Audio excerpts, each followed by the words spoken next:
All right, well, welcome everybody to the RF Generation Collectorcast and episode 13, right, guys? Lucky 13. Lucky. You sound so thrilled. Lucky like a fox. Good number. Well, as usual, if you haven't figured it out by now, I am your host, duke.togo, and joining me from, are you guys still like having to go out and shovel off your roof, Krabby? Is it still like that up there? Yeah, we just shoveled off the roof at work last couple days. Yeah, so, Krabby is, of course, in the frozen tundra. And I just learned that, they pay you to be up there, right? Isn't that what you just told me? Oh, yeah, we were talking about income tax, and they've got this thing called the Northern Living Allowance. So you live up a certain amount north, and, you actually get tax credits. Isn't that crazy? I guess they're like, nobody wants to live here. We got to pay them. They have a hard time getting, like, doctors and things like that to stay up here, so that they give them lots of incentive to come live up north. Yeah. Well, also, don't you live in, like, the roughest neighborhood in Canada? Yeah, 3 years running. That's not a joke. That's legit. Yeah, McLaren's, I can never remember the name of it. Magazine. We're the most dangerous city in Canada 3 years in a row, and we're also the worst roads in BC like 4 years in a row. So it's just dudes in like, armed vehicles and just gravel everywhere. Is that it? Pretty much, yeah. It's like Road Warrior up here. And I'm probably the complete opposite, probably the safest place on the planet. Joining me is Mr. Wild Bill, right? Hey, Connecticut? I don't know if you'd He's really hit call with it some safe. bad storms lately. I don't know. Yeah, no, we actually have been. Crime-wise, we're okay. We're comfortable. But yeah, with the weather, I didn't expect any more snow, but I actually had to do a little snow blowing yesterday. Really? We got like I think the weather all week was saying, like 1 to 3 inches. We got like a foot. So wow. I guess like 3 storms kind of like combined unexpectedly, and they all kind of dropped on us. But it's not sticking, so it's pretty much all gone now. Man, all right. So I just figured, whenever I think in my mind about what Connecticut must be like, I just imagine like preppy New Englanders driving around in like Volvos and BMWs. Is that it? I'm sure there is some of that. But and like hipsters, and like lots of hipsters. Yeah, I mean, I don't think there's any place where that hasn't kind of happened a little bit. But I mean, I don't know how to describe it compared with other places. Cause, it's like where you live. Home, yeah, it's home. So I mean, it's tough to compare it, but it's all right. I mean, it's pretty. I don't know. It's pretty hard. I remember talking to a friend of mine who from Florida, back when he used to live down there, because Florida's very flat. No matter where you go, there's no hills, there's no mountains, and that's Indiana as well. Oh, really? That's Indiana. And that friend came out to visit me, and just the drive home from the airport, she was like holding on to like the handles of the door, and she was like, and I was like, "What's wrong?" And she was like, "There's so many hills up here." And I said, "Hills? This is just the way the roads are." I've seen that too. That's hilarious up here because we've got some really crazy roads in certain parts, and we've had people from like Saskatchewan, Manitoba, where it's just like the prairie's just flat. And same thing. Like they make sure they've got their seatbelt on and they're gripping it the entire trip, and it's like just a normal drive. And the other thing is, since the temperature doesn't really fluctuate, like enough to like kind of crack the roads, so they'll come up here and they're like, "Why are the roads like cracking and falling apart and like, patched up with this black stuff?" And I was like, "Well, when it gets cold and then when it gets hot, like the compression, the expansion, the roads crack. So you have to patch them." And like she looks at me like has the road ever like swallowed a car? Like when it cracks? No, it doesn't crack that much, but it's just funny the way I wouldn't have ever thought that unless a visitor said it. When we were down in Florida, we could not believe the roads there either. It was like everything had just been built the day before for us. Like, It was just amazing, and we didn't once get like a rock thrown at our window or anything. So Krabby went from the worst ever to like Orlando, right? Yeah, where everything is Shangri-La. It was pretty impressive. Well, good. Well, so that's where we live. Yeah, I live in Indiana. It's boring, really. Nothing to speak of, and lousy Craigslist. So there you go. Yeah, it's been. I know I've said this before. Don't say it again. Don't even say stop. Just stop. It's actually been dry. Oh, come on. No. Just stop. Just stop. We'll find out a little bit later how dry it's been for Bill. But he's not allowed to speak about that anymore. For folks, if you're just joining us, a couple different places you can find the show, right? So, YouTube's my favorite. YouTube, right? Yeah, we're on YouTube. You can find us, just search for Collectorcast. And, Bill, I'm sure where else can people find us? Well, I want to also mention Krabby's YouTube channel. Since you're going to be on YouTube anyway, it's 2000 Crabmaster. It's actually it's one of the only channels I subscribe to. And it's just him it's just him making you wish you were better at Nintendo games, mainly. Yeah. Tell me about it. I watched the Jacko video the other day, which I love that game. It was great for him to show me how to play it. So besides that, there's just collectorcast.com. Yes, collectorcast.com. We have our own website. You can visit us there, find all the shows. And you know what's also on collectorcast.com, guys? There is a PayPal donate button. So if you love the show, if you love us, and you would like to help us keep the show going, we do accept donations. So you can hop over there. You can gift us a few bucks. And, heck, even throw us a buck. Our yearly bill is coming up quick, so any little bit helps. That's right. We're getting close to our 1-year anniversary, so that means the bill's due. It's like buying your wife an anniversary present. Something like that. You're supposed to get gifts on your anniversary. No, that's not the way it works here. Don't get us wrong. We're not complaining. We're not going anywhere. But if you want to chip in a few dollars, we're not going to complain. Now, where else can people find us, Krabby? Oh, at Podomatic, of course. Podomatic. Yeah, we are definitely there. And where else, Bill? Has anyone mentioned the rfgeneration.com website? What is this website you're talking about? It's just such a great site. It's kind of our home base. It's where we get our name, the RF Generation Collectorcast, obviously. But it's where we get most of the scores that we recognize in our small scores segment. Also from the blogs there. A couple people who post some gameplay thoughts and ideas and scores in a blog. But it's really kind of like where we all got together to get this whole thing started. Absolutely. Stole your line, Krabby. Speaking of Krabby, where else can people find us? What, we got Stitcher Smart Radio still? Stitcher Smart Radio, still there. And then following up through, you can also, as usual, find us on iTunes, right? So you can subscribe there. No one uses that thing.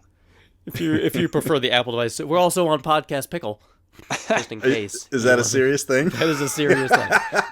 We can get on, this is the deal. We can get on Podcast Pickle, can still not get on the Zune Marketplace. Now, I think we've probably mentioned before, we've submitted the feed for the Zune Marketplace many times. Years ago, when I was a guest on a different podcast, we did the same thing, and it actually never showed up. I don't know if it has anything to do with the fact that the brand's not doing as well these days, but we've heard you, Microsoft folks, who still have that nice little device. There's nothing else we can do at this point. All I can say is just go to collectorcast.com, just download them, and then you can load them into whatever device you like. Or YouTube. It's a YouTube app for everything, right? Probably, yeah. Sure, yeah, why not? I'm sure Windows 8 has a YouTube app. If you're, it's got or your phone, your Windows phone, whatever. All right. Well, let's get on with the show then, right?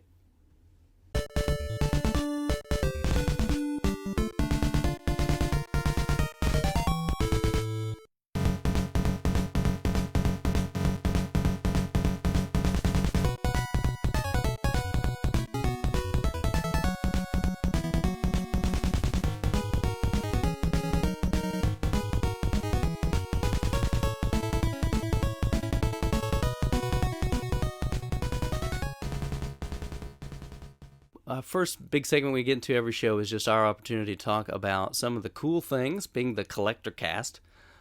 Just some cool video game finds that people talk about over on RF Gen, share them with everybody. So let's get right to it. So we're going to kind of, if you listen to the last couple episodes, it was our donation drive for the site. So we kind of really talked in depth about a lot, but this is really just going to kind of pick over some of things that we were pretty excited about. So right off the bat, we've got Wimpster, right? Yeah, he's a DDR maniac. Got a cool Sega score. We don't see too many Sega guys on our site here. What are you talking about? 32X doesn't count as anything. Come what on. are you talking about? Yeah, okay.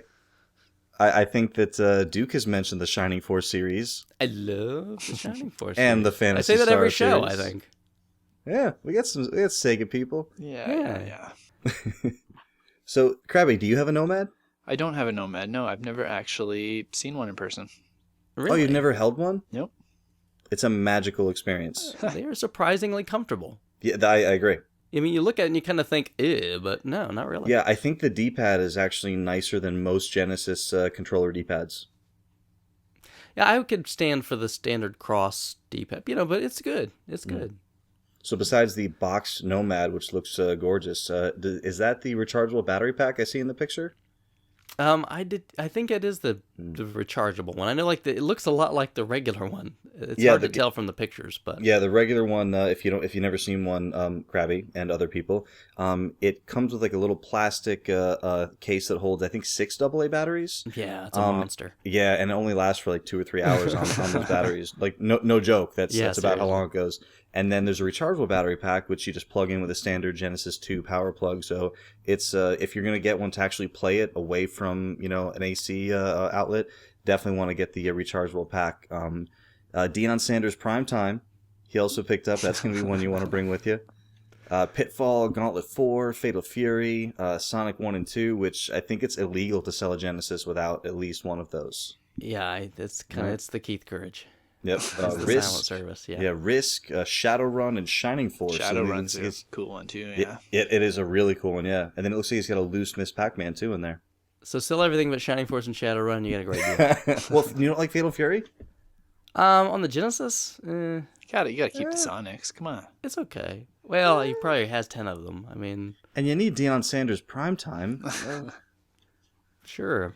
No So you Sega can collection is steal complete. the box for something else, maybe. Swap it later. Yeah, that cardboard crushes. And then later on in the month, he also, not a terribly hard find, but he found a Mega Man 5 for the NES. And that's the hardest one of the bunch, basically. Yeah, I thought right? that was the hardest one. Yeah, I've come across carts of that one, but not a box is obviously gonna be harder to find, but you don't see them very often. Yeah, so good deal. Well, great Wimster. Good job picking a few things up there. And next up is Techie.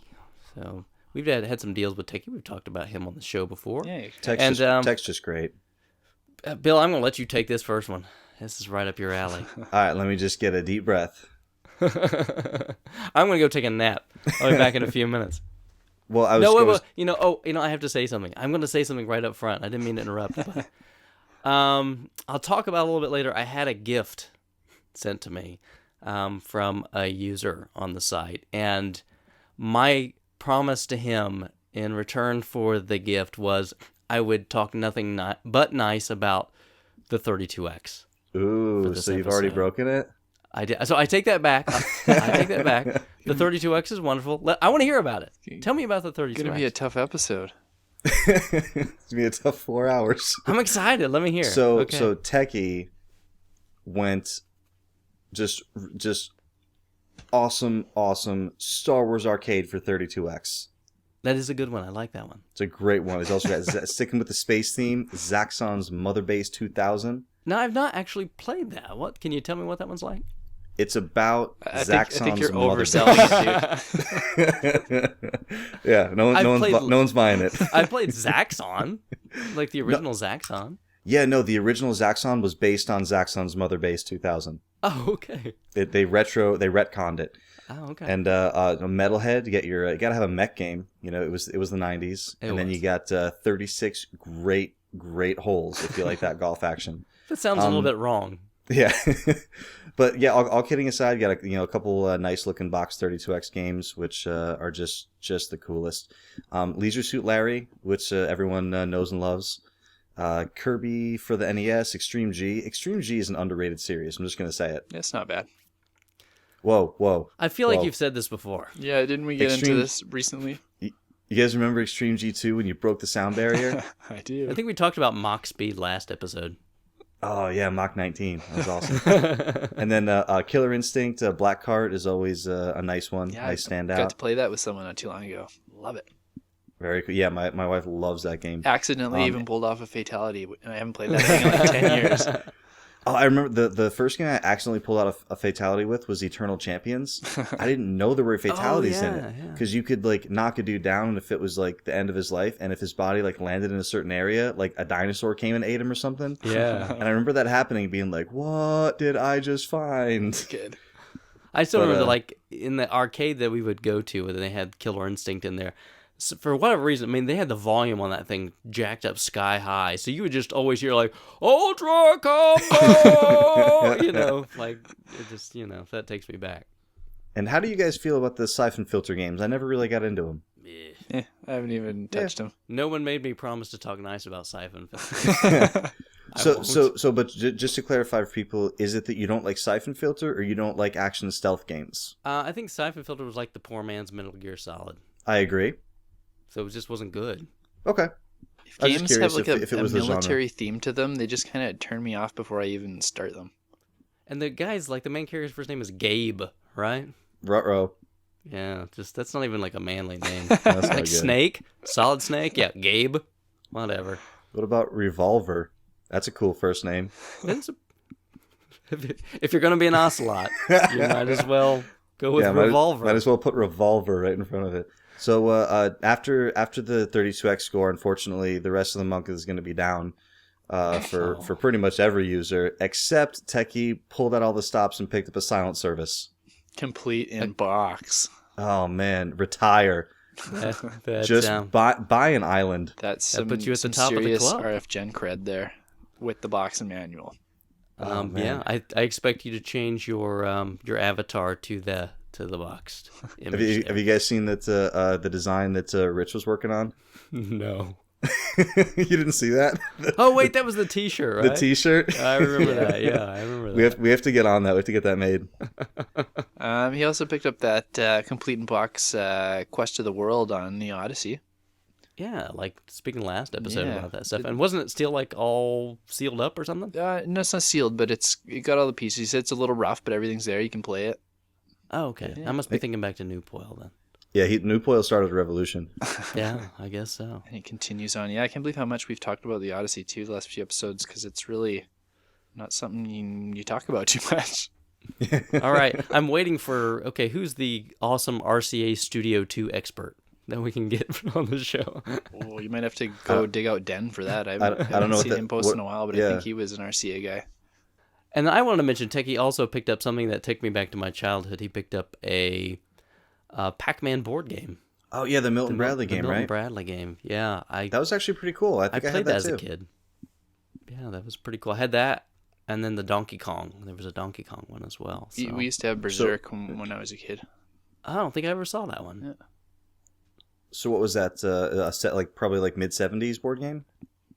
No, Berserk came out early 80s. Oh no, I meant Pac-Man. No, it was early 80s as well. Oh, was it? Okay. Yeah. Pac-Man was really big. I would probably say like 82, 83, somewhere around there. All right. Got Pac-Man Fever and all that, right? No, that didn't come out till like the 2003 or something. Yeah, something like that. So that's pretty cool stuff for Techie. And then we have Grey Ghost coming up next. Yeah, this is one of my favorite scores of the month. So, okay, Ooh, Krabby, what do you got? What about Crab? His friend had a couple games, and he said, if you're ever thinking about selling these, talk to me first, and I'll make you an offer. And his friend just ended up giving them to him as a gift. He didn't even mention like it was his birthday or anything. Just a gift. Here you go. Have Persona Complete in Box and Persona 2, both for the PlayStation. Wow, those are pricey. Yeah, they're really good games. And hard to get. find. Yeah, that's. I don't know if I've seen a sweet Persona friend. one. Yeah, and that was like weird about Persona 1, like the box art on it, like the cover art is... It's weird on both of them. You get the, yeah, I mean, the second one, you get the one girl at with, like least the is... weird hearts on her. And... Yeah, but I mean, like the first one, it's, I don't know, it's like some weird demonic kind of painting thing. It's like this like black leathery crazy like I get what you're saying, like it doesn't really look like what the game is. No, it's, well, I mean, demons, but still, it's just strange. Very cool. Yeah. So congratulations. I always like it when people give me stuff for free. Yeah, you can't complain with stuff like that for free. No, that is a really good deal. And then this one, not quite as exciting, but he picked up Sakura Wars for the Wii. And that's one I've been looking for like 2 years, and I've never seen a copy locally, so I thought it was really cool that he picked one up there. Now, I'm not familiar. Can you tell me what that is? I haven't played it yet, obviously, but from my understanding, it's kind of like a simulation game mixed with like some relationship elements, kind of a little Persona-ish, and then there's like Okay. more like strategy instead of role-playing style gaming. Oh. Something I want to check out. I've heard of the title, but I don't know much about it. I think it so. came out on the PS2 as well, but I really wanted a copy for the Wii, and I just can't seem to find one. Very cool. Is that going to be your next thing to complete after the NES collection? Is the Wii The collection? Wii? I don't know if I can grab that many Imagine games. Can you have that Yeah. many animals with Z's Yeah. at the end of their name? Oh, Or all of the cooking mothers. I'll have to talk to Nine-Tailed Demon Fox and find out his secret. How does he do it? And then to wrap it up, Grego's got one other game, right? Yeah, another cool PS1 one, right? Rhapsody. Yeah, no, I'm not real familiar with that one. It's like Have you guys played I it? haven't played it, No. but isn't it kind of like a very musical themed like role playing game? I don't know. A la like Honestly, Eternal don't know. Sonata, I've heard it compared to. Oh, I didn't like Eternal Sonata. No? So let's hope it's better. Oh, I'm looking forward to that. We'll get into that later, but Oh, okay. yeah. All right, so congrats, Gregos. There's some pretty cool stuff that's there. And then I probably say this every time, but I really like this username, Burning Toys. Love it. Burning Toys is up next. And he made it like a bandit. Yeah, you got one of the most unique finds of the month for sure. Yeah, for sure. So he picked up a couple arcade cabs, right? Yeah, he's kind of been trying to dig into the arcade scene for the last few months, I think, and he grabbed a candy cab with no game in it, but he said he's got a few already to slap in there, and he cleaned it up nicely because it was pretty filthy when he got it. So he Awesome. posted 2 pictures. Yeah, he cleaned it up. Looks great. And then he also got a Virtua Strikers 2 for about $100, he said, and it's got some problems too, but nothing major. It sounds like. And it also sounds like he got that one basically for the hardware. So now he's got the Naomi hardware. So he's got 2 different style cabinets he can shove his games into now. Yeah, because there's a pretty wide variety of some Naomi titles that you can slap in there, right? There's a few, yeah. I've got a Naomi machine here too that I'm hoping to stick some different games into. Is everything Sega Naomi like in that era? In that era, they've got 2 different Naomi models, I think. Naomi 1 and Naomi 2. The Naomi 2, I think, came out after like the later 2000s. Okay. So that's kind of their newer stuff. But yeah, that's definitely Sega. Yeah. Yeah, because isn't it like a super souped up kind of Dreamcast? Isn't that the idea? Yeah, I've heard that the Naomi 1 hardware is like nearly identical. That's why a lot of the ports are really good. Oh, okay. Makes good sense. I love Virtua Tennis. That's the machine I've got here. Yeah, if that was if I had a Naomi cab, that's the game I'd run in it. Really? Yeah, I love that game. I don't know why, like, I don't know what it is about it that, like, I'm not a tennis fan, but I remember, like, having, like, 4 players play Virtua Tennis for days, and I don't know what it was about that game. It was so simple. It was either, like, hit or lob, Yeah. and, like, we would play doubles, and you would lure somebody in, and you'd be, like, 3 feet from the net, ding, ding, ding, ding, ding, lob, no! Because your next hit was going to be the lob that was going to do the same thing the guy just did to you. Lobbed it for you. Yep. That's some pretty good stuff. I mean, I've got my Congo Bongo cab, but it's in like rough shape. So I would even if I found like a shell of one that I could kind of convert that stuff over into, I'd be happy. So good Definitely. pickups. And up next we've got Understatement, right? So cool. Yeah, I remember because Techie had posted in a previous score, a couple of weeks prior to this, one of the things he picked up was the controller for the Sharp NES TV. And I remember seeing, I think Understatement shot him said PM sent or something like that, or like asked like, yeah. hey, is that available? And come to find out that he had Understatement has a really nice looking Sharp NES TV with it looks like the feet are intact, looks like the doors are intact. It's up and running because he's showing games running on it. So he grabbed that black Sharp NES TV controller from Techie. Those are That's really awesome. sleek controllers. I like those. Yeah, Very and nice, yeah. It's great to see people in the community kind of helping each other out. Yeah, there was quite a with bit of that things. this month, actually. I was pleased to see it. Yeah, I mean, it's good to see. It makes me happy. And you get folks helping each other out. Almost as happy as 32X games, right? That's right. Nothing can touch the 32X. I can safely say that nothing Nothing can touch it. Nothing should touch the 32. Sorry. Moving on. Single Banana. Our good buddy Single Banana is up next. Finally got his cliffhanger. Yeah, The correct one. You're right. Got it Yeah, in the right the one that system. works on the Nintendo Entertainment System. I was half wondering if his wife was gonna like buy him like a Sega CD one next. Just go through all the Laserdisc, cliffhangers. Yeah. VHS copy. What is this not it, sweetie? Sorry. Oh, that's great. This next one I put in there just because the title alone. I have no idea if this is a hard to find game, but he picked up Tax Avoiders for the 2600. When I saw this on the list, I thought that you were like making a joke that like he hasn't filed his taxes yet. No. It's a literal game. That just, like I was telling Krabby before, I think that just goes to show that in that area, they were just making anything that they could think of to get a cart out. Mm-hmm. I mean, I remember being a kid, and so if you weren't in that era, I can't, you just can't describe to somebody how much junk was hitting the shelves. It's not even humanly. You think the Wii has shovelware? No. It was just madness. Yeah, and then you just had dollar carts everywhere. So, of course, the bottom fell out. Thankfully. Well. And then he gets one step closer to the NES completion list. So he picked up another hard one to find, right? Yeah, he did a trade, I think, with Johnny Nintendo for Fire and Ice. And that Good brings him deal. close to like 20 games left, I think he said. Like he's getting there. Yeah, but let's just say he still's got a long way to go on the unlicensed. Some of us are a little closer. What do you have, Duke? You have like 2 games left? No, I've probably like 6. something like 6 or 7. You know what? I find it hard to believe that somebody can be that close and not know exactly how many games away they are. Honestly, I'm trying to forget because I don't have any money right now. It's like Krabby sends me a thing over. It's like, oh, hey, here's a dude selling Color Dinosaur. I'm like, I'll see if the price comes down. Yeah. It's like I know like when someone says how many 32X games do you have left? I'm not like, oh, it's like 1 or 2.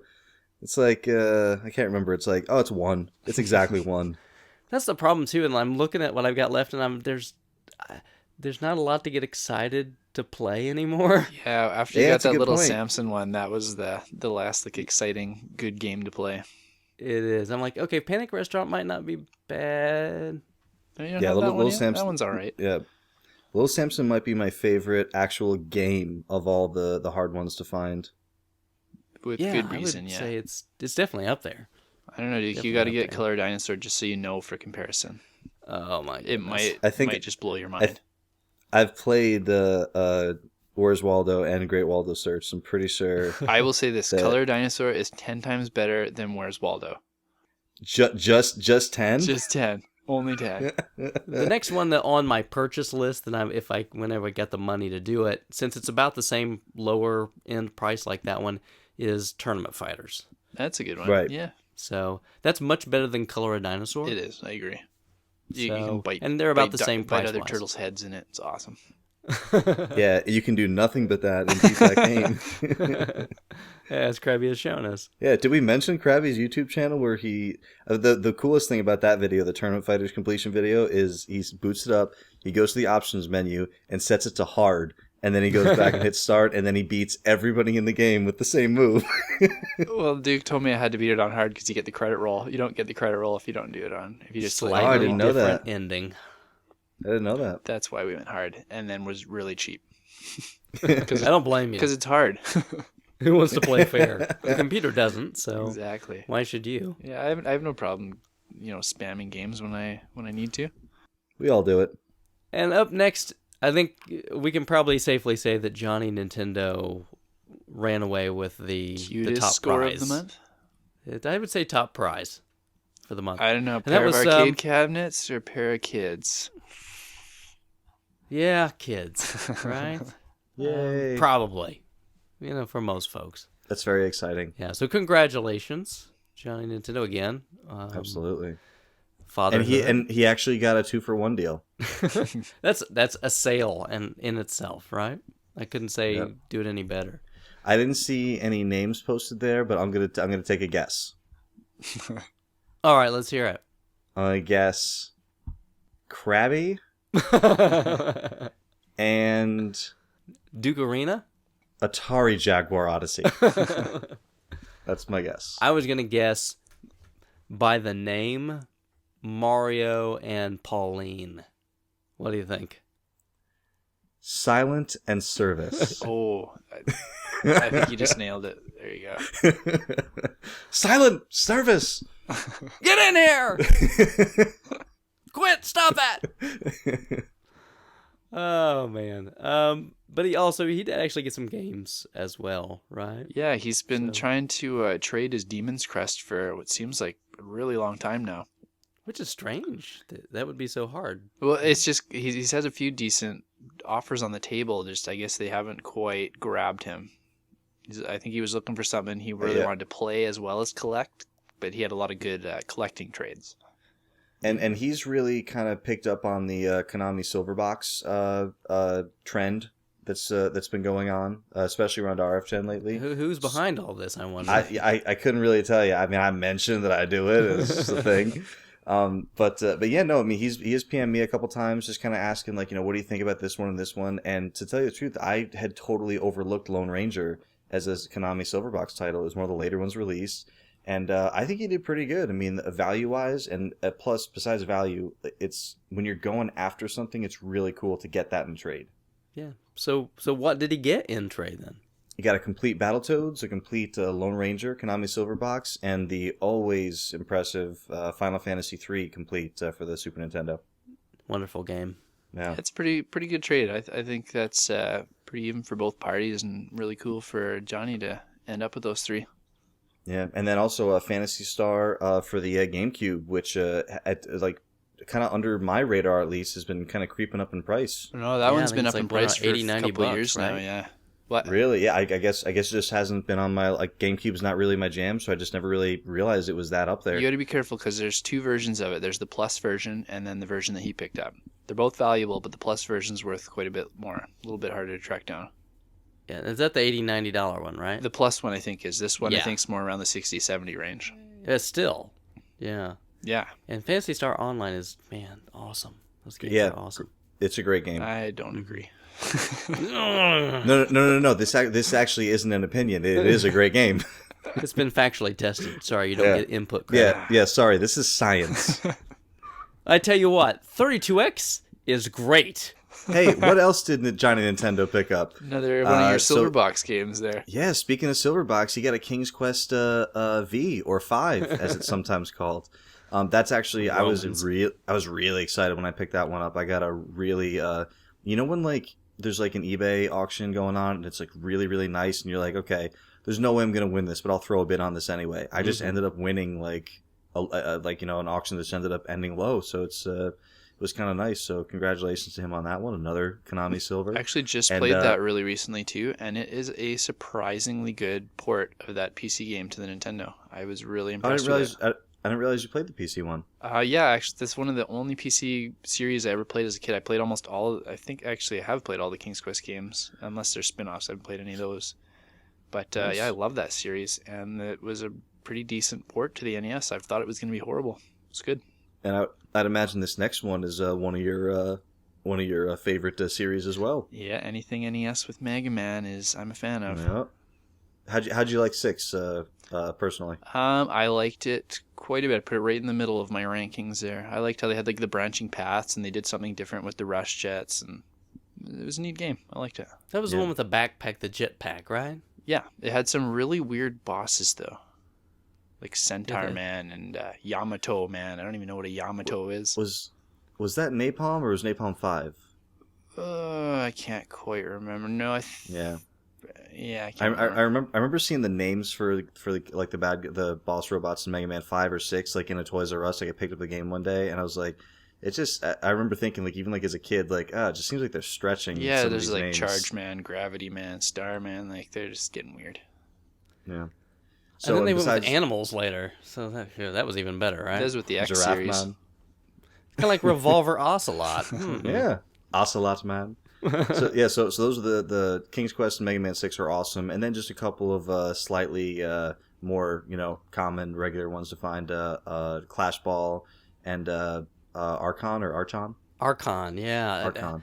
I played Archon on the Commodore 64 a lot when I was younger, and I loved Archon because it was like, oh, it's kind of like Stress and there's strategy, but you get to fight it out. You know what I mean? And that was really cool. So you could, even if you sucked at strategy, if you were still good at playing the game, you could still win. So you could finally beat your grandpa at chess. No, we just play each other as kids. Because trust me, yeah, like trying to get your grandpa to figure out how to play the C64. Well, that was gonna happen, right? But have you guys played Archon at all? Yep. I own it. I haven't fired it up yet. I'm working on a couple others right now. I like it. So It's the better NES than the version, other chess games on the NES. That's for sure. Yeah. Again, my love is with the Commodore 64 one, but still good, very good stuff. So that wraps it up for Mr. Johnny Nintendo. So congratulations again, Living up to his Johnny. name yet again. Yeah, and it doesn't look like the babies are slowing down the scores. No, so, we said he's already got one son, so he's already accustomed to it. That's right. He's prepared. Yeah. And then up next is Mr. Retro Rage. Now I'll mention a little bit later. Mr. Retro Rage was very nice to me. He's the reason you get to hear all this 32X crap from these two. No, actually, that's another gentleman. Oh, really? A little bit later on, but Man, I don't get nearly that much fan mail. we'll get that. I don't know if you'll think that what retro gaming was. It's interesting. We'll see. No, I'm just teasing. I appreciate it, but he picked up some fun stuff too. He picked up the one unlicensed game I'd love to grab myself. He picked up the best version of Tetris, right? Oh, I didn't know you didn't have this one, Crab. Yeah, I've actually It's had unlicensed. one in the past. I gave it to someone as a gift, hoping to find another one, and I still haven't found another one. That was like 2 or 3 years ago.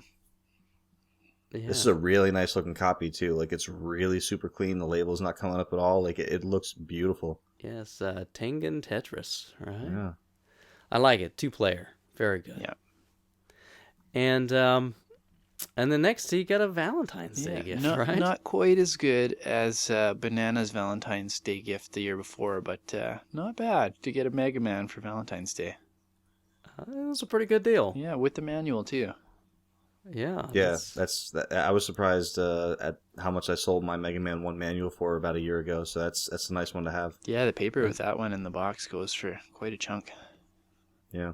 And then I really liked he picked up a GBASP, but it's that one with the NES styling on it, right? Yeah, it looks Very cool. Looks good. I like that one.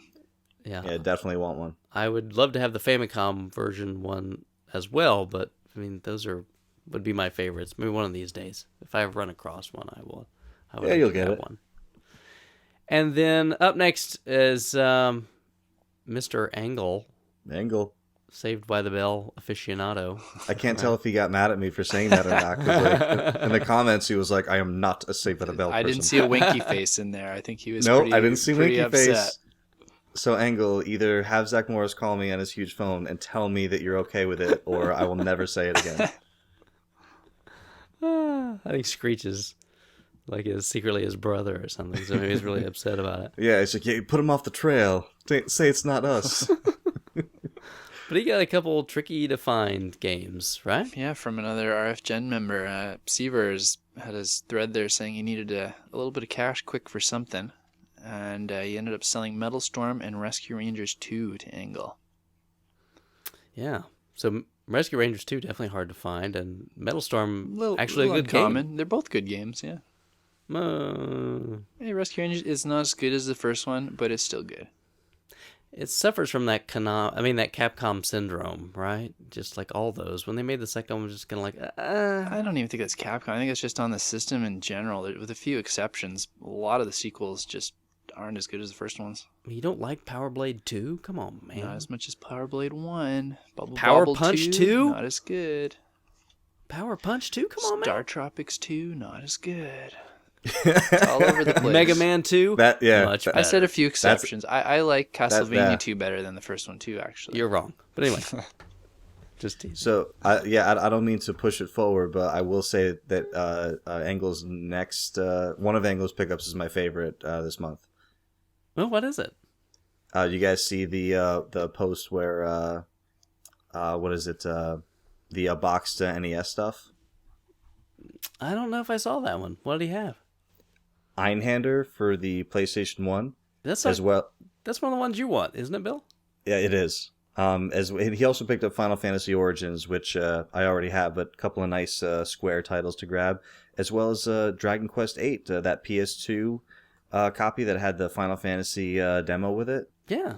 There's something about those Square games.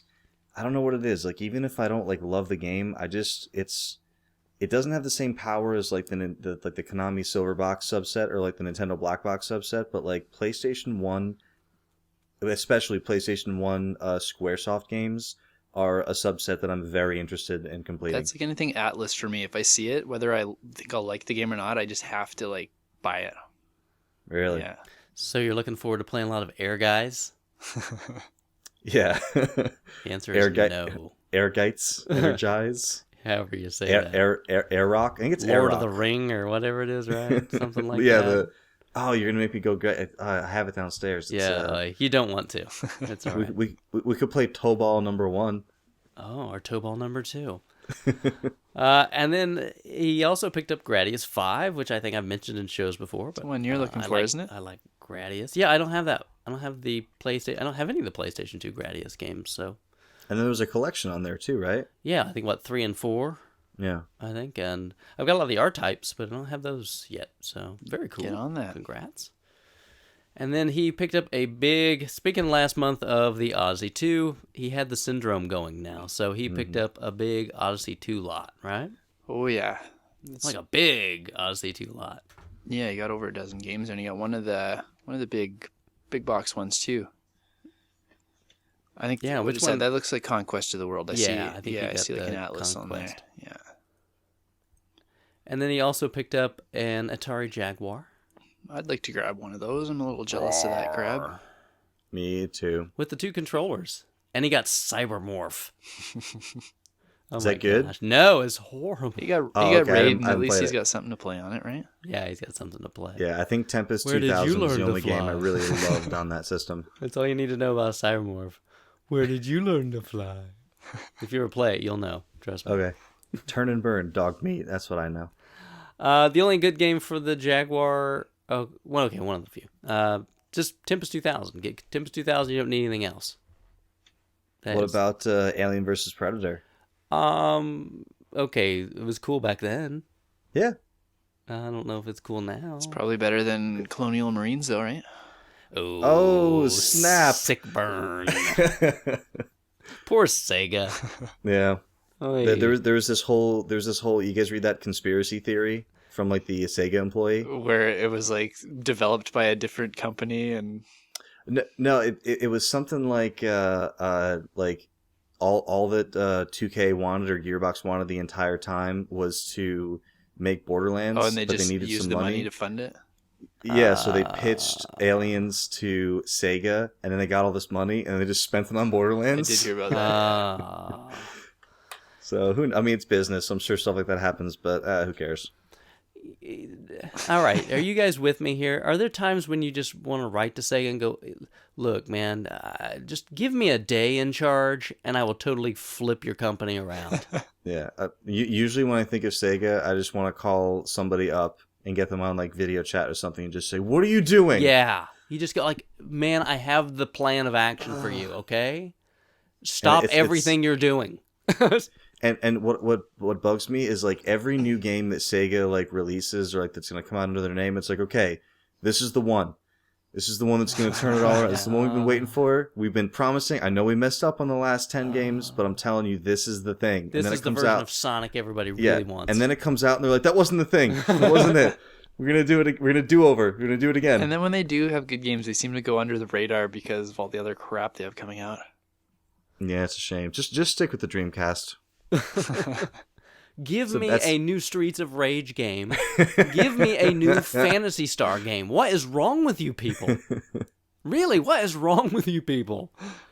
Anyway, like they listen to me. Yeah. And then moving on. Now, Mr. Moonraker Fats. Now, he was one of the gentlemen's that sent me a nice little present, and he asked that I speak kindly of the 32X. So I will.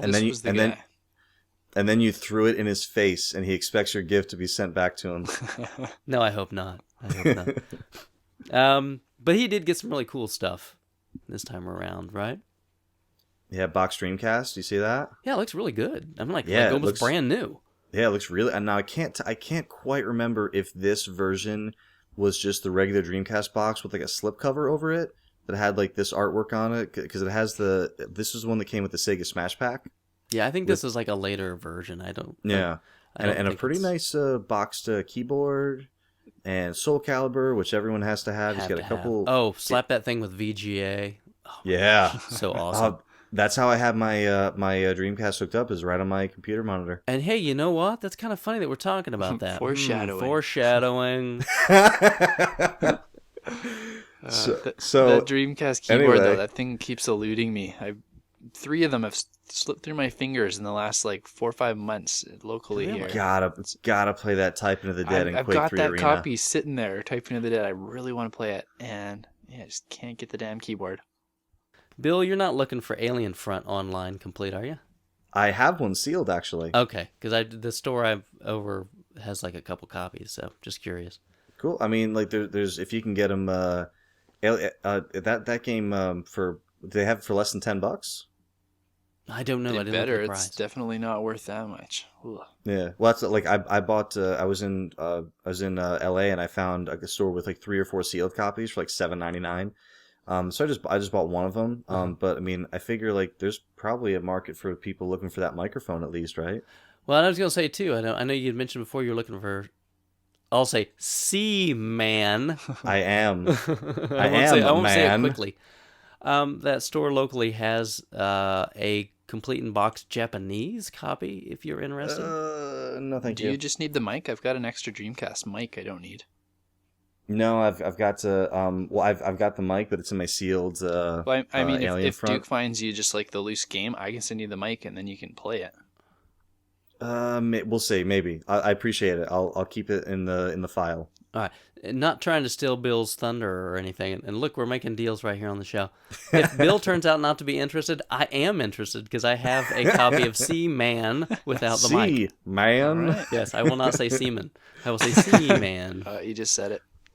Uh-oh. So besides Moonraker Fats' really nice Dreamcast grabs, have you guys ever played this? Is this a shmup? This Lightning Force? Yes. Lightning Now Force. I've seen this before, and I thought it was a typo in someone's sale thread, and I looked it up. I'm know. like, nope, it's Lightning. It is Force. lightning Force. Not like lightning.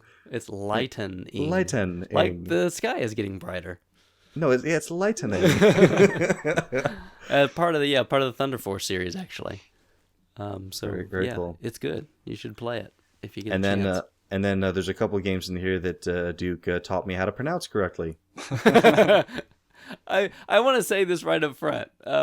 If anybody at home listens, or if Bill, if you've taken it the wrong way, when I was picking on him last episode, I wasn't really trying to pick on Bill. I was just having fun with the way things were spelled. So it wasn't personal. I was personally thought it was funny. Yeah, no, I didn't think it was. Okay. So what else did he get? Suikoden. So is that how you say that? Yeah, that's how you Okay, said it said. Right? I'll take that. Suikoden tray. And then I just recently learned it's ease. It is ease, not wise. Yeah. Is that what you used to say in the Wise? I said wise to him like off the air, just like chatting one time, and he was like, "Oh, like just so you know, the common mistake, it's ease." It's ease. It's because of the Sega Master System kerfuffle. Because they put the apostrophe in it. Yeah, and that's the only one I've ever played was now I'll say it correctly, was the ease on the Sega Master System, and it had the apostrophe. So like, oh, this must be belonging to Y. Yes. Right? So blame Sega in the 80s. It takes some getting used to after you first learned it. I remember it took me like 6 months to get used to calling it that. I still want to say Y. I know. It'll be a while. It's all right. You can call it wise here if you like. Wise. What else did they get? Legend of Oasis on the Saturn. Oh, yeah. I don't have that one yet. So very good. Me neither. I haven't even come across that one. He's got a loose copy of Vector Man for the Genesis, another good one. Oh, yeah. And probably well, not Krabby's least favorite Metroid because he doesn't My like most good favorite Metroid Metroid. games. Oh, it's his favorite one. Yeah, the other M, what would you call it, Duke? A travesty? Oh, it's not Metroid. The M stands for masterpiece. Metroid, other masterpiece. It's not other Metroid. Oh my gosh. Metroid, other Metroid. Oh my gosh. This is what you get when you put the dead or alive people in charge of Metroid. It is. Oh my Have you gosh. guys, not to go too far off topic, and I hope we don't have any female listeners who are offended, but has anyone seen the feature video for Dead or Alive 5 1.03? No. Okay. Are the girls punching themselves in the face without their hands? Okay, it's not safe for work, so just so everyone knows this, but you have to find the video. There's a lot of videos, but just Dead or Alive 5, patch like 1.003. So they just released this patch for Dead or Alive 5 with all these feature enhancements, but all the feature enhancements are physics based. So just go watch this video and look at what the team in charge of Dead or Alive has been working on for the last 5 months. You know, though, I mean, you have to know going in the door, though, right? Because they've released 2 volleyball games that have nothing to do with volleyball. Yeah, I mean, you do kind of know going in. You should. What you're getting into. And if we have some female listeners, Bill's opinions don't necessarily reflect those of this show. No, but they are correct. They are the right opinions. Now, I also want to mention he got another lot a little later on with a couple things that I thought were pretty cool in there, right? And aren't you looking for one of these, Bill? Third Strike on the on Dreamcast. Yeah, it's a great. I Double Impact and Third Strike are both on my hit list. I love both of those games. I want to grab that Coda Princess you got there. What's that? I want to grab a copy of that Coda Princess that you picked up. Duke was I actually about it. Sounds really cool. Yeah, that's coming up later for me if we get time. That reminds me, Bill. Now that you've got that, we need to play some online at some point. Absolutely. Yeah, definitely. I'm right now. I'm in kind of like pre-PAX mode where I'm like trying to learn all the Mario Kart 7 tracks for my multiplayer sessions at PAX. So yeah, give me like a week and a half, and then I'll be on with you. No, you're fine. I'm still going through Dead Space 3 mode, so. Oh, cool. You're fine. Now, he also got Shining in the Darkness, which I'm a fan of. I like those original. Anything shining. Not anything shining. Anything shining, anything with light and dark. Not anything. Later on, there was that Shining Force Neo for the PS2. That was awful. Yeah. With Keanu Reeves. That would have made it better, honestly. Take the red pill, dude. Just take the red pill. Just go home. Yeah, that's it. Yeah, just forget about it. There should be an option where like you take the red pill and it shuts your system off. That's right. And it thank it. Thank you. And he picked up Star Ocean. Star Ocean's a good one, yeah. Yeah. One of my favorite role-playing series on the PS2, the Xenosaga. He picked up number 2. Yeah, and I think we'll talk about some of that for you a little bit later too, yeah, right? I picked up some Xenosagas too. Very cool. And then the ones I thought were pretty cool is he picked up a couple Game & Watch. That is pretty cool, yeah. He got Donkey Kong and Donkey Kong 2. And those are some pretty iconic, cool ones to pick up. Yeah. Definitely, yeah. I mean, like, a lot of them are really cool, and, like, some of them bring dollars, but just having, kind of like Octopus might those be staples more are rare nice. And, valuable, but would you rather have Donkey Kong or Octopus? Come on. DK. Yeah, exactly. Mario Cement Factory. Yeah. Or Ball. I've got Ball. You got it? I got Ball. Still hoarding my coins. I'm so close. Yeah, I'm not quite there either because I bought the 3DS like 18 carry case thing, so that set me back a tiny bit, but I'll get there. Yes. Well, I have I still have buddies in retail, so I'm like, yo, when someone returns a Wii U, just slip me that code. Or one of these days, somebody's gonna take one of those Game & Watch balls into a GameStop. Oh yeah, it'll happen. I mean, because you see the Game & Watch collections in GameStops, right? Yeah. So one of these days. Yeah, it'll happen. All right, so congratulations, Mr. Moonraker Fats. I really appreciate it. All right, so up next we've got Mr. Zagnorch, right? Wearer of dresses. Yes. And he picked up a really good score. I mean, at least you guys tell me this is really good, right? You have not played it yet? No, I don't have it. Oh. Buy Zignorch's off him. Offer him $4 for it. Yeah, I'm sure he'll do it. Double his money. Exactly. Eco. I'm surprised you don't have the Shadow I'm Eco. always the Eco guy. It's Eco. It's Eco. Yeah. I'm gonna call it. When's the Eco. 360 version coming out? Let's hope never. Since it was developed by that's a Sony game. Yeah, well, I mean, yeah, they own it because what's his face? Ueda left Sony, but I don't know if he owns the property. Sony probably does. I think Sony does with that re-release with the combo pack on the PS3. I think they probably got it. Maybe someday. It's really fun. It's pretty short, but it's a lot of fun. Maybe someday. I'll send you the next one I find. I've actually flipped several of them here. I keep upgrading my copy and selling off the junkier one.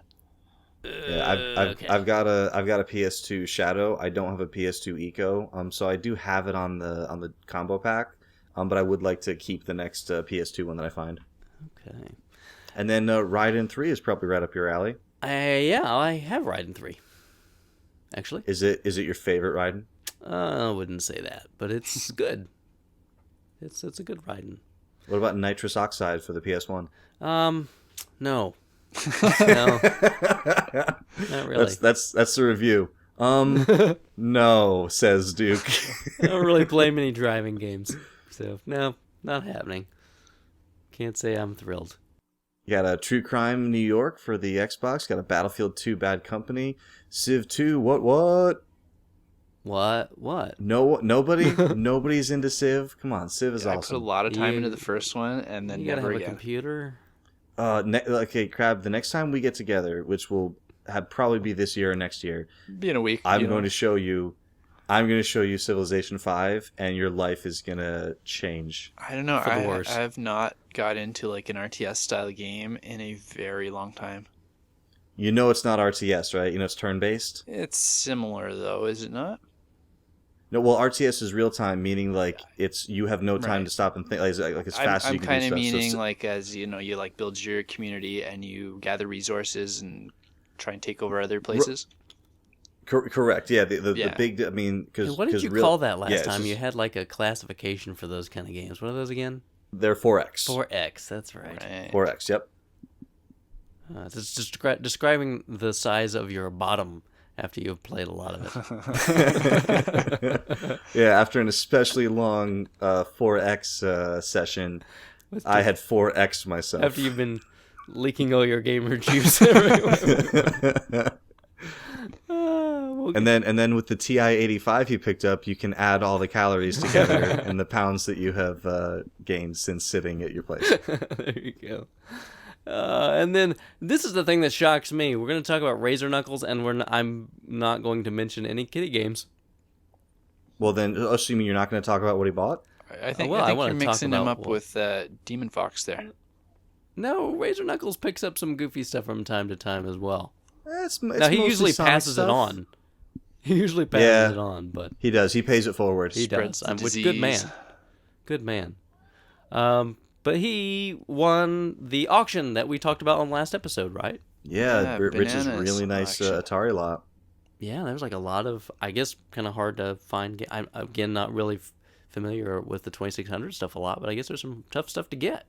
I'm glad someone from RF Yeah. Gen got it. That's awesome to keep it in the community there. Yeah. Definitely. I can't wait for him to sell all that stuff for Silent Service and 32X games. Didn't he And, just get a Sega Pico? Maybe he'll start going for that instead. See? Kitty stuff. He also and it all comes back. he got a scanner. So for those of you listening that aren't a part of the site, RF Generation is also a big gaming database of games and systems, and part of what we do as users is we submit images and things of items, so now he can start scanning stuff in, right? Yeah, honestly, like I've been looking for like a decent scanner, like a Goodwill or Garage Sales or something lately, because just my printer situation in my house changed. I used to be like in an office with my wife, and now we're in separate rooms. Everything's going fine. She kicked Everything's you good. out. She kicked Everything's you good. out. she makes a lot of noise because she makes jewelry. So like I needed to quiet down so I could really hear the subwoofer as I'm playing stuff. So but yeah, it's really cool to be able to contribute to that database. I remember like that was my routine. Like I'd get something, I'd put it I'd clean it, I'd get it in the my RFGen collection. And then I'd scan it. Like that was part of the routine. Like, and you kind of like get to fill in all those holes in the database. And your name will be attached to whatever you submitted forever. So you put images in there, and it will say, Razor Knuckles added these Pico games in here, and they will always be there. Well, it'll probably say error. More than likely, yes. Except I don't know. This year he's on even ground with me. We're both staff members, so we'll see. Oh yeah. Yeah. That'll be fun. And then up next, probably one of my favorites this time around, Mr. Black Label Skate. You're not saying it right. Blisk. There you go. He picked up a European-only DS game, right? Now, I was wondering about that. I thought it might have been like from like a Nintendo, like I don't know, like employee shop because it has like Nintendo cellophane around it.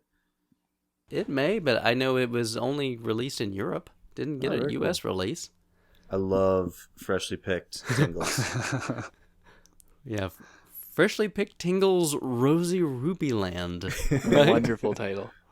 You can't make this stuff up, folks. Now, is Tingles somehow related to Pikmin? Because don't they kind of have that same? Like, he's got to be like an uncle or something. No, he was. Pikmin aren't humans. That's just a guy in a weird costume. Yeah, he's just Link's weird friend. Yeah. Right? Isn't that the with a record? He's got one of those dots over his house. Is that what you're saying? Yeah.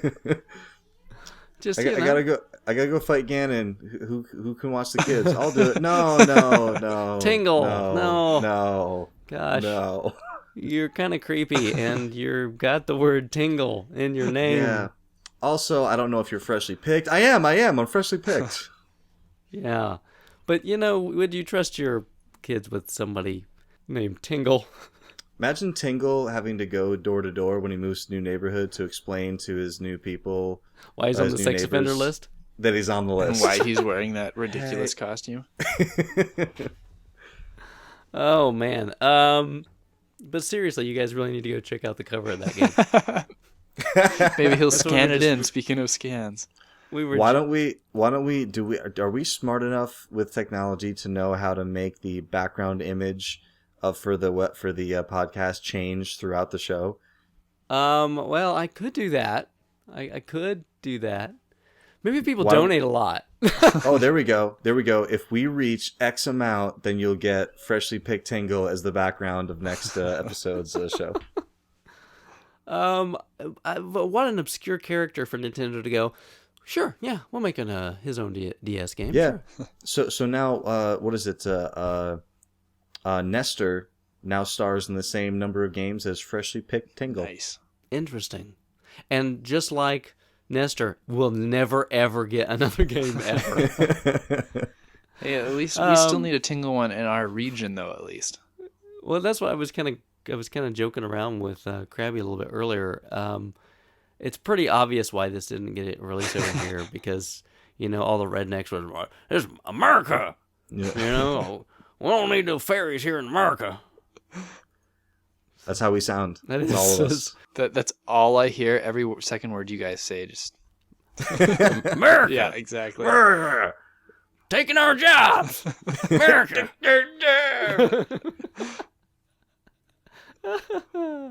Oh my. And then moving on, I really have no clue. All right, when you guys change your usernames, number one, shame on you. And number two, if you change it to this, I don't know how to say this without sounding bad. Bill, you do it. I don't. What? You can say that without sounding bad, can't No, you? you try. can't. You try. Volgages? Is that Hebrew? It has to be. I mean, why else would you? Yeah. Yeah. Faux? Would you say faux? I would hope you would say faux. But then it just sets the next part up to sound awful. But no, but these are just pants. Don't let them bother you. Faux. They're just pretend khakis. khakis. Yeah, Gotcha. Khakis. Faux khakis. Faux khakis. You didn't get these at the Gap. Not for khakis. You gotta go to Banana Republic to get the real khakis. Those are the faux khakis. There you go. Oh my! I'm sure there was a story why that username got changed. The other one had, I can't remember exactly, but it was Kenobi. Kenobi. Yeah. So why? I don't know. But he got Vagrant Story. I love this game. In case you guys didn't know, I think we did not know that. I think it's come up before. I don't even know. I can't explain it. It's just, you know, those games that like they just resonate with you like on like a personal level, and like you just can't even explain why. I can't even tell you why I like this game so much. I just really, really like it. It had a really unique art style. Very much. It had this kind of weird. It was fully rendered, but at the same time had like a comic booky type like voice bubble thing happening. Yeah. And there's a character in it that looks exactly like me. So if you ever want to know exactly what I look like, play this game because I am in it. I think we just figured out why you like it so much. It's not a secret, unexplainable anymore. That, and you know what else it's got going for it? It's a part of the Ivalice series, right? So you had Final Fantasy Tactics, you had Vagrant Story, and then you had Final Fantasy 12, all set in that same world. Oh, my interest in it just went down a lot. Nah! I really wanted to play it until you said that. And it's also distantly related to Super Metroid. Ivalice needs more games in that world. So there you go. How come they don't have that big Ivalice stamp on the box just so everyone knows? Maybe it liked Ivalice before Ivalice was cool. All right, so next up is Mr. Gamer Nick, right? Oh boy, yeah. So I think Gamer Nick went and like robbed somebody or sold some meth on the street corner or something, right? Because he really cleaned up this month, huh? Is that what you do when you buy lots of games? You know, a little meth never hurt anybody, right? Let's just leave that. I just want to say for the record that during this recording, I did not technically say I sell meth. You can't arrest me. I didn't say it. That's right. I didn't technically say that. Oh, this first lot. Oh man, we could it could have just been this. Could have been the show. Yeah. What? Well, I mean, like over the whole month. I mean, he got a lot of different stuff, but he got a lot of NES stuff, right? Yeah, and I'm not really a big NES guy, but whatever. We can talk about it. And you hate those boxes especially, right? Yeah, what do you even need? You can't play a box. Come on. You got it, man. Winning team, no cardboard. All right, so what kind of stuff did he get? Oh, all the stuff. It's quicker to list what he didn't get on the NES there. Yeah. Because it looks like he just bought out like a supply of someplace, right? Yeah, it's got to be. It's. Did he say specifically that it was a store? Because there's multiples of so many games that it has to be a store. He got a little double, so that's what I'm thinking too. Yeah, he must have just bought somebody that was like, "Look, I'm done in this business. I'm out." Could be. You know what I mean? Yeah, I actually saw a couple Craigslist posts like in like the Jersey area recently. It says like, "Okay, I'm done. Come get all my stuff." So it might have been something like that. It might be a store. Because there's a little bit of everything. There's like a little bit of PlayStation, and some strategy guides. That Castlevania 64 guide is one that I haven't seen in a long time. And then it's just boxes and boxes of NES games with a good amount of doubles, but some really cool ones like a lot of common stuff, but some really cool ones thrown in. Like just pops out right in that first picture of Batman: Return of the Joker. Yeah, that's a tricky one to get. Yeah, very very cool. I know somebody's got that one. Yeah, I know some awesome dude who helped a guy get that one. So that was fun. Man, I need to meet up with this awesome dude. Hey, I send. There's an awesome dude that sends you a lot of stuff too, right, Krabby? He got another one that I've been looking for a long time. Is Cool World. I haven't seen that around. Yes, Cool World. and for people who don't know, besides being an NES guy, Krabby's also a Brad Pitt aficionado. So he Cool is. World holds a special place in his collector trophy. I might leave it till the end to save the best for last. So let me ask: Legends of the Fall or Meet Joe Black? Ooh, that's a tough one. I don't think I can actually answer that. Yeah, I'm personally, like, no joke, a really big Meet Joe Black fan. It's a good show. I like that. I would have to go with like 12 Monkeys. Oh yeah, They're Terry all Gilliam. good. They're all good. You can't So- pick just one. Yeah, but I have no problem talking about this for the rest of the night. But let's keep going on his cool stuff. Another Okay, one. so that's- he did get Othello in there. Did you see that one? Okay, come on, being serious over here. I Yeah, actually the things I noticed he got, all right, and these are things I think were a little tougher. Although Krabby might disagree with one of these, but he picked up World Champ, okay. which, all right, not a fantastic game, but it's a harder one to find. Mm-hmm. Baseball Stars 2, which I thought was a little tougher to find, but Krabby seems to disagree with me here. No, I wasn't disagreeing. It's just I got it so early that I've never paid attention to its rarity. It's just something I've always had, so didn't know that. I don't see that one come up that often. And then the toughest of the WWF games, the WrestleMania Steel Cage Challenge. He picked that one up as well. So Did you also notice he got that scat in there? That's an awesome one. who names a game that, right? Scat. Come on, people, really? Can I go through just like the one or two that kind of popped out to me as quick? Goal 2. Yeah. He's got a. I don't know if it's No, complete. you got to say but that right. It's Goal 2. So yeah, Goal 2 kind of popped out to me. I just had it on here. I was looking at it.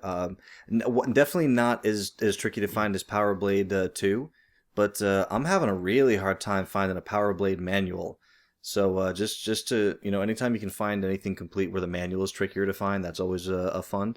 And also in that very top picture, it looks like he's got a couple of the advanced D&Ds. Is that Dragon Strike and Heroes of the Lance? Dragon State's a little tricky to get. Yeah. That's the tougher of the. Yeah. of So those yeah, to so find. nothing that's Cool gonna. Radiance is a little tougher too, right? Yes. Yeah. Yeah. Sesame And then, Street Countdowns actually doesn't pop up too often either. He's got that one boxed there. Yeah, I see a lot of the ABC 1, 2, 3s, but not so much just the countdown one. Yeah. Yeah, I would say definitely a little tougher out of that group. How about but Thunder that- and Lightning? You guys see that one often? I've seen it a few times. Yeah, a couple. I grabbed it actually from Fibro Freak, which anytime I buy something from her, I just assume that it's rare because that's like all she sells.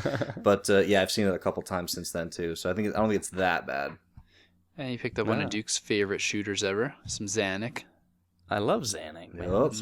I still need the disc version of that. I still want to find it, but That's what, one of these PlayStation days. game? No, I mean like the Famicom disc version. Gotcha. No, actually, FBS, okay. the PlayStation one, Xanac Cross Xanac, Yeah. that's out on PSN right now. You can go out and buy that. Oh, boo. And Don't promote that. Come on. that was that was like an extremely expensive import title. Very hard to find, very expensive. So now you can pick it up for like $10, and if you just want to play it, and I would encourage you to do so. And I would it's pretty encourage you to cool. just import it. Yeah, and then mod your PlayStation to play it. and- It's going to be worth it over the DLC. Hey, and, Alright. and Duke, speaking of Xanac, if you're gonna go with Nax, Would I have a gun next? gotta get that gun knack. Yeah. Krabby, have you played through that one yet? I've tried. I beat it on some of the easier difficulties. It's awesome. I'm having some great trouble game. on the hard mode, which you need to get the real ending though. This is tough. I love compile shooters. Yeah. Great. So this is after the box stuff. There's a whole bunch of really cool carts, including just the. He didn't list all of them, so he's making us pick them out of this little picture here. But he's got a chiller in there. Some Dragon He's Warrior 4 with the manual. Yup. Very good, yeah. Gun knack with the manual.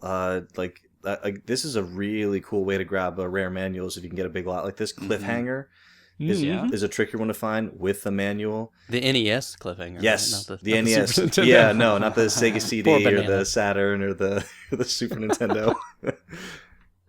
But yeah, there's I spot a Mega Man cart. Mega Man Overlord's 1 not cart in too there. easy to find.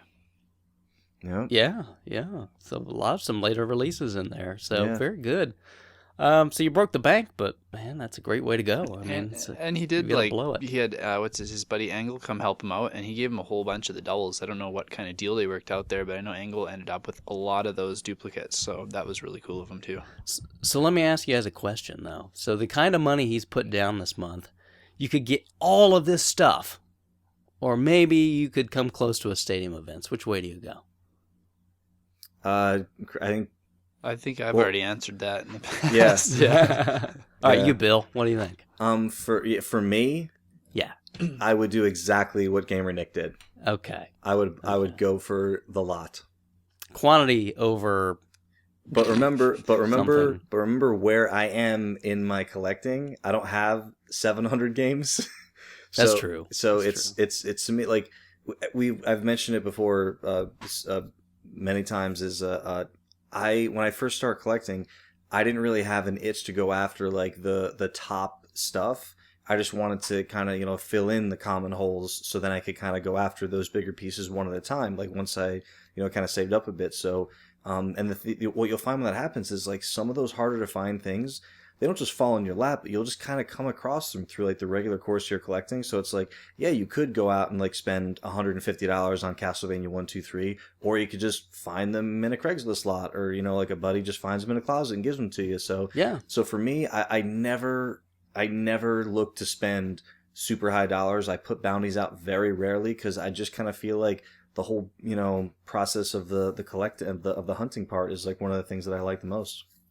Sure, and that's sometimes that makes it kind of an organic process, right? I mean, it just kind of unfolds, and it makes for better memories sometimes too. I mean, don't get me wrong though. Hey, if somebody put a couple grand in my pocket and said, "Here, go spend it," exactly. I mean, I do get the itch once in a while where I'm like, "All right, $200, someone give me this thing."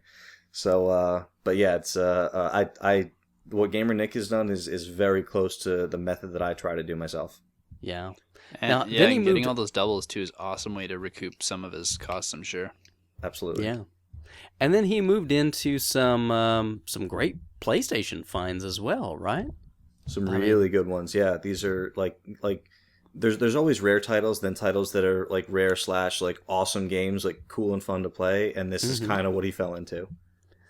Yeah, so he picked up Xenogears, which, I mean, not crazy rare, but still is not a cheap title to pick up. Awesome games, too. And exactly, it's such a great battle system.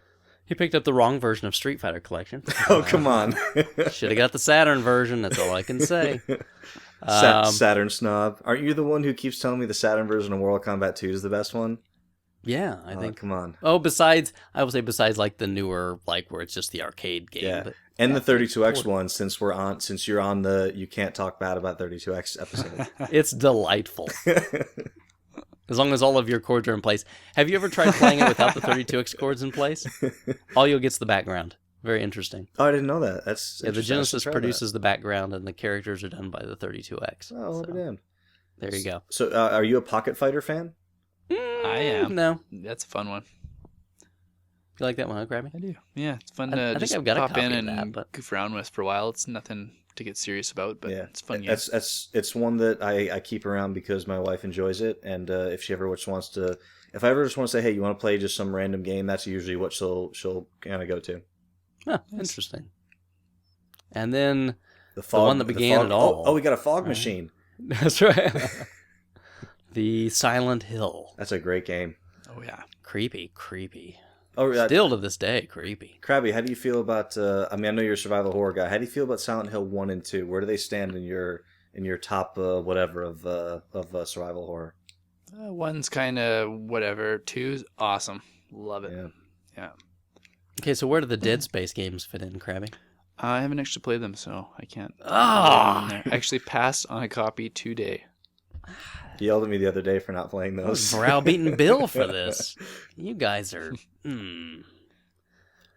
No comment. And he also got Cartia for PlayStation. Nice. Now, that's one I don't know if I've ever seen that in the wild. Yeah, but you got to pick up something if it's got Atlas on it, right? You have to grab it. You do. Don't get me wrong. If I saw it, probably I would. Even if not knowing much about it, I'd probably pick it up. Yeah.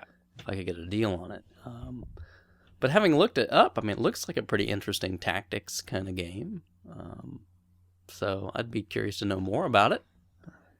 Sure. And then looking down a little bit here, he also picked up one of the hardest ones for the PlayStation to pick up, right? Yes. So you're talking about Suikoden? Yeah, Suikoden 2, right? Yeah. Is that one of the hardest? I know it's one of the pricier ones. Is it really that hard to find, though? It seems like they're always around on eBay. Well, don't get me wrong. There's a lot of stuff that's pricey that's on eBay. Yeah, but that's the argument that Shadow always makes, and he's right. When someone says like, "Oh, like that's like the rarest thing," and he's like, "Oh, well, you can buy 10 right now." Yeah, it's really expensive, but if you're talking about like hard to find, yeah. So it's like, what's the one someone mentioned like Snatcher, for Sega CD, and what do you mention, like Kyo's Flying Squadron? Okay, yeah, Yeah, so Like he's like, Radical so Rex there's and a couple others, yeah. yeah, so he's like, there's pricey but available, and then there's like actually really hard to find. Well, I think you have a combination of more rare and very desirable. Right. And that's always driving price, always supply and demand, and then really you have both of those working for you. Yeah, Have sometimes you it's got- weird. right? Like, you can go on eBay and see like half a dozen Flintstones Surprise of Dinosaur Peaks, but then you look up something like Dragon Fighter, and there's like one on there, Yeah. and it's like but a ninth the price. It's weird. But Flintstones gets all the publicity, right? And Dragon Fighter gets none. Let's change It- that. it really- let's bump Silent Service way up there. I was just thinking that. Well, foreshadowing. Now, he also picked up... Now, Krabby, you were just telling me about this one for Super Nintendo. I didn't realize it was that rare. Yeah. So what was... Three Ninjas Kick Back. No, it's kind of like I compared it to Wacky Races on the NES, where you can find the cart. It'll cost you maybe $50 or so, but you can find it. But if you want the box manual for that one, it's really impossible to find. It's one of the last ones people often pick up when they're going for a complete Super NES collection. That strikes me as odd. Yeah, it's weird. Like, I mean, not being a Super NES guy, that's but I had no idea. Like, no idea it was that kind of hard to find. Yeah, I can tell you why. I don't know if it's just like a late release or if it's rental exclusive or there's some more sort of distribution oddity there. But yeah, that one's really kind of tricky to track down. So let me ask, in terms of Super Nintendo rarity, is the Exertainment at the top of the heap? Is there anything crazier than that? I think it's one of the hardest to find, but it's also the combo cart is wasn't technically released for resale, so a lot of people put that in the unlicensed category. So But it was officially licensed by Nintendo, right? it was officially licensed, but it wasn't officially sold. So people, they like the retail set, so not everyone includes it in their set. Interesting. Probably But there was a yeah. home version of that. Am I wrong?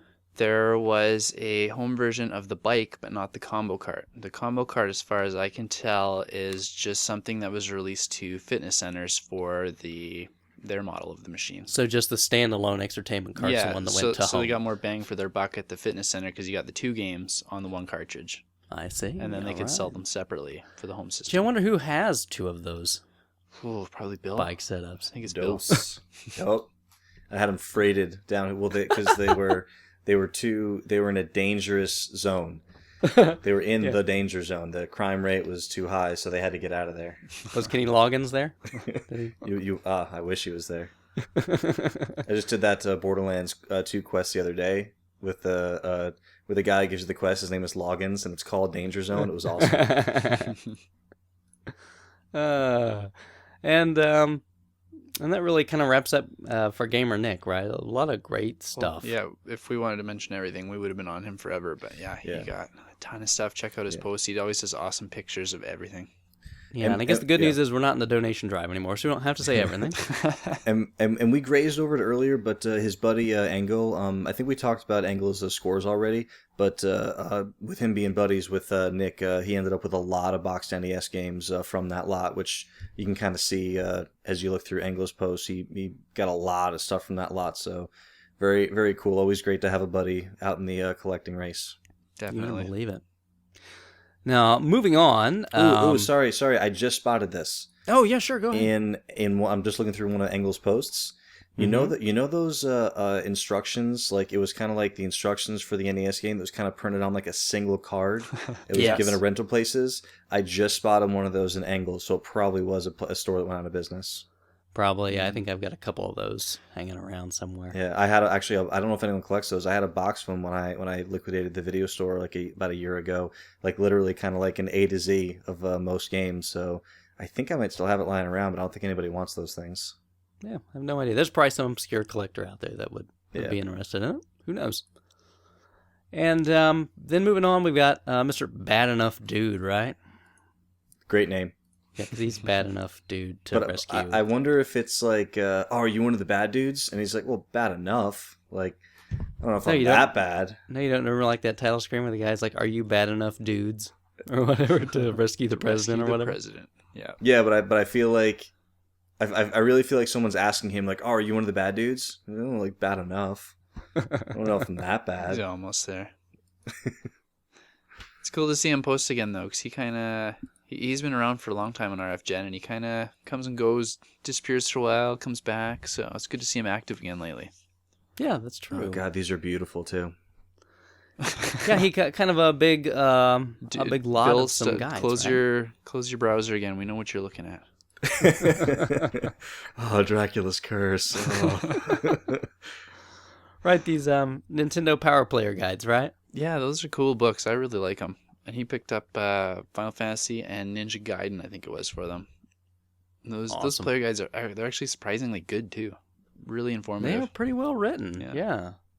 I mean, I remember as a kid, I had several of those that you would leaf through, and then the official player's guide. Oh my gosh, that thing was like the Bible for a while. Mm-hmm. You could just flip through and be like, "Oh my gosh, it's all the secrets." You felt like the FBI was gonna like come in and like take them away from you because you had all the stuff. Oh man, and like I had those books from Nintendo, like the one on Zelda and Super Mario Brothers. Yeah. It's like all the maps, all the secrets. Mm-hmm. You're like, oh my god, all the secrets. I've got the official Nintendo Super Metroid guide. Awesome. Yeah, I actually, Chris got one in at Retro Games not too long ago, and I like in this huge lot of Nintendo powers, and I just like I flipped through, I grabbed it, and I was like, okay, how much? And it was too much. I couldn't buy it, but it wasn't an awful price since I think he sold it like a week later. But yeah, it's one of the coolest guides. Is that Super Metroid Nintendo guide? Well, here I've got an idea. Krabby, you hate Super Metroid, so just give it to Bill. I never said I hate it. Everybody wins. I never said I hate it. I don't know You where I just even don't got this like guide either. It's been in my collection for so long, and I never bought it. I don't remember any friends that had it. So you won't miss it, right? I don't Bill know. would love it. There you go. We'll see. See, I It's bring people the- together. this- That's what I do on this show. December 12th. just in case you were wondering. Nice. You're one of those guys I can kind of bundle it into like a Christmas / birthday thing. Oh, that's me and you Duke. love that, It's- don't you? Yeah. That's what we Birthmas. get. We get doubles. Yeah. No fun. December birthdays suck. My sister's January 2nd, so she's only slightly Oh, yeah. like it's I don't know. She says it's worse because it's like closer to Christmas, just on the other side. My aunt's birthday is Christmas. Ruh-roh. Literally. Yeah, no good. Yeah, no good. Did you guys mention the Castlevania Adventure complete yet? No, No, I wanted no. to come back to that. Yeah, that's an awesome pickup. Man, that's one of those ones that I don't even know if I've seen this like for sale complete on a forum in the last year. I remember buying that when I was a kid. Saved up my pennies. Now, what was the release without looking it up? Was Castlevania Adventure after 1 or 2 or 3? It was at Game Boy launch, so probably after 2? Yeah, But not 3. I don't think it was before 3, and I can't remember if it was after 2 or not.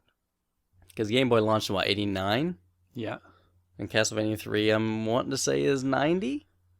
You're probably right. That sounds about right, yeah.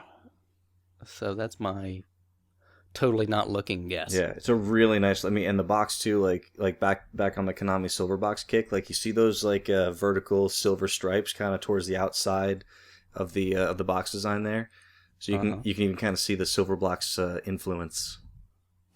Yeah, very awesome. Well, I think that wraps up for most of our users. Now this is the point in the show where we get to brag of our own crap, right? Won't take too long for me. It's good to be the host. Right? You can talk about all your stuff every month. Yep. Well, starting out with me, we've talked about on the show before, and now finally, Krabby, you're right there with me, right? The fruit of our Kickstarter labors came in. Right? Whoa! What was your labor? Spending money. Oh, I had to okay. work for that money. I clicked Are you on a kidding bunch me? of stuff. What are you kidding me? The fruit of your typing your name and address in. I had to go and sign up for some sort of Amazon payment thing to do this. I mean, come Yeah, on. that is weird. Yeah. I always forget they don't do like PayPal. They just do Amazon payments. Yeah. But the Cheetamins, right? Yeah. I think of mine them. came in the very last shipment he did. I had to wait right till the end to. I think mine was in there too. But yeah, it came and I'm pretty happy about it. You guys keeping them sealed, or you get a seal plus a play? What'd you do? Oh man, I'm keeping both of them sealed. I got the Creation and Cheetahman 2, and I want to open and play those. Are you kidding me? I just grabbed 2. I'm keeping mine sealed too. You guys both got 2, and you're not opening them. I've got Action 52, so I could really play Cheetahman if I really wanted to. Okay. But do I really want to? No. If you ever have an experience playing Action 52... With all the other games available at your disposal, why would you put that one in? And you know what's crazy? You know, you notice his hints? There's going to be another Action 52 coming. Yeah, I'm looking forward to that too. I'll probably grab one. Yeah, Action 52, the reunion. Yeah, I was listening... You think it's going to be called Action 52 2? Or like no, it's... Action 53? He's already said it's Action 52, the reunion. Oh, it should be like squared or something. Yeah, but I agree. He's actually hired like the same programmer that do did some the thing. Bug fixes so you can actually beat Ooze now and win the contest finally. I don't know. I think they're probably going to do the same thing. Throw them and lock them in a room for like a couple weeks and go you have to make 52 games. Go. He did an interview. I've done several interviews, but he talks about kind of the process and like everything he went through. And I mean, a lot of people think, oh, this guy's just asking for money and blah, blah, blah. So don't give him your money if you don't want it. Yeah. That is not what we sound like. Oh. No, but really, when you listen to the guy's story, I mean, it's a pretty interesting story. And there's really a lot behind it. It wasn't just, oh, I walked in and decided to make Cheetahman 2 carts. Is that his accent? No, not at all, really. You make us sound all weird, and then you give him an accent? Like, I don't know. He's sound from a little Texas. odd, yeah. He's from Texas. I can't do a good Texas accent. Oh, okay. I'll allow it. So, there you go. So, besides the Cheetahmans, I also got a couple gifts. And so, one right off the bat, I think I mentioned earlier, but I had bought, or actually traded Bickman some Super Nintendo games, and he had like a big sale while I was clearing some stuff out. So I got a Lynx 2 from him in trade, because I didn't have a Lynx. And then I was kind of saying that, now I just need to track down Ninja Gaiden game. And then Moonraker Fats was nice enough. He's like, hey, I've got a copy. I will just send me your address and I'll send it to you. I'm like, oh, no, you can't do that here. Let me at least cover your shipping or do something. He's like, no. And again, you just need to talk nicely about the 32X on the next episode. So here I am. No deal. I'm doing that. Yeah. But I was really shocked and very surprised and very, very nice of him. When it showed up, I thought it was just like a loose card. I just like, okay, here's just the game to play it. But no, he sends me like this brand new sealed in box Ninja Gaiden 3 for the Lynx, and it's beautiful. That's awesome. Yeah, so thank you again very much. I really appreciate that. So what are you, a sealed collector now? Yeah, that's the problem. I can't open it, right? I mean, I'm like, I can't open this. Yeah, now you got to find yourself a loose cart just to play it. Well, the good news is I remember at some retro shop not too far away, they had some Lynx games, so I'm going to go do some hunting here coming up and see if I can track something down, but I guess I can't bring myself to do it. This is not a joke, but have you guys ever called a place like looking for Lynx games and they're trying to like they're like, oh, do you mean Zelda? I've had that happen before. I'm like, hey, do you guys carry Lynx? And he was like, oh, Zelda? I was like, no, I'm not, no. I know what I'm saying. They're like, oh no, the golf games. Okay. Because that's how like parents shop. They're like, do you have the one with the guy? No, the Link guy, the elf dude. Yeah. I told you I was Mario for Halloween one year, and I had the Mario theme song on a tape recorder. Oh, that's awesome. So when the door would open, instead of Trick or Treat, I would just play the da da da da da da. Did you do the Lou Albano one? Do the Mario. Do the Mario. No. Oh man, you should have done that one. That would have been so much better. And you could do the dance. Swing your arms from side to side. There you go. And then I also got in, again, another very gracious, or I guess however you want to say that gift. Good friend and listener of the show, Mr. Retro Rage. He just PM me out of the blue, and all he puts in this PM is just address with a question mark. So I kind of messaged back. I'm like, you respond restraining order? No, I was just, at first I was kind of like, huh? Like, I thought maybe he just accidentally, hit a button or something. Right. And he goes, no. And he shows me some posts, and I didn't even pay attention to it. He just had put some posts in the thread about sending me something. So I was, well, okay. And I have a P.O. box, so the good news is nobody knows where to find me anyway, so no stalkers allowed. Yeah, I don't know where you're at.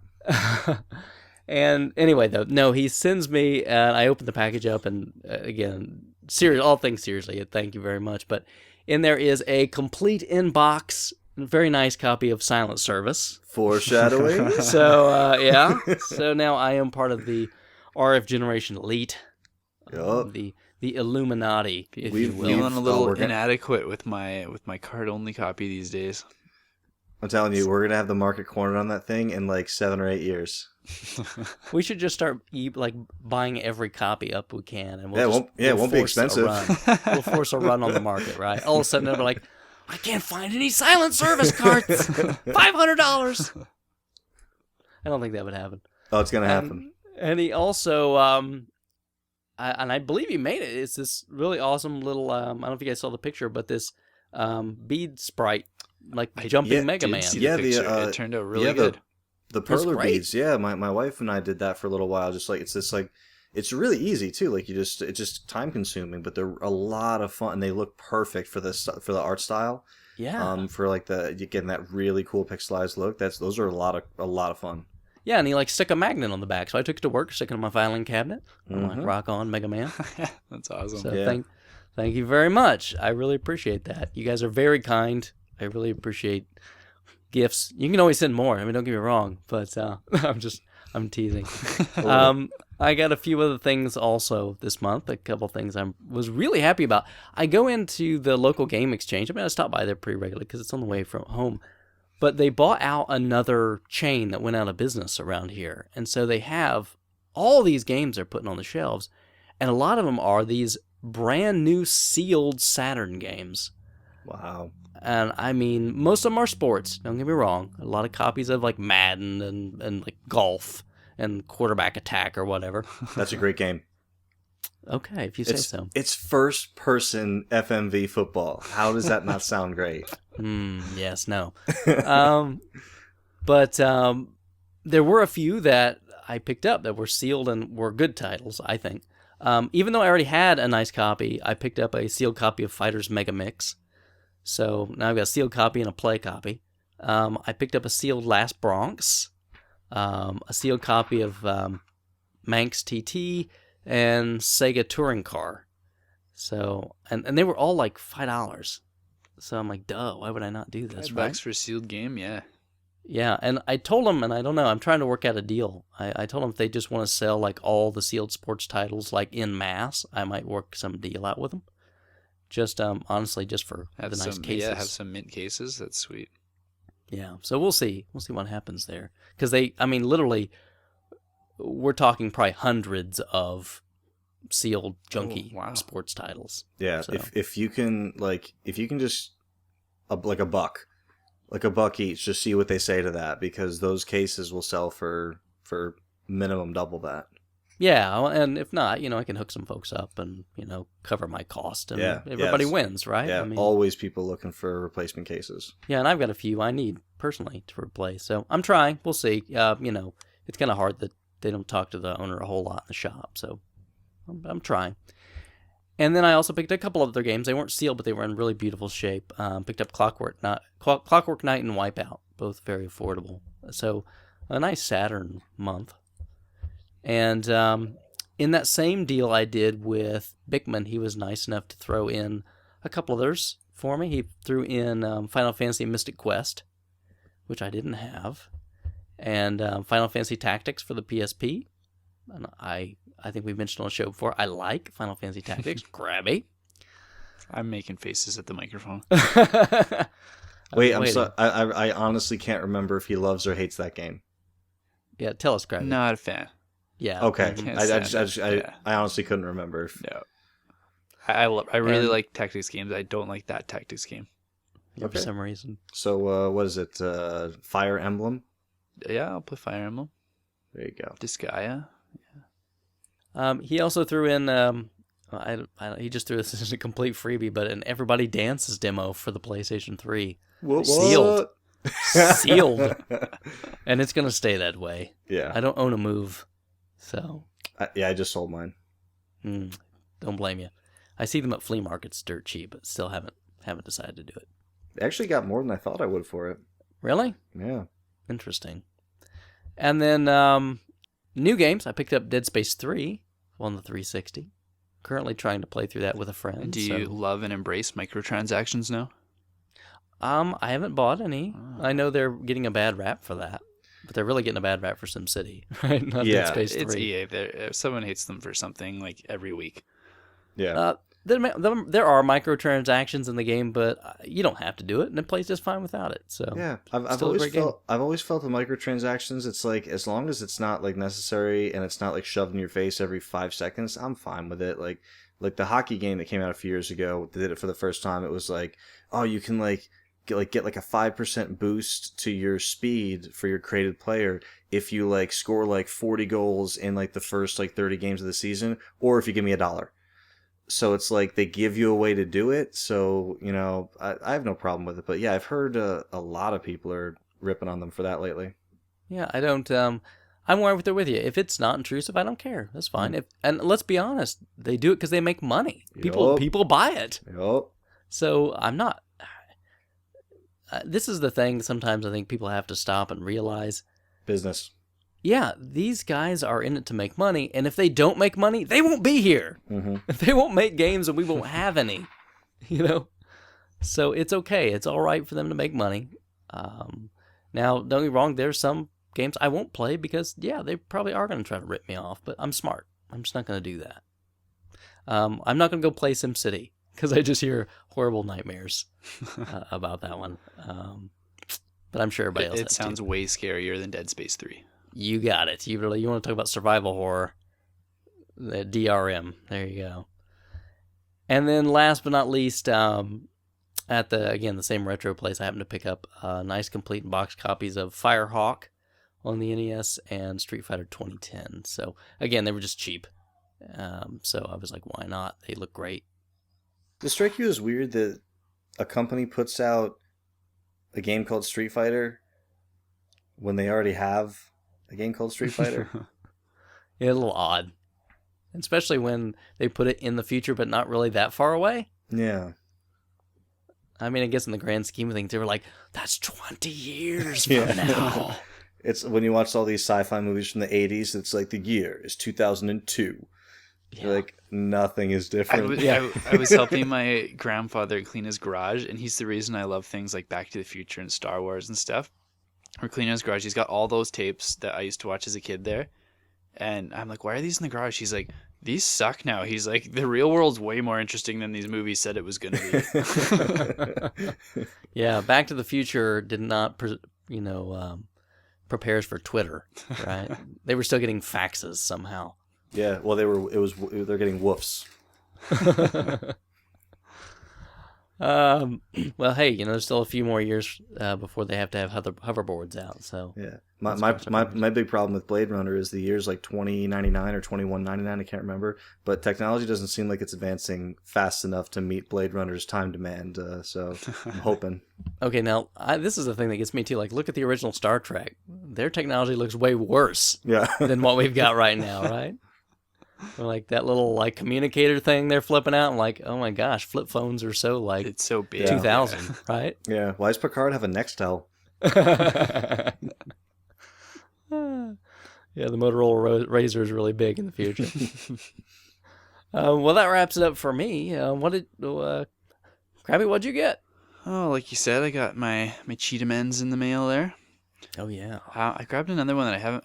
I had right when the DS came out. I bought a game called Polarium, and I just lost it over the years. I'm pretty when I lived with some guys, a few things went missing, and I think that was one of them. So what kind of game is that? It's like a puzzle game, and I was really excited to get it again. And it turns out it's all nostalgia. It's horrible. I hate it. I was so excited to play it, and then I put it in, and like 10 minutes later, I turned it off, and do you hate when that happens? I do. Yeah, that's like every time I turn the 2600 on. I just put anything in it, and I'm like, yeah, oh, God. Okay. Beyond that, we were talking about Xenosaga earlier. I picked up all 3 of them for the PS2, including a guide for the first game. That's amazing. Yeah, I've Was had that, them all. was that local, Crab? Yep. Wow. I've had them all Yeah, for nice. a long time, but they were like condition upgrades. All of them, they were like just pulling out of the cellophane and stuck on a shelf, I think. Wow. So I was happy to For grab your those. area, that's unbelievable to find those locally. Yeah, and I got Zone of Ender's second runners with it too. The guy actually, we were emailing back and forth, and I said, okay, I'm going to come over tomorrow at like 9 in the morning. He says, yeah, that's fine. And I come over, and he's in bed still.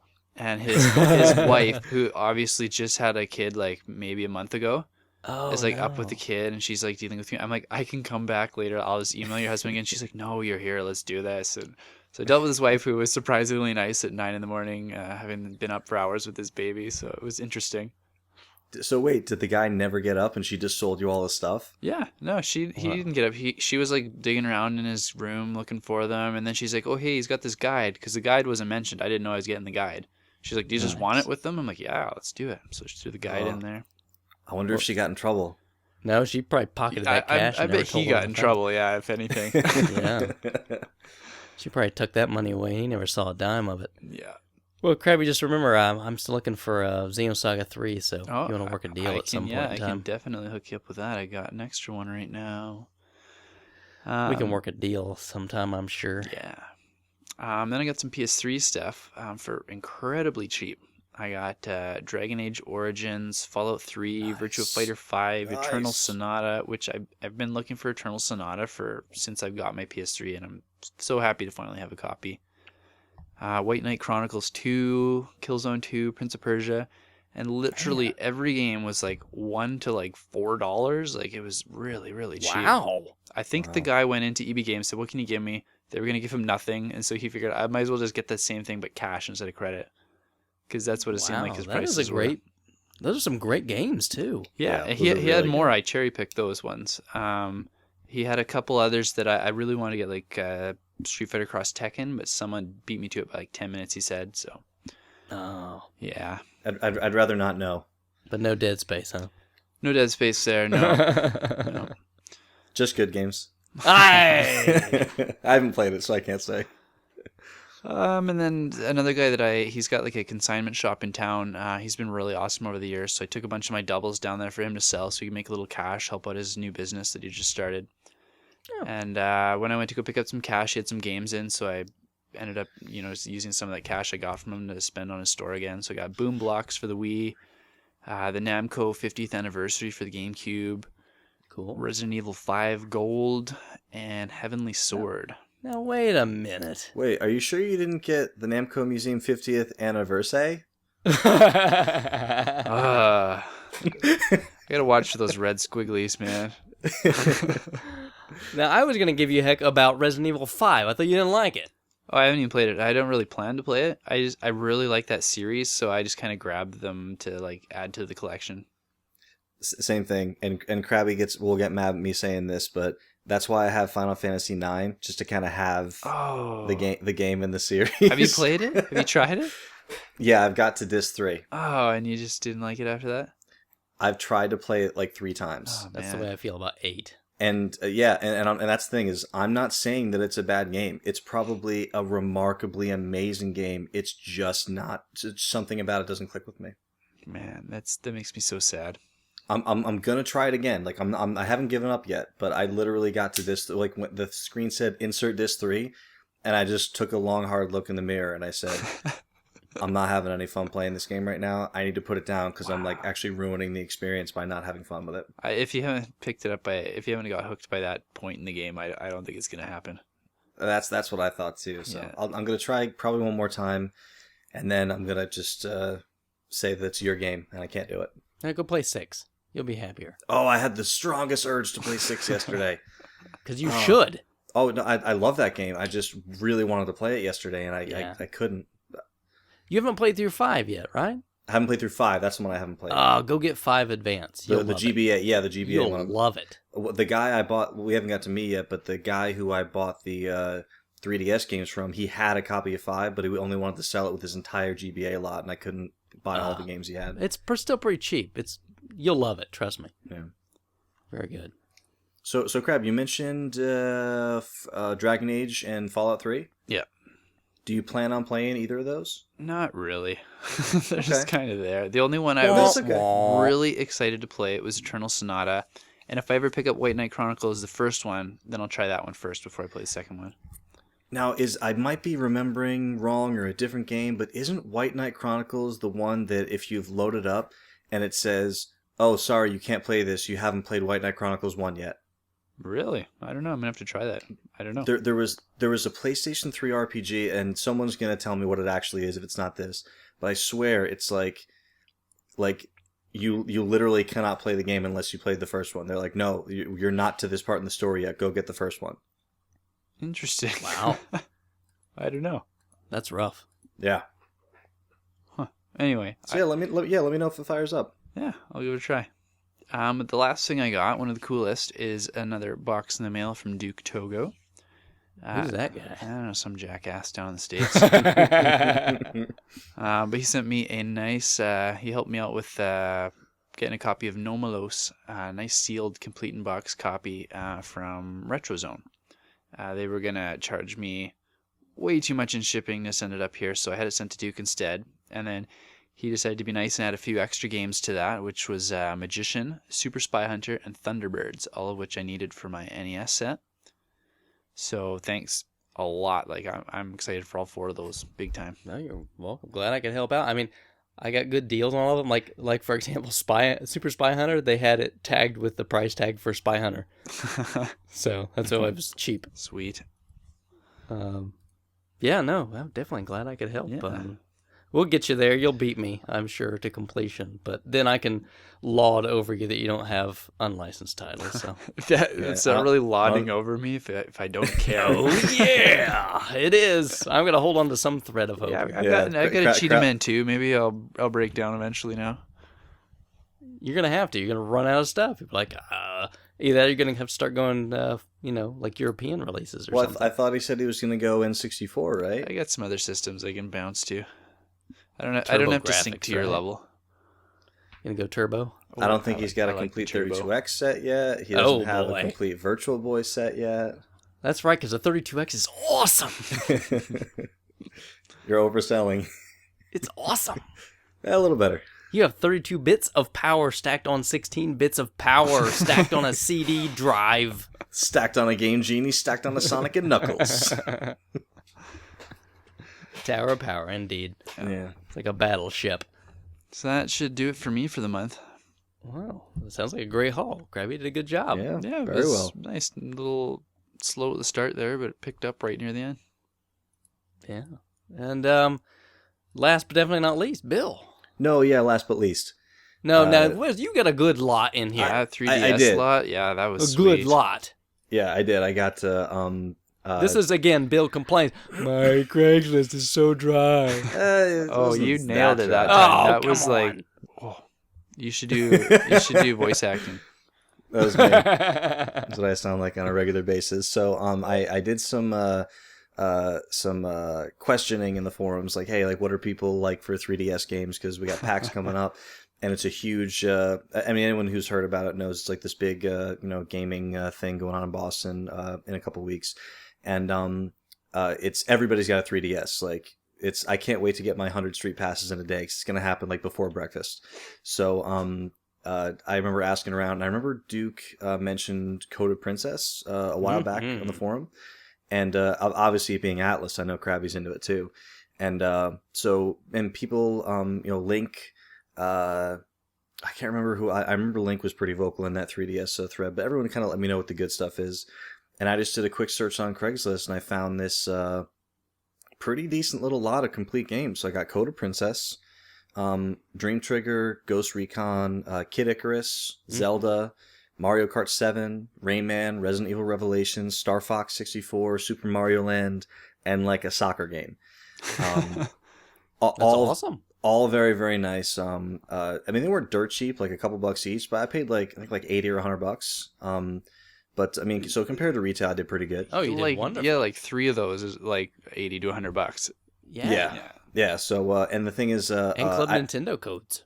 yes, they were not used, which is I mean I already had Super Mario 3D Land and Zelda, so those two were just resale. Cool. But I really wanted Mario Kart, Star Fox, Kid Icarus, and Coda Princess. So those were, I think I did pretty well just on those. Oh yeah. And actually, I didn't post this, but the very next day, I found a Mario Kart 7. It's a cart only, but I found Mario Kart 7 for $5 on Craigslist. Wow. And this is not my local Craigslist. I was like an hour away from home, and when you leave your area, you just kind of look on Craigslist just to see because it's like a new and exotic area. You wonder what's available there. So I found it for $5, and almost got murdered. Like the place I had to go into to get it. Like, it's like, oh, there's the address. And I stopped and Sarah's with me and we kind of looked at the house and she's like, it's not worth it. Let's just go. And, but I went in and I always got it for meet her, so. in a public place, Bill. No, we did. It was like the house was right there, but then like really close by, there was like a gas station. Okay. So I like called the dude and he like walked over to the gas station. So I'm not walking into someone's murder hole. But yeah, I got her a copy, and I didn't mind it was card only because it's literally just for like us to play like Wi-Fi, and I already had a complete copy. So yeah, that was a pretty decent lot. Yeah, and some was resale, so I'm gonna make back most of the money anyway. Hey, if you want to get rid of that Resident Evil, let me know because that is one of the only ones I've wanted to play in a very long time. You got it. It'll be in the mail tomorrow. Nice. Oh, all right, winning all around. Yup. I'll send you a Dreamcast mic for it. There you go. With any kind of men attached to it? Oh, we'll see what I can scrounge up here. I'm sure I can find something. So, and then the other thing I got, and this is why I say my Craigslist is dry. This item didn't come from Craigslist. Oh. This item was actually at Retro Games Plus, my, I say local store. It's like 40 minutes away, but that's my local retro gaming store because it's the best one. So, Retro Games Plus, I was hanging out in there with the owners, a friend of mine. And we're just, kind of just chatting before we go out to, like me and my wife, we're going out to lunch. And we met a few friends there. And I just kind of see this stack of games on the counter. And they were all really like a Tengen Tetris and, not like Gun Knack, but I can't remember the other ones, but they were like all like pretty decent, like kind of $30 to $50 games. And I noticed a DuckTales 2 in there. And there was, those like custom cases that are kind of like printed out artwork in like a plastic case. The Universal game cases? Yeah, but it's like you ever look on, when you look on eBay for like a rare game that you want, yeah. and then the custom cart comes up and you're like, you stupid custom cart. It was that exact cart. Like I could because I've seen it a lot on so they're actually really well made, but I still don't want them. But yeah, I saw DuckTales 2 and I went to Chris, was like, dude, like, are those gonna be for sale? It's like, oh yeah, we haven't even processed them yet. They were just traded in a few minutes ago. So I said, what are you selling DuckTales 2 for? And he checked. It's a retail store, so it was going to be retail price. And he said, oh, it's $79. And I'm thinking, oh, okay, that's right about retail for it. But then I noticed there was a manual in there, too. So I said, would you give me the manual with it for that price? And he's like, I mean, yeah, for you. He's like, I probably would sell it, but yeah, for you, I would. So then I was like, all right, I'll go for it. Yeah. And I didn't know if it was a great deal or not. I just figured, how many DuckTales 2 with a manual am I going to come across? Without the manual, that's not a bad price for it. No, yeah. I'm saying, and then I got home and I saw a recent eBay auction for like $120 for the cart and the manual. So it turns out I did pretty well. Yeah, you did. So right now I'm kind of on the fence about it. Right now it's for trade if I can get like uncommon to semi rare. Get a box, Bill. Box games. Just get the box. I'm gonna purchase or I'm purchasing the box. Right. Yeah. Do yourself a favor. Just get the box. The problem is that I might be waiting for a while, which is okay. I'm patient. But I've been trying to find. You're gonna beat yourself up later on when you get to try to find that thing complete. I know, but the other thing is I'm either like if someone offers me a ridiculous trade, I would take it. Yeah. But at the same time, I kind of just want to grab the box and be done with that game. Yeah, know? You're so close. Go to it. You'll be kicking yourself. You won't be as lucky with that wacky racist thing as you were. That's not going to happen twice. So. I won't have a boomerang DuckTales 2. Yeah, and I don't have a DuckTales 2 box bill. Sorry. Yet. So I paid paid money for that one, so it wasn't like a Goodwill $3 fine, but still did pretty well, and I'm glad to help out my local store. Yeah, well, you gotta keep these guys in business. I mean, they can't give you those great deals if they don't exist, right? Yep. Especially the good ones. Like I know the dude's my friend and everything, but he's my friend because of this store. And like we kind of met through his store, and like we, like we're cool outside that store now. But it's it's just so cool having a place that awesome. Yeah, well, the same thing. This store that I'm at down here, I'm in there so much, and they'll call me. They'll say, "Hey, we got this cool thing. Are you interested?" I mean, sometimes yeah, sometimes not. But you're not going to get that on the internet. You know what I mean? Somebody's not going to go, "Oh man, I know. So and so's looking for this stuff. Let me give him a ring." Yeah, duke.togo never does that for me. I'll be with my wife, and the phone will ring, and it's like, "Yo, this guy's got this thing. You want it?" And she's like, "What are you buying? Like, why do you have hitmen out like searching for things for you?"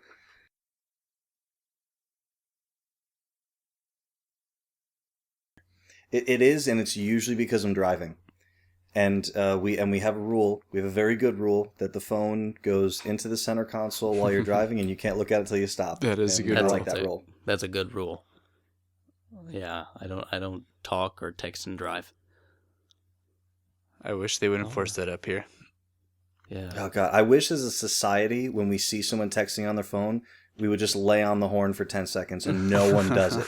Because everyone sees I would never let go of my horn. Because everyone sees everyone's eyes when you're behind the car and they just keep flipping down. Like, why aren't we blowing the horn out these people's cars? Yeah. It's just, I see too many people dead. Yeah. Too many people dead. I don't see it happen, but I see lots of crosses on the highway on the way to work. Yeah. And it's just, it's terrible. Not to bring the show down, but if you do that, there's like... Please don't. Coupled right? with Just please don't. the really crappy roads we have up here and the icy conditions, every single time I drive from my house downtown, there is someone in the ditch or there's like an ambulance on the side of the road. Like, it's just every day. All right, well, we don't want to become the Judgment Cast, so... that'll be the spin-off episode. Yeah, just please don't. Yeah, our Kickstarter will launch the Judgment Cast in a few weeks. Yeah. Well, good. Well, great job, everybody. Another wonderful month of grabs, and we'll be looking forward to seeing what's coming up next.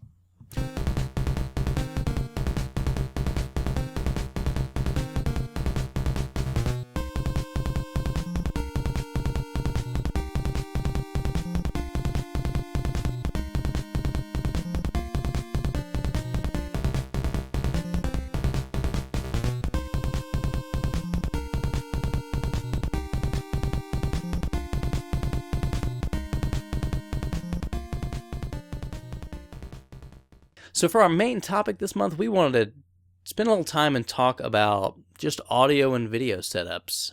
So we'll be talking about a lot of details, a lot of different type of connections and things that are out there, different display devices, different audio components, things to know about connections. And we're just going to kind of dive right in and start talking about video first, right? Yep. Let's do it. So first, let's talk about video displays. There's a lot of different types that are out there, and the most modern and prevalent types are definitely just the flat panels, right? Right. It's almost all you're going to find at a retail store these days. So to get any of the older technology, you're going to have to go, Craigslist or thrift shop or never forget about relatives who might have like a TV in the basement, because those are usually going to be free. Oh yeah, it's getting to the point where I'm even seeing more flat screens than CRTs at pawn shops and stuff now. Yeah. Oh, absolutely, yeah.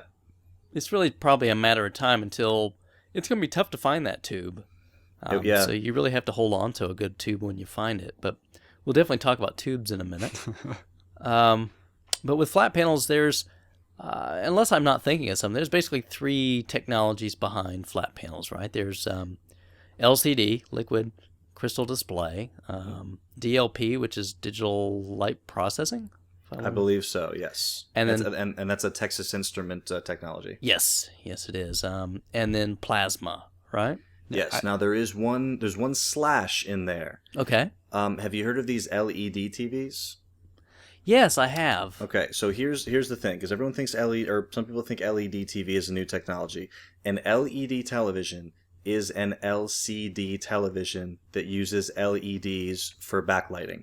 Instead of what, fluorescent lamps? Exactly, yeah. Yeah. So a traditional like LCD panel will have a fluorescent tube that kind of snakes its way through like behind the actual picture element, because LCD pixels cannot produce their own light.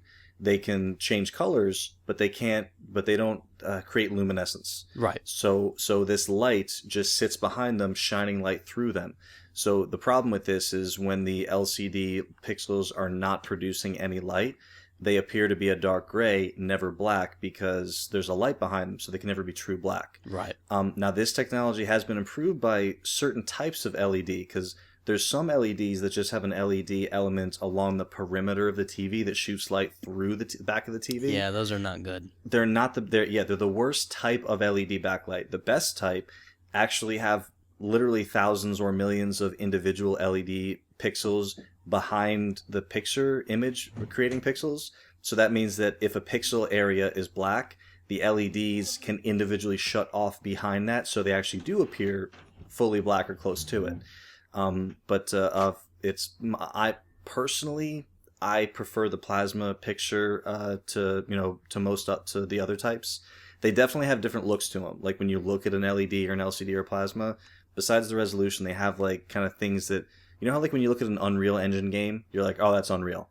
It's the TVs kind of have that same thing. So plasma, to me, their native refresh rate, so the number of times they refresh a second, is about 600 times a second, 600 hertz.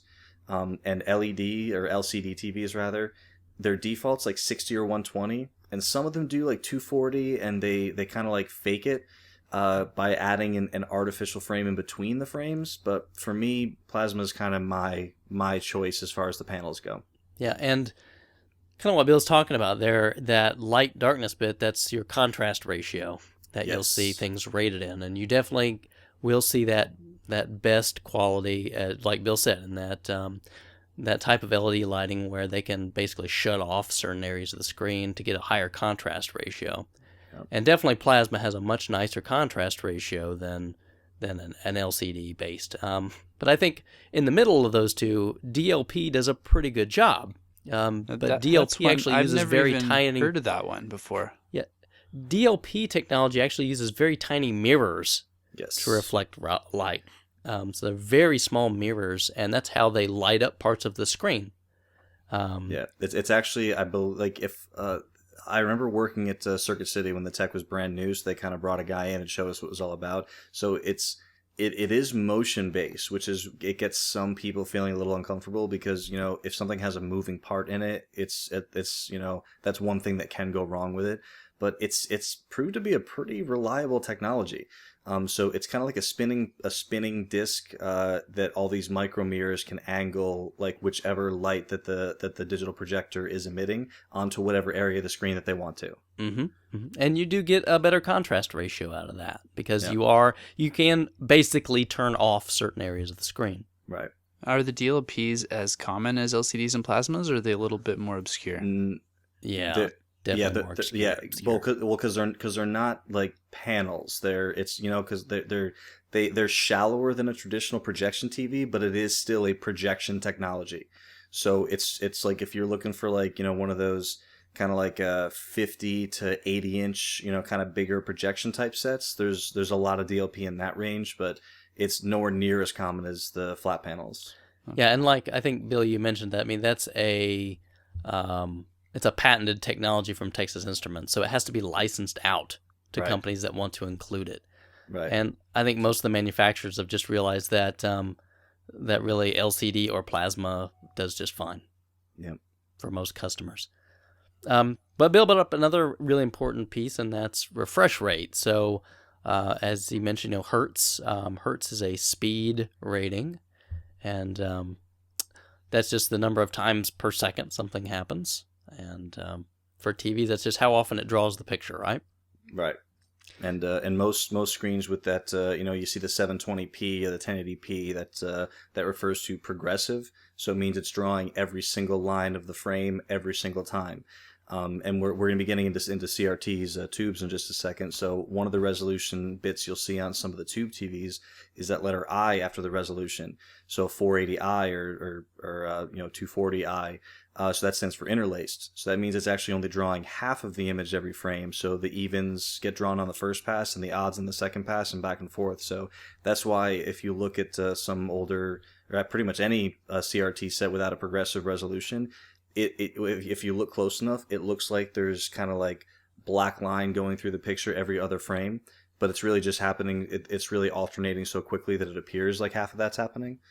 So if you're dealing mostly with newer systems, 360, PS3, Wii U, you're probably using HDMI or component cables, and you're probably only dealing with progressive resolutions. But once you go back to the tubes and the interlaced resolutions, it gets a little bit different. Yeah. So these are the most common flat panel, and definitely flat panel is the TV du jour for the moment, right? Not necessarily the best thing in the world. It's just the most popular, for obvious reasons: weight, size, and I'll tell you, and price is getting to the point where it is not expensive to own a nice flat panel television. Sure. So I'm curious, if we go around, I imagine we probably all own a flat panel, at least one. Is that correct? Correct. Yep. Correct. So let's talk about what we've got. So I've got a Sony XBR LCD TV. Ooh, fancy pants. Yeah, I still am stuck in the mindset that Sony makes the best video displays. I know that's a holdover from tubes, but I'm glad that I still know like that. them. I know. And they are not bad sets by any stretch. I like it. But yeah, there was a time where the term Sony XBR was kind of like, whoa, big man that's on top campus dog, over here. Yeah, that was the thing. And they're still great sets, but yeah, you're right. They definitely used to be universally known as the best display maker, and then kind of as like Samsung and LG and some of the other main manufacturers got better at it, they did seem to get a little stagnant, but they still make a good display. So it's just that other companies caught up, not that Sony's got any worse? Sony was, really good at tubes, so they kind of tried to hold on to it longer than everyone else did. Right. So everybody else kind of got a good edge on them.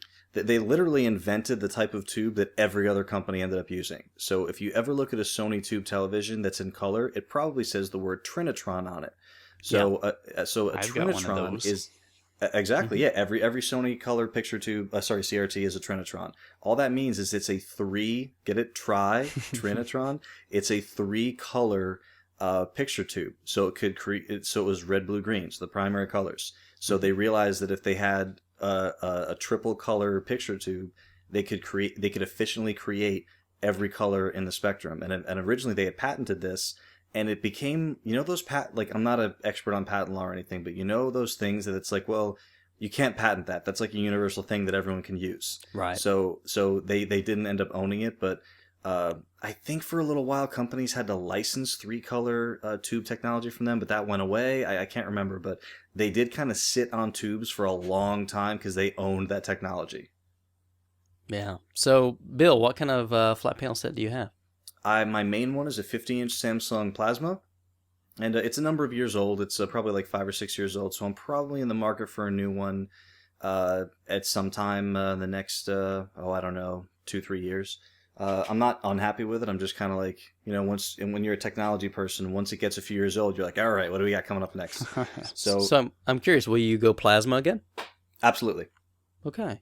Absolutely. And again, I am in no way against LED or LCD TVs, but it's just, for me, I personally prefer the plasma picture to every other display type. It's just, when I look at it, it sounds corny, but like when I look at it, like I know, like it's exactly the way I want a picture to look. The LEDs and the LCDs, they always seem to have this weird, like bluish, like washed out look to them. Like they just don't ever look like super crisp to me the way a plasma does. And it could be in my head, and that's fine because I like my TV. No, I understand completely. Yeah.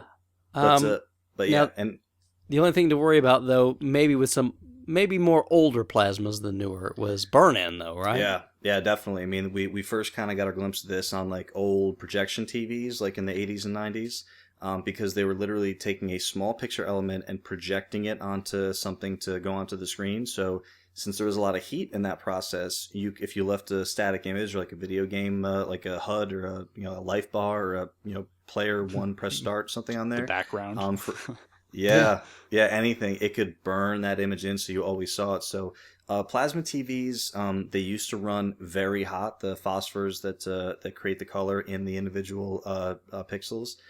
It's really, really, I mean, you can't say it's 100% not a problem anymore, but we're talking like Pioneer did a demo a couple years ago where they left a plasma TV on a static image for like a 4-day conference, like 24 hours a day. And at the end of the conference, they put a white screen on and there was nothing.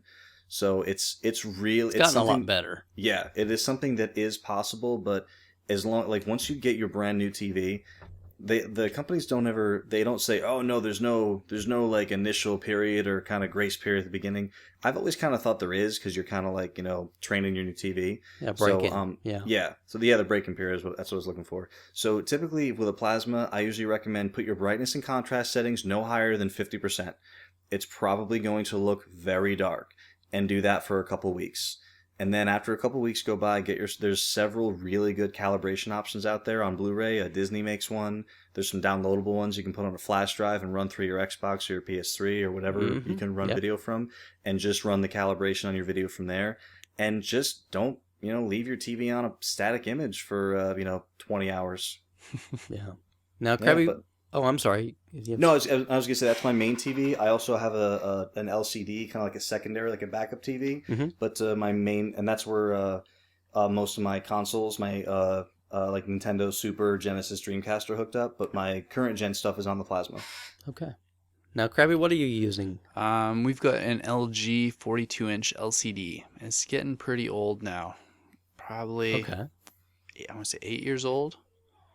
All right. It's really big compared to most TVs nowadays. I don't realize, like at the time, you know, it seemed really thin, but now it's like 5 times the size of what everything else I see.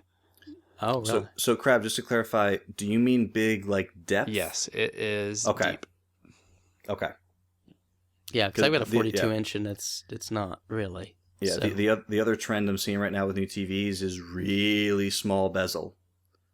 If you if you walk into like a Best Buy or something, like we're talking like the distance from the edge of the screen to the edge of the TV is like a 1/4 inch or less on some of these sets. Yeah, like, ours is pretty thick. It's got to be like close to 3 inches. Yeah, most of the ones from that era were definitely big bezel. Yeah.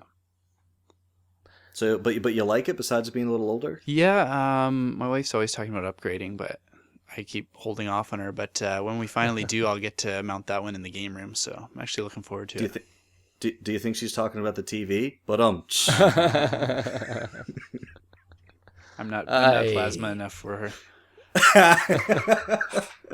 Oh, and the t-shirts just keep coming. Oh, good. So, I mean, that gives kind of a nice rough overview of flat panel technology, and kind of there's a lot of variants that are out there, but I think that probably gives everybody. But nobody likes to talk about variants. Yeah. Now, one thing we do need to really make sure that everyone understands, though, about flat panels is signal processors, right? Built-in signal processors. Right. Flat panel displays usually have a built-in signal processor, so it's going to be a microchip that usually tries to clean up the video or otherwise process it to get the best picture possible. The downside to that is it does interject a very small amount of delay when displaying the video. Now, if you're running all your audio through that same set, then that's not really much of a problem. But definitely when you run audio through a separate source, you can get lag that's noticeable, right? Yep, and there are certain television sets that allow you to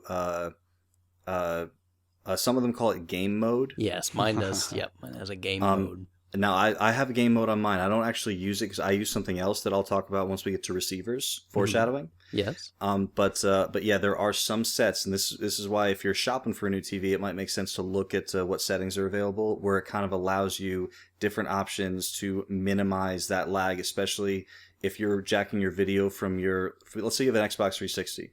And your video source is going to be the video cable from your Xbox. That goes straight into the TV. But then the audio source you run into a separate unit, like an audio receiver.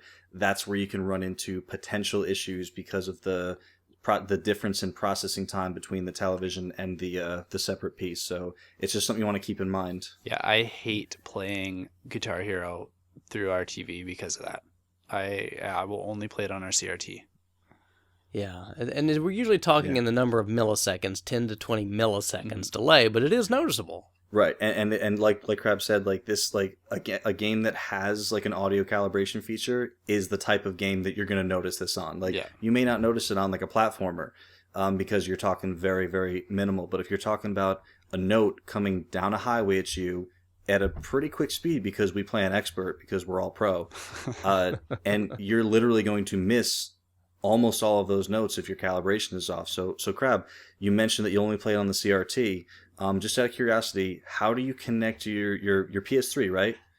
How do you connect your PS3 to your flat panel when you're playing Guitar Hero? Oh, I don't play it on the flat panel. I only play it on the CRT.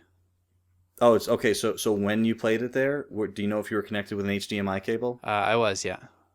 Okay, so that actually can the HDMI cable itself actually does because there's a digital to audio converter process happening as well. So I found this out from when I did a demo of Rocksmith at a Ubisoft event a couple of years ago. Mm-hmm. They were recommending they said, we want to make sure you tell all your customers that when they're playing this to plug in their audio and video with RCA cables to their television. You're going to lose the resolution because you're not going to be like digital HDMI. Yeah. But the audio, it doesn't need to convert from analog audio to digital. It's just going to go straight to the TV in its regular form. Very interesting. Okay, so but for those type of games, I mean, they know this is an issue, so they introduce calibration features right into the game to take care of this, right? Right. I'm still not satisfied with those. I'm still not happy even after calibrating the audio. So do you not have Rock Band 2 or 3? No, I'm more of a Guitar Hero guy, but they've all got their calibrations in them too. Right, but with Rock Band 2 and 3, the guitars have like built-in pickups, so you could just hold up the speaker and it calibrates itself and everything is spot on. No, I've never done that. Yeah. I've actually there's this is going to get too far off topic, so we won't spend too much time on it. But there is a really, really, really, really good calibration tutorial that some user on the Rock Band forums posted up, and it actually is very involved. It actually involves like I don't want to get too far into it, but I went through this like 5 or 10 minute process. It's a little bit more in depth. And I'm telling you, like, spot on 100%. And the cool thing with Rock Band is what your delay is. So, like, I know that it's 43 seconds. So now, like, on any game that allows me to manually put in my delay, I can just enter in 43 seconds and milliseconds and we're good. So I'll see if I can grab that. We'll throw it in the show notes. But, yeah, calibration when you're going to a flat panel or using a different audio source can be an issue with games that require spot-on accuracy. That's also why you run into issues with older systems, specifically when you're talking about light gun games. Due to that delay in signal processing, when it expects the flash on the screen and when it actually appears is not the same, and that's why light guns and Rob won't work right with an LCD. It's just because of that small delay that's introduced, and then there you go. That throws everything off. So yeah, I also read that it had to do with the way that the picture is drawn onto the tube with the electron gun. That'd be an interesting read to go back and research that. But I remember reading, because the way that a picture is drawn onto a CRT is that the electron gun from the back of the tube literally draws like from left to right, kind of like left to right, top to bottom. Mm-hmm. So the thing is, when you pull the trigger on the light gun, which causes the flash on the screen, mm-hmm. the television or the game can tell from where that electron gun was on the screen, as it it matches up the time with where the the picture being drawn should be, so it knows this is the exact area it is because that's exactly where the flash was when this pressed. So you're right, like it's looking for that exact spot, but the time it takes to draw it on an LCD is totally different than a tube. And how it draws it. Yeah. Correct. Definitely. Because you're talking whole frames versus scan lines. Yes. which There's a lot of about. different texts that come in that kind of mess that up. So it's one of those things you'll see very commonly when you see like a Nintendo with Duck Hunt on Craigslist. Will not work on flat panels. Yeah. So, and when I sell them, I put that in there too, because if not, somebody will call you and gripe, it doesn't work. Yeah. And you say, hey, sorry. Yeah. Hey, well, yeah, hang it on the wall. It's a conversation piece.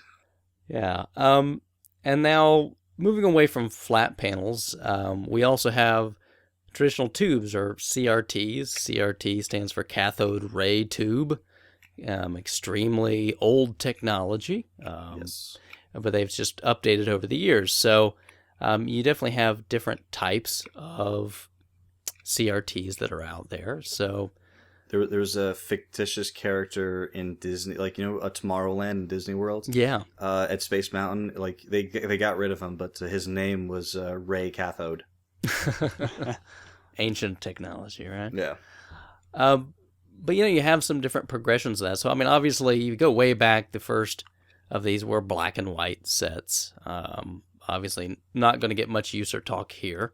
But if you want to go that far back, you remember like the Atari 2600 had a switch on it for color or black and white displays. And a lot of people actually, I find, do like to match the experience that they had when they were younger when they played it. So you never, there could be someone out there looking for that old, switchable set for their Atari. Sure. Or you could just turn the saturation all the way down on a color TV. It does the same thing. Yeah. And then you have your traditional tube that's been around forever, which was just a tube television, but now you would refer to that as SD, or standard definition television tube, which was a 720 by 480 display for NTSC. PAL is, I can't remember off the top of my head. It's a little slightly different. Yeah, and the refresh rate is slightly different. It is. So NTSC video is not, for color NTSC videos, not quite 30 frames per second. It's just slightly under 29.97. And then PAL is 25 frames per second. Yeah. And whenever you're telling someone what the correct, exact NTSC frame rate is, you always have to remember to push your glasses slightly up on your nose as you're saying that. That's right. You want to get even weirder when you talk to video people like me. When you get into frames, you have a different way of writing, whether you're talking about drop frames or non-drop frames. But boy, that's getting way too geeky. Yeah. So before we get too far into tubes, can I ask you guys, do you guys have a preference? I know that flat tubes, the latest type that were manufactured are obviously they're better because of less image stretch on the corners, and you'll be able to see it from a wider angle. But I've actually considered getting like a bubble tube screen, just again like to recreate that experience when I was a kid. So how do you guys feel about flat tube versus bubble tube? I've got both. I've got one of each too also. Yeah, I think that's where I'm headed. Yeah, I'll be honest. I use the tube I use most is flat, but I have one I keep around, and like when I'm going like to meetups and things, and we're just gonna play Nintendo, I'll cart my little old curved tube with me. It's small, nice. I can carry it. I prefer the rounded one just because, like you said, that's what I grew up on. That just it looks right on there. But unfortunately, I use my flat one more often because that's my TV that's got the video output, so I can do my recording through that one. Gotcha. Yeah, and you mentioned, Bill, you don't have a CRT at this moment, right? No, I've had several throughout my career that I really liked. So I'm like on the lookout for. I mean, there's a thread on RF that talks about this, but that Sony Vega flat tube. There's very few Sony flat tubes that are not good sets. So how are you doing your trick shotting right now, Bill? My trick shotting is happening all in my mind and on YouTube. So yeah, very little trick shotting. You had to get that in there. So yeah, it's very little. Yeah. So your traditional SD tube, as we've kind of been talking about and Bill's mentioned, is it's all done via a little electron beam that shoots across the screen. It draws the lines, and it does it just so quickly that your eye just kind of goes, oh, okay, I see a full picture. Mm-hmm. But actually the screen is drawn in halves, right? So it draws upper field and then it goes back and draws the lower field. And the light lasts long enough in between each pass that your eye just goes, okay, that's one whole picture. Right. And the way you can tell this, a really good example is if you put a regular PlayStation, like a PlayStation 1, onto a tube television and just turn it on, like, the official PlayStation symbol. So it's obviously it's that big red P with the S behind it. Yep. And there's a big like the P for PlayStation has a very hard diagonal line on it with a black background. If you look at that logo on a tube television, it almost looks as if the edge of the P is moving. It's like walking up or down. Yeah, that's the process of those lines being drawn. Whereas if you plug that into a flat panel television, since those lines are being progressively drawn every single frame, even if you plug in like a non-progressive source into it, the signal processor makes it a progressive source. So you'd notice that like that walking effect goes away. It's being drawn 100%. So that's it's really one of the only, I was going to say the only way, but then there's the FrameMeister, but it's the only way without spending like $600 where you can get that authentic look of what the games originally looked like when they came out in their original time frames. Yeah, we just always had that. It's called flicker. I mean, it's just kind of and there's also like little weird terms like moire. Yes. Yeah, so that's another effect that like you'll notice on a tube TV that you will never see because it's inherent in the way a tube TV makes a picture.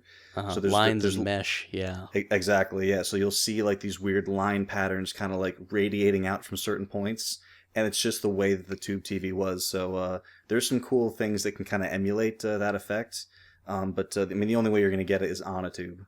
Yeah. So as we mentioned, there's differences between PAL and NTSC, but those were the major two competing. There was another standard called CCAM, but not as popular around the world, and most of those moved to PAL at some point, anytime. Yeah, it was like the RD RAM of the TV world. Yeah. So being that the world is what it is, and that a lot of this stuff started in the US, and then Japan became so big in the development of games, a lot of stuff was really designed with NTSC video in mind. So a lot of even the stuff that's over in PAL territories is really just NTSC coded. So they would look really weird because the differences in resolution, you would think have like bars on the screen and whatnot, because it really, again, wasn't designed properly for that initially. And then you have the reverse, where there were some games that were built for strictly PAL, and they won't play on systems here because of the difference in frame rates and how those work. That's one of the questions I had about for you, especially Duke, about. So I have a Famicom, right? Yes. So what is my Famicom's video output? Japan is NTSC, just like we are. Okay. So it will work just fine. Okay, so what are the systems that I need to be worried about when dealing with PAL systems? Well, the Mega Drive? And it's anything that's natively PAL games if you try to play them on an NTSC system. Okay. So you have differences. Like, for example, I've got several PAL games for the NES, and they'll play just fine. Well, the reason is because, again, they were initially coded for NTSC and then ported there, and not really recoded from the ground up. Okay. But if you were to pick up things like Asterix or that's the other one's jumping out of my head right this minute. But again, games that were designed strictly for the European market, you try to play those in your system over here, and the graphics are going to be garbled because it's really technical, but it has to do with frame rate issues. Okay. So yeah, Japanese stuff plays like a dream, no problem. Gotcha. And sometimes with these, you can watch like some of these newer LCDs and whatnot. They're produced for sale all over the world, so there are some of those sets that can do PAL and NTSC, even if it's a set you bought here. Nice. You would just have to have the PAL equipment, set up to it. So that's a big thing, is just checking, your specs on your device will tell you these are the supported frame rates and screen resolutions. Because it's like a lot of the newer screens now, I mean, film that you see at the movie theaters is shot in 24 frames per second. Right. So when they put it on a regular display, for us, they have to add extra frames to make it 30 or 25. Yeah, that's actually one of the things when I was working at Best Buy. A handful of the nicer sets, they'll have a 24p Yes, mode. exactly. And it's one of those things that it's just a way that it's just the television telling you, hey, like, you know, those movies that you're gonna buy on Blu-ray or DVD and play on your television, we're actually gonna be able to give you the exact frame rate that movie was shot in. Yeah, both my sets support that, so it's very nice, very nice option.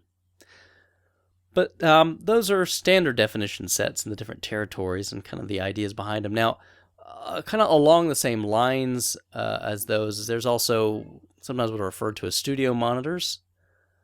Studio monitors are really of the same resolution or whatnot, but they are professional grade monitors, and they typically have different types of inputs, which we'll talk about. So often those will support RGB input, where most SD sets will not. Right. And then and monitors, like I'm not a monitor expert, talking about studio monitors, but they typically have limited or no audio options. Certainly, yeah, they were made for video only in most cases. Yeah, so just in case you're thinking of, okay, well, I want to get like a fantastic monitor, that's great. I encourage you. Just make sure that your audio is a separate priority. Yeah, and I mean, a studio monitor is something technologically very similar to like a standard CRT monitor for a computer. I mean, not exactly, but I mean, it's the same idea that uses an RGB signal. Now, some of those studio monitors can take others, but a lot of them, again, RGB based. And then we get to HD CRTs, right? So towards the end of the CRTs, they started making HD sets. So they had... Do you guys remember for a little while they had this like they had HD, they had like full HD, and then they had like this in between 720p resolution. Yep, and there was another in between. You remember this thing? There was so 480i is typically what people refer to as standard definition. Yep. 480p, while not high definition, was a progressively scanned digital signal at the standard at the 480 lines that people were used to. And this is interesting to note. This is the resolution of DVDs. So a lot of people thought the DVDs were high def when they first came out. They were absolutely not. High def is typically when you get into the 720p range. Even though 1080 is currently the highest mainstream resolution, 720 is still considered high def. There was another resolution. Do you remember very briefly there were EDTVs, extended definition? Yes. Yes. What a mess. Yeah, there was, I think... Those were ones that usually had a max display of 720p. Right. Yeah, and the thing is, 720 eventually kind of became... included in that high def standard, right? But for a while they were like, no, it can't be high definition. Let's just call it extended because it's more than 480 but less than 1080. It's an EDTV, and I remember I think Fujitsu was one of the best EDTVs that was out at the time, and they make a really good panel. So I actually have a friend who still has one. He likes it a lot, but yeah. So if you probably won't come across one, but extended definition was a weird term that kind of fell in the middle there. Yeah, I would say avoid them because they're just really kind of in the middle, right? They're not good at one or the other particularly. Yeah. And then just the full HD sets, right? So we move into I know Sony put out quite a few high definition tubes, and there were a few other manufacturers that did it, but I think Sony's probably the most prolific probably high definition tube maker. And and weirdly enough, I remember seeing RCA was big in high def tubes. I remember, but the weird thing about them, it was a 16. It was a widescreen, so 16 by 9 or 16 by 10, depending on what the aspect ratio was. 38-inch high def tube TV, and it was not a flat screen; it was a bubble screen. Interesting. I just thought it was the weirdest thing. It was like, why would you get so close and then and not do flat? But I remember seeing that, and I know you're probably going to get to this, but if you ever need to lift a widescreen, high definition CRT television, bring a friend, bring many friends, and a dolly, and make sure he is the Hulk, because you will not find one under 200 pounds. No, you won't. No, they're extremely minimum heavy. Yeah. My parents had not an XBR. Not everyone can be XBR. My parents had a I want to say 34-inch Sony high def tube TV that they just recently replaced, and they have an armoire the TV was in, and the armoire is pine, which is kind of a softer wood. Oh, yeah. So there's that.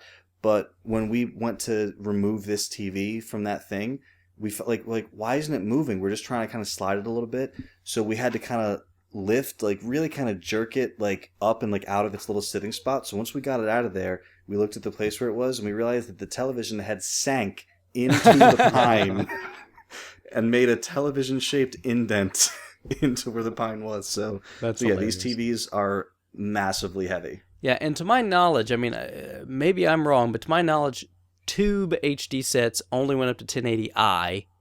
They never reached 1080p. I'm going to say the same thing. To my knowledge, I never saw a P. They were all 720p and 1080i. Yes. Yeah. The good thing about these tubes, in my opinion, is they support a very wide range of resolutions, typically all the way down to the low end of the spectrum, which some older game systems natively output, like 240. Right. They are phenomenally. You'd say like compatible, but the great thing about tube sets is you don't have any of that digital conversion process going, or at least very little of it if you're not using a digital signal. So if you want kind of like one set to run the gamut between like your like 240 signal up to your 1080 signal, it can pretty much do all of them. Yeah, and another advantage of tube versus LCD is that LCD panels have a native resolution. And no matter what signal you feed into it, it's going to convert that to the native resolution of the panel. Right. Or it's going to interpolate. Yes. Which is a whole, you don't want it doing that. Right. It's basically fake. It's like making things up is what it's doing. It's saying, okay, well, you're giving us a lower, like, because on an LCD, there are physically this many pixels horizontally versus this many pixels vertically. Yeah. You can't change that. Like on a CRT, it can just, okay, here's what I'm going to do with my gun, because I've got an electron gun back here. I'm just going to draw the number of lines that you would like me to draw. Exactly. I'm a big Etch-a-Sketch. Yeah. And I'm just going to do that. And an LCD or a plasma or any kind of flat panel, there are physical pixels making up that screen. So if you say, okay, I want you to give me 400 lines horizontally, and they say, well, wait a minute, that's not what we have. You say, well, I don't care, make it happen. So the TV kind of like cuts lines in half and shimmies things together, and it fudges the picture. Yeah, it makes the picture look. It gives you the resolution that you asked for, but at the price of making it look just weird. Yeah, and so unless you're using professional upscalers, you don't want to do it. Right. Okay, so getting back into CRTs, I guess just Krabby and I. Krabby, so what kind of tubes do you use? Like I mentioned earlier, I got that one Sony Trinitron. That's my one with the rounded screen. Yeah. 32-inch, I think it is. Okay. And yeah, like you said, I can't move it without a buddy here. Like I've got two shelves in my game room that my TV sit on. One of them is about 5 feet high, and the other one's about 2. I want the rounded screen on the 5 foot high one, but it's just too hard to get up and off there if I need to move it, so it stays on the low one. And the other one is just I think it's called a Prima. Like it's not a good name brand one. I bought it new when it was like the last time you could buy them at retail. So it's flat screen. It's got a video output, which is why I wanted it. So I got it for really cheap because they just wanted them out of the store so they could make room for their flat panels. Right. I've got again a Sony Trinitron XBR. It's like I want to say a 34-inch widescreen tube, and it's definitely my favorite set. I like to use it for all the classic stuff for sure. It's just a beautiful picture. And then the other one, I couldn't even tell you what it is. It's just some piece of trash, no name. That's it. It doesn't weigh anything. It's a curved tube, but it's a piece of cake to carry around. So it's just fun to bring around when you need to. It's just good to have around. Nice. I have a couple honorable mentions. Okay. In the realm of tubes. All right. I don't know what they're called, who makes them, if it was Universal, but television that had that like U to 13 chugga switch on it. All the old Chuck. ones, yeah, the dials Yep. and everything. The chuck. Yeah. Okay, those were just cool, and I will have one of those, like even if it's just like a paperweight. The other thing, and one thing we didn't mention is certain older tube TVs before the realm of like RCA cables. They just had like that. What did you call it? Was it UHF where it was the two screws? Yeah. Oh, yeah. Yeah. You had VHF and UHF signals were separated. Yeah. So if you go back far enough, you're gonna be you're probably gonna be looking at some sort of RF adapter. Yeah. So a lot of times you can get that coaxial signal into that like kind of double screw connection. Yeah. And that's still RF. It's just a yes. different type of connector. Exactly, yeah. So instead of having it like as a shielded cable, they kind of said, why don't we just have two exposed metal U's that you can screw into the back of your TV? Because that's practical. Yeah, or you had just like a series, like a big 2-lead wire that went all the way out to your outside TV. I'm old enough to remember that stuff. So that's my first honorable mention. My second one is kind of an oddity in the tube TV world, but it's still one that I would get if it came up locally again. I missed my last opportunity.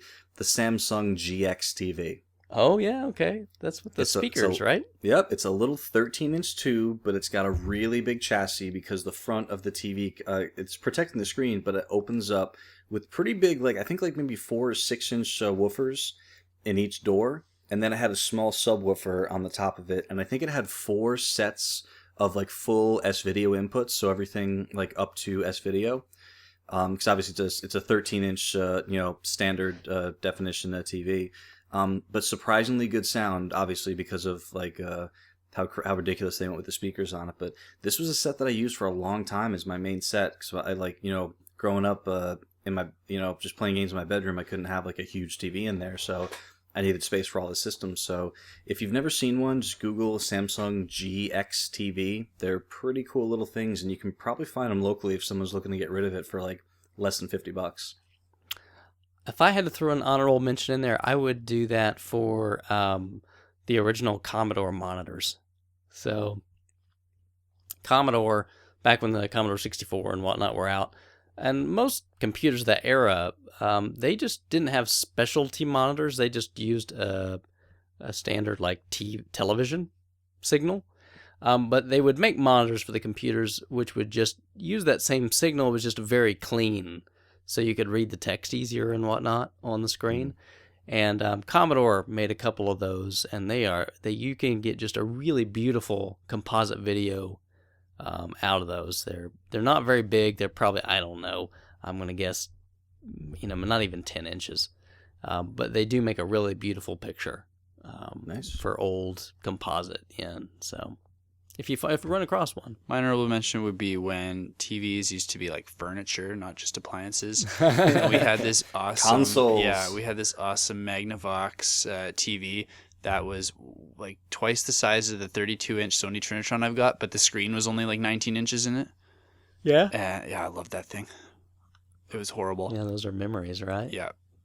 A giant rock on the ground, and that was pretty much, yeah. And it had all the awesome features that Bill was just mentioning, like you can chug the dial around, and then it's you need a screwdriver to hook up anything to the back.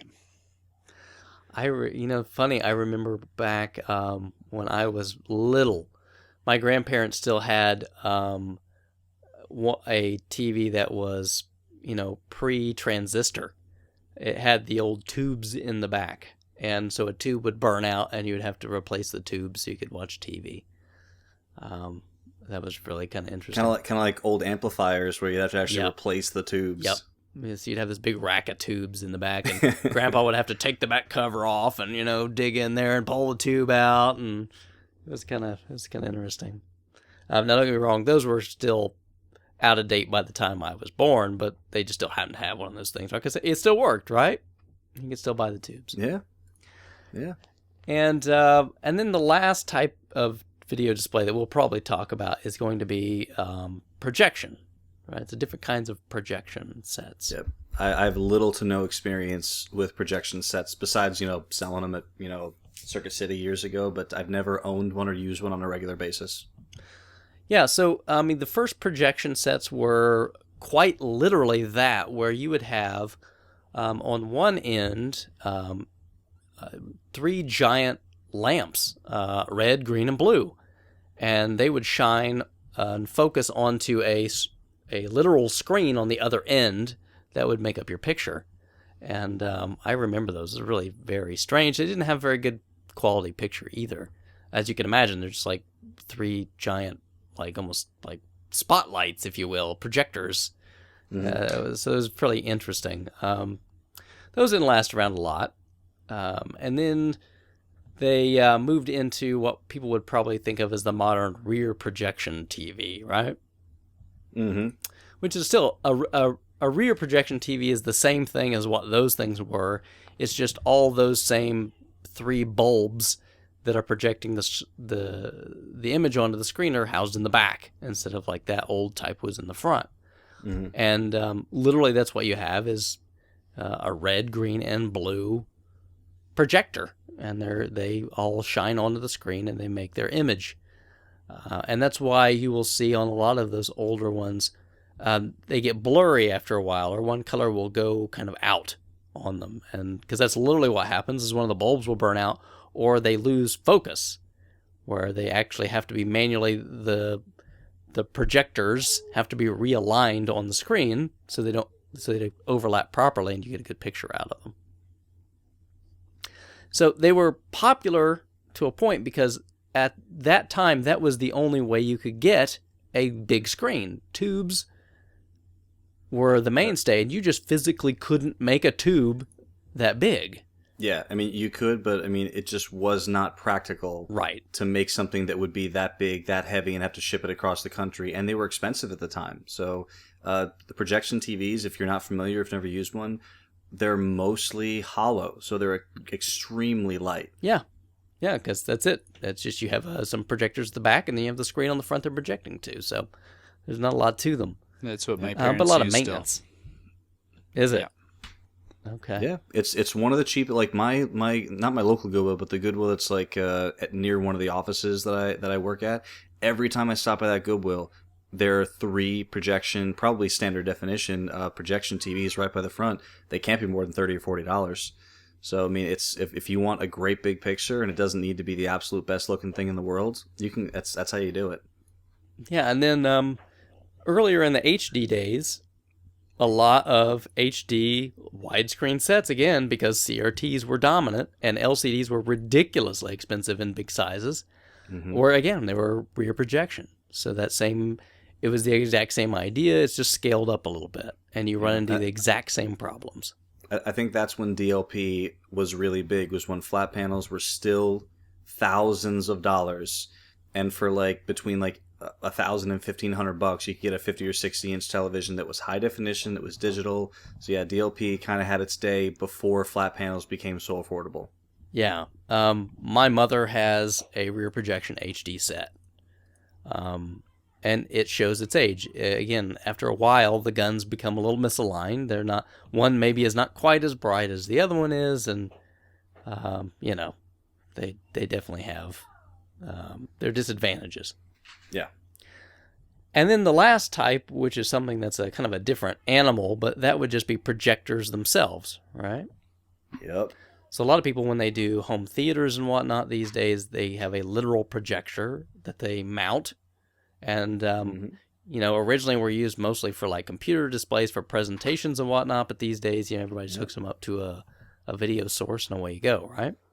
Yep. And I'm telling you, like, unfortunately, it's extremely difficult to show how good that these things can look in a store, because this like a store environment has to be kind of like well lit, and like I know some of these like the Best Buys and stuff, they have little mini theater rooms where they kind of try to show you like how good they can be. Mm-hmm. But I'm telling you, I really don't think they really do a very good job of it, or as good a job as they could, because I got a buddy who's an installer still at Best Buy, and he has this projector. I think it's a Toshiba. And it is, I think it retails for somewhere between $5,000 and $7,000. So they're really expensive when you get a really nice one. He got it on like clearance or, end of life, whatever they call it, for probably like less than $1,000. But I got to tell you, I can't even explain to you how good a nice front projector looks, and it also really depends on the screen too, because apparently you don't always want a white screen for the same reason you don't want, a backlight on an LCD because everything would appear white. So the best projector screens, believe it or not, are either black or silver. Yeah, the silver ones are the ones I typically see, and they're highly reflective. Yes, and I'm telling you, like we go over there every. I'm not a big wrestling dude, but he has like a Royal Rumble party every year, and with his like 30-foot wall of projector, I can't even explain Those to you. Speedos look so sweet. I did not know that it could be so glorious. It really looks amazing. Yeah, I mentioned before that I go from time to time over to Hungry Moose's from RF Gen, and he does it. He has a home theater with a nice projector and everything. So yeah, it's fantastic. You're to hook up and play, Mega Man 2 on a probably 60-inch screen from a projector in a big theater. And I don't know, it's probably bigger than that, but I mean, it is. If you do a good job with it, it's really very beautiful. But like you say, you have to have an extremely dark environment to get a quality picture. Yeah, and like you have to, it's got to be. I mean, because you can buy a presentation, like you said, a presentation type projector that goes on a computer that actually is the resolution of high def, like 720 or 1080, for between like $300 and $600. But like we're talking about very, very, very intensely, precisely tuned projectors designed for home theater are multiple thousands of dollars. Yeah, and the big thing you run into with those type of projectors is how much light they put out. So they're rated in lumens. Yep. And that's what you're paying for, right? Is to be able to put out a lot of light. And you really have to pay for that. That's not cheap. Yeah, and so that's definitely something you want to look at is lumens rating with a projector. Yeah, and most of the people I know who like I said, this guy I know is he's in the business. He's an installer, so he like knows when there's sales. He knows when this is on clearance. He knows so the thing is, if you're trying to do it on any kind of budget, talk to your buddy who works at an electronics or a TV store, or just kind of try to find out when that's going to happen, because I'm telling you, like, if that's a route you decide to go, it's really, really an amazing end result that you can be capable of, but it can cost you a lot very quickly, so just be sure you're smart about it. Sure, definitely. And another thing you really have to consider with projectors, kind of like what we talked about projection TVs, is the bulbs. And these bulbs in these projectors can easily be hundreds of dollars to replace. Yeah, and you need new ones. They don't work without them. So most of the newer ones have timers in them. Mm-hmm. They have a recommended number of. They're rated for a certain number of hours. I think they might do it as a half-life. So they'll say like, it has a half-life of 5,000 hours on 50% brightness. So most people run it over 50% brightness, so you can figure it's probably going to be And the thing is, they're not like 100% bright the whole time, and then they just go. Yeah, they're kind of like televisions are. They kind of slowly go over a little while. So like it's just one of those things that like you might not notice it at first, but all of a sudden you'll be like, wait a minute. Why does it look like the beginning of Super Mario Sunshine? Because everything's dark. No, you're just playing Super Mario Sunshine. I'm sorry. The whole world looks dark when you're playing Super Mario Sunshine. I'm in a dark place. So I'm curious, Krabby, you have any dealt with projection much besides just like your parents' TV? Yeah, actually. Like Bill said, there's a few stores in town that have display ones set up, and they look horrible. I never even considered getting one, but then a few months ago I went to a guy's house. My wife knew his wife, so we went over there, and he set up the kids downstairs with a projector to play some GameCube on. And yeah, it looked fantastic. And I was talking to him about it, and I think he spent about $4,000 on it. He said, "Yeah, you have to do it right." Yeah, it's amazing. Yeah. And then there's this game place up here. I go and play Street Fighter with a group of guys once in a while, and he pulls out the projector once in a while for big games, like when they do like a Guitar Hero competition, or they just have a whole bunch of people that want to play like Connect Sports or something. It's easier to do in front of the projector because there's more room, and the whole building is set up to be really dark and just play games, so it looks fantastic in there too. Yeah, good stuff. Yeah, that's the other thing that's important to note about projectors is that lumens rating Duke was talking about. So that's the amount of light you can output. So the thing is, let's say if you have like a lower lumens rating, it's still gonna look pretty good when it's completely dark in the room. Pitch black.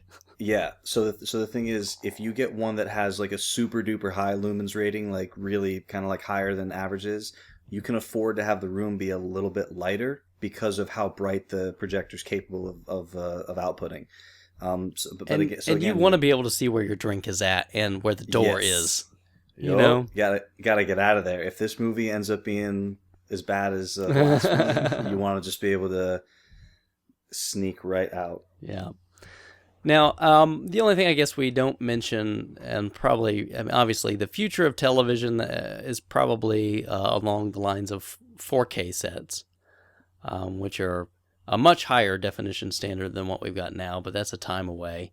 And then there's also 3D displays, right, which have kind of, I think, had their day and probably falling out of favor. Yeah, I mean, it was one of those technologies that, the companies realize, hey, this is something we can do, even though no one's asking for it. Yeah. Let's do it. And nobody asked for it. Yeah, I mean, they work. They're kind of like, it's like, to me, it still feels very gimmicky. I don't mind that they're out there. Like my father-in-law loves the idea of 3D, even though he knows that it's not perfected just yet. Mm-hmm. But yeah, I mean, if you buy a newer flat panel, it's most likely going to be 3D capable if it's at least 32 or 40 inches. So you get into a whole nother thing with that. Like there are active 3D glasses and passive 3D glasses. Mm-hmm. So the active ones require batteries, and they actually the polarization flickers between your left and right eye. Yeah. Yep, exactly. Are there displays where you don't require to put glasses over your glasses for those of us that already wear glasses? They do make something that's similar to the 3DS. Right. So, well, there are a few things. So the real quick. So we did the active 3D glasses have active shutters in them. Mm-hmm. The passive glasses are kind of like when you would like go to like Disney World and see a 3D movie, and they just give you a pair of glasses that like are just polarized opposite of each other, and there's no active shutter. The reason they can do that is because they're literally projecting two images onto the same screen, and your left eye is seeing one and your right eye is seeing the other. Since the television can't do that, like it has to project both images onto the same screen at the same time, it does half the frame on your one eye and then half the frame on your other eye, so and it alternates back and forth. So there are screens that are passive 3D glasses where it actually has, like Duke said, like that it has that plane built into it where it's showing both at the same time. And you just have to be a certain distance away from the television set to be able, for the effect to kind of take hold. It's I think the panels, the television itself is more expensive, but obviously the glasses are less expensive because no battery. I don't know of anything yet. Duke, you said there's one that there's no glasses at all? Yeah, they're very small because they're expensive. It's very similar to the 3DS, and again, you get into this problem where you have to have like perfect viewing angles. Oh wait, I think I did see something at like maybe like what do they call it? What's the show they do in Vegas? CES. Yeah, CES. There was a thing at CES that they have this screen. It's designed for cars because if you put it like right in the center, like where your stereo is, the driver, the people in the back, and the passenger in the front seat are always going to be at the exact same viewing angle. Mm-hmm. So this thing has a tri-parallax barrier in it where the driver can see one thing, the kids in the back can see another, and the passenger sitting next to the driver can see another because it just angles the image three different ways. Yeah, it makes sense. Again, same kind of technology you see in the 3DS. Okay, so I think that probably covers formats and kind of the different technologies involved. Yeah. You mentioned 4K real quick. Do you just want to mention briefly what that is in case people haven't heard of it? Sure. 4K is just basically ultra high definition. It's just 4K is a rough idea of the number of pixels. So HD sets are what, like 1080 by 1920? And so what you're getting to is that whatever that number is, it's almost 4,000. It's not quite. It's like 3,009 something or other. Here's a fun little fact. If the resolution of your... Krabby, I'll ask you this as a trivia question. If the resolution of your high-definition television were a picture taken by a digital camera, how many megapixels would it be? Is this a trick? This isn't what my camera would do? No, yeah, so like, you know how you have your camera, like if you take a picture on your camera, and it's a certain number of like you can tell the quality by the certain number of megapixels. Yeah. So if the picture your HD TV is showing you were a picture taken by a digital camera, how many megapixels do you think it would be? 14, 15, 17, something like that. Okay, so the number of pixels that make up a high definition image are 1920 by 1080. Okay. That is exactly 2 megapixels. Yep. Really? So you're looking at a 2 megapixel image. 2.1 megapixel image. So the thing is, as good as it looks compared with other television signals, it is way below what like an 8 or a 10 or a 14 or a 20 megapixel camera shows you in image quality. So that's why even though HDTV is, getting more like widely adopted, it's nowhere near the quality that that the TV makers want to make the resolution of their screens. Yeah, you're talking around quadrupling that, moving up towards what the 4K sets. Yeah. So, and that's one of the things after that PlayStation 4 press conference we saw recently. Some people asked after the show, okay, like, like I know it's early, but like, what are you guys thinking about 4K? And I think Sony has said that the PlayStation 4 will output video in 4K, but not games. Right. So, can do like Blu-ray in 4K. Correct. So if there are 4K Blu-ray discs or whatever the next which there are a optical few disc standard, now. Right, and or same thing. Like if there's enough bandwidth for streaming movies at 4K, which I'd be surprised if there was in most homes. Nah, no. Yeah, it's capable, but the thing is, 4K. I think widespread 4K adoption is still years away. I would say most homes don't even have the bandwidth to show uncompressed SD video.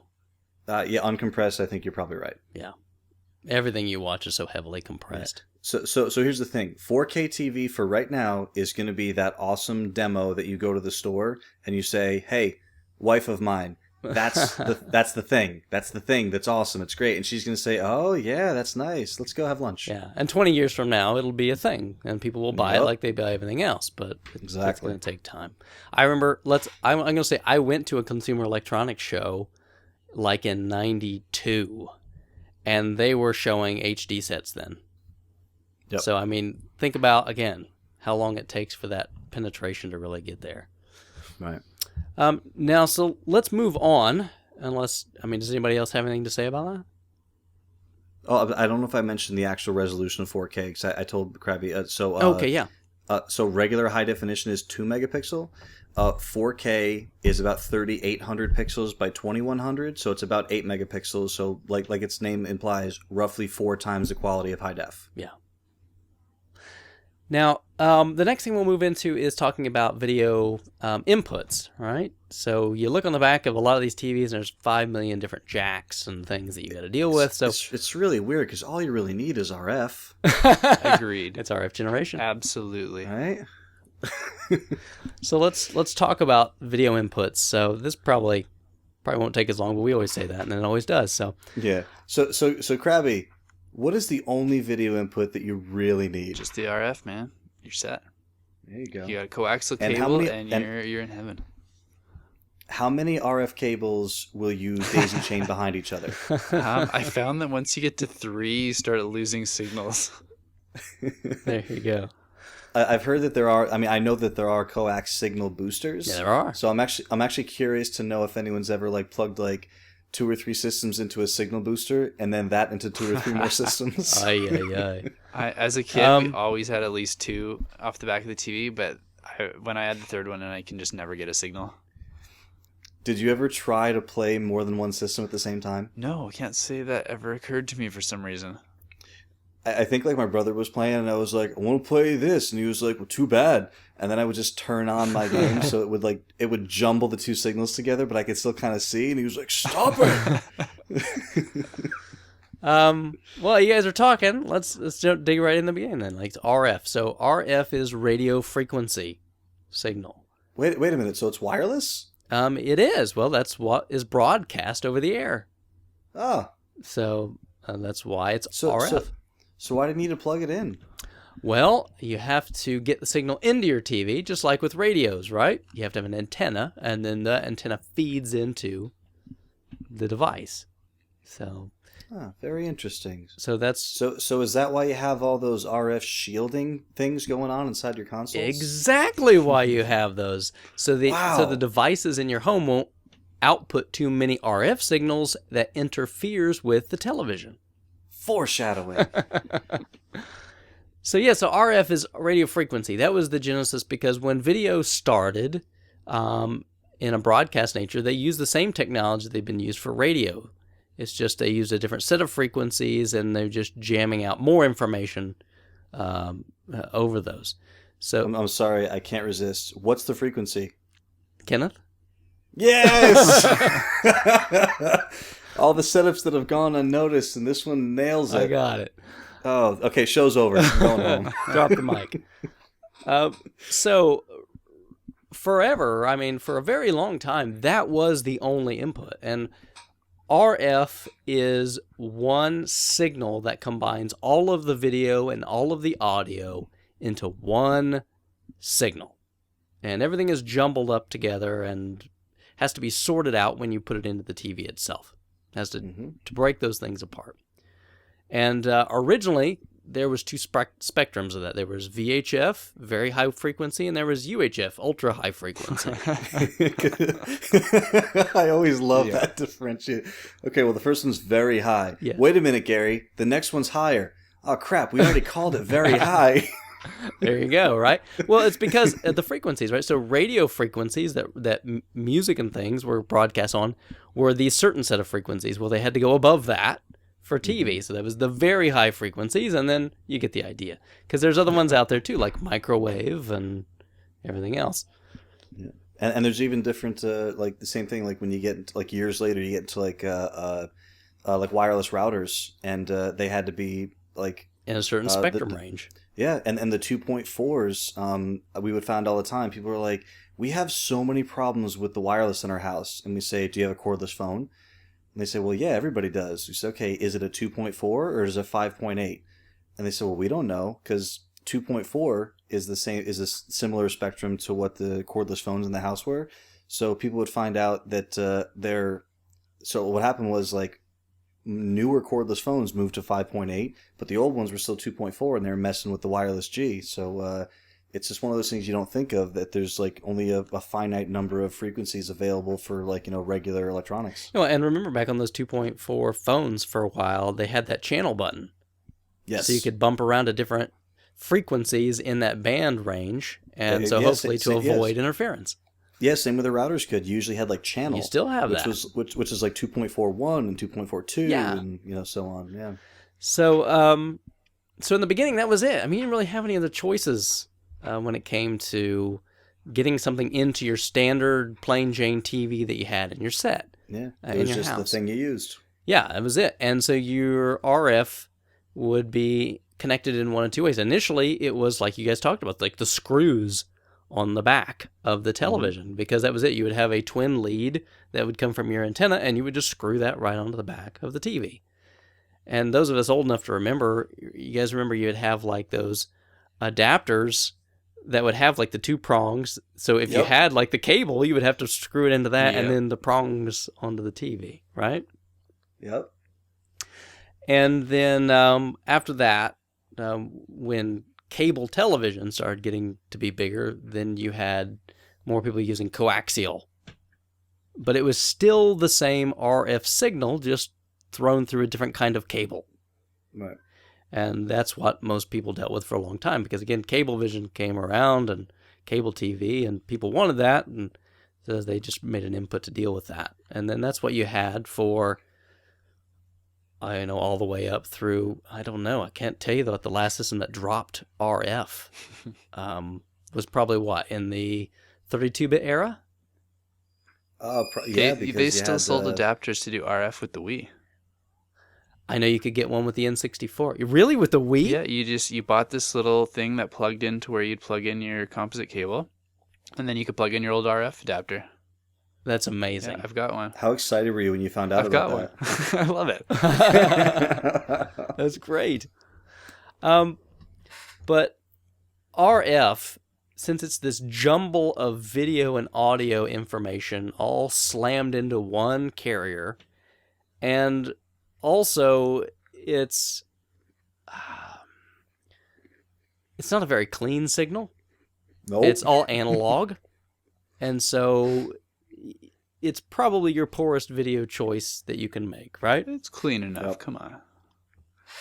Besides, like a rabbit ear antenna feed for a television show. Yeah, which, again, is using that same kind of signal anyway. No, but again, I mean, Krabby is right. Like, it is absolutely good enough It's to good play enough. a game on. If you would like to have that same classic feel, but just maybe have the signal cleaned up a little bit, that's when the composite or RCA, as some people call it, because that type of connector is known typically as RCA. Mm-hmm. That's where that comes in, and that's where it splits the audio and video into 2 or 3 separate signals, depending on if you're talking about mono audio or stereo audio. Right. So that's your single yellow connection is your video connection. We haven't really we separated audio to a separate segment, but the other 1 or 2 would either be the single white for your one channel of mono audio or the white and red for your stereo audio. Yeah, and then so at that point you've cleaned things up a little bit, still analog, but now at least you have on separate wires your signal. Composite video, just everything's all mashed into that same signal. But then we move on to the next one, the next connection, right? S-video. And S-video just being a cable where they've basically split up the 2 parts of the video signal. So you've got your luminance and your chrominance value, so luma and chroma. And those are split into 2 separate channels instead of, your composite video where it's all jammed into one channel. And that gives you I think a pretty noticeable difference in terms of like color bleed, especially. I mean, that's where I see it. Do you guys see anything better when S-video comes in? I'm not a big tech guy, so I've never noticed the big differences, but I hear a lot of talk specifically with the Dreamcast. People love the S-video and the Dreamcast. Is that because of the color bleed you're talking about? No, that's interesting. I always, my Dreamcast is through VGA, which we'll talk about in a little bit later, but no, I've not tried the S-video on Dreamcast, so I'm not sure. Yeah, S-video is one of those things that if you have your system hooked up through just composite and you play for a couple minutes and then you switch it over to S-video, I'm not sure if your average person would see a major difference. But if you had 2 televisions side by side, one composite, one S-video, and you got kind of close, you'd be like, oh, I kind of see what it is. So so again, like if you want to use, if you want a slightly better picture, and the cable's probably going to cost right about the same, amount. I mean, these days you can get cables for pretty cheap. It doesn't hurt to go with the S-video, but it's one of those things that it's not night and day. Like the resolution's still the same. You just have a slightly cleaner color or a video signal. Yeah, and when you're separating the color, because that's what's chroma, the color from the light values, the luminance, that's just where you're going to get. You'll see sometimes if you look on, like if you're using regular composite, you'll see, especially like with reds, it'll look like the red will kind of bleed over into like nearby pixels. And when you go with the S-video, you'll get a little less of that color bleed, especially like reds are bad with that. But so it's a little more definition, a little less color bleed. I think you'll see it. And also, a lot of this stuff, too, depends a lot on the quality of the cable itself, right? Sure. I mean, there's if you were to cut a cable in half, like a cheap one from, Radio Shack or wherever, there's always going to be, there's obviously, there's the jacket, like that kind of rubber outer coating. But then inside that, there can be any number of things. The cheapest cables will just have an extremely thin layer of shielding around, each of the cables that are in there to keep them separate, and that'll be it. As you get higher and higher in quality, there's actually different types of shielding. There's multiple shielding, and then there's twisted pairs because the audio signals and the video signals actually travel at different speeds. And especially sound signals, if you want to get even more technical, the low frequencies travel much slower than the high frequencies, which is why audio cables for high frequency speakers are wound much, much, much tighter, because it takes the signal longer to travel through that cable, and then the low frequencies are much shorter. So there's a lot of quality difference between cables. So and it's mostly that shielding that's protecting the cable and like stopping interference, like cables from bleeding into each other, and then the jacket for external interference. But just kind of check with some people on the forums. I mean, most people are pretty vocal about like what cables they like, what cables they don't like, so you can probably find a pretty good one that way. That's interesting to me because I've been cheaping out on cables for years. I should splurge once and just see if there's a notable difference then. Yeah, I mean, it depends on a lot of things. It depends on your set. So I mean, like it couldn't hurt to just try, and see if it makes noticeable difference. But yeah, there's definitely big quality differences in the cheap cables to the big ones. Yeah, and I want you to keep in mind, I mean, everything we've talked about so far is all analog, and that's just it. When you're talking about analog transmission, cable quality is very important. Later when we talk about digital, then it doesn't really come into play. Either the signal's there or it's not. Right. It's still important. It still matters, but it's way less important than with analog. Right. I splurge on nice analog cables. When it comes to an HDMI cord, I usually go pretty cheap because it does about the same job. I 100% agree with short runs. With extremely long runs, believe it or not, there is a difference in the amount of time that signal takes to get there. And I didn't even realize this till I ran we were doing like this Rock Band event at a Best Buy that I used to work at, and like we went after hours and we tried to get it hooked up like on this big TV that was like 50 feet away. So we cracked open like a 55 or 60 foot HDMI cable. I didn't even know they made them that long. Oh yeah, I mean you can get them custom made up to 200 feet. Wow. But the thing is, it probably would have been great for most anything, but we were playing Rock Band and Guitar Hero on it, and the calibration was a nightmare. So for extremely long runs, digital actually can make a difference with the quality of the cable, but in 99% of what people at home are going to be doing, it shouldn't make a difference. Yeah, 3 to 6 foot cables are what most people are going to be using. Right. So, but yeah, I would definitely say splurge on your analog cables. It's well worth it. Yeah. Now, moving on to this next one, this one's pretty much just something that's a little more available outside of North America and used, but that's... so take it away, Duke. That's SCART, right? Have you guys heard of SCART? Never. Heard of it. Okay, so SCART is just another type of connection. It's a multiple pin connection. It's if you look at a SCART cable, it's got kind of a larger than what you would think. Probably think more of the lines of what you would imagine a VGA cable is kind of like, although the shaping of the ends are a little bit different than that.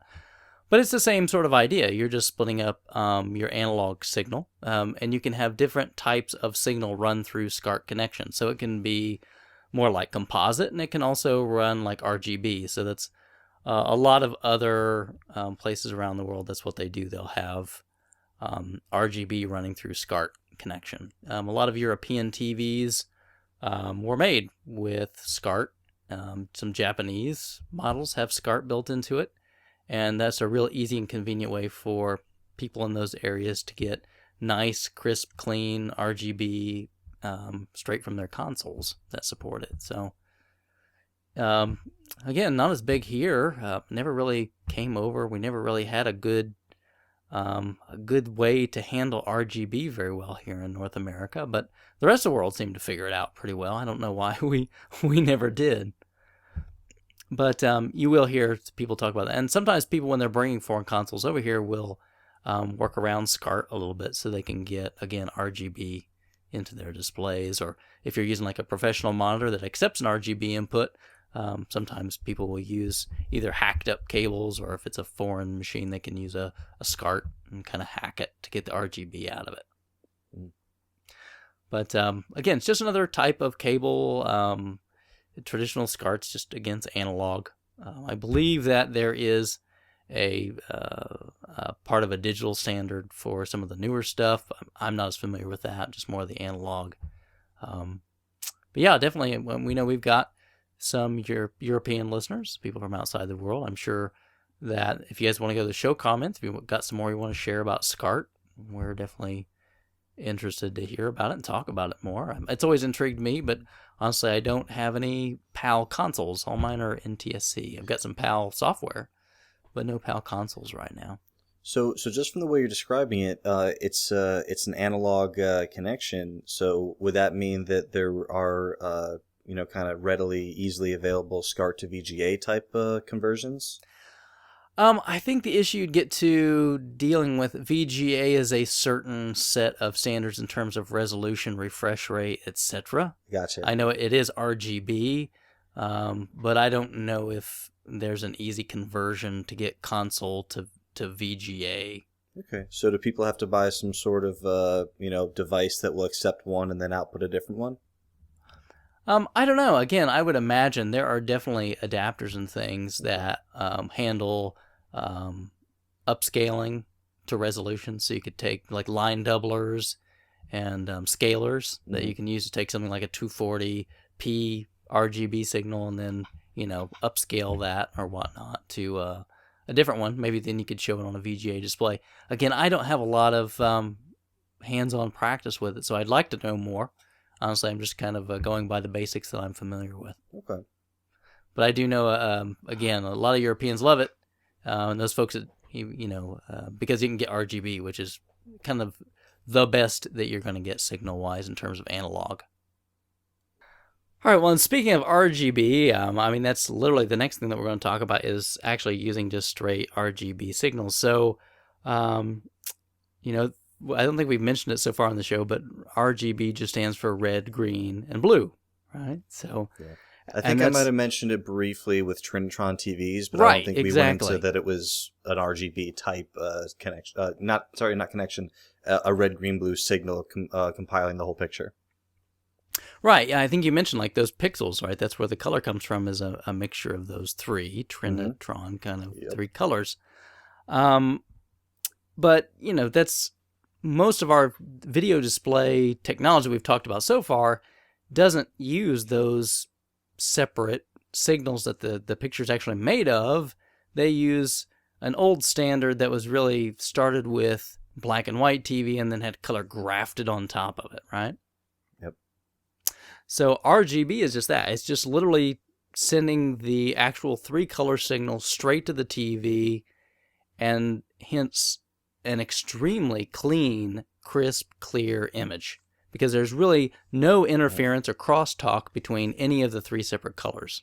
Right. The red signal is literally in a different cable than the green signal, which is why it's extremely difficult unless you're using a very poor quality cable for the color to bleed between cable to cable. Now, the issue gets to be is that at least in the North America, we never had any kind of broadcast RGB standard to deal with. There was no standardized RGB connections to our TVs, right? Right.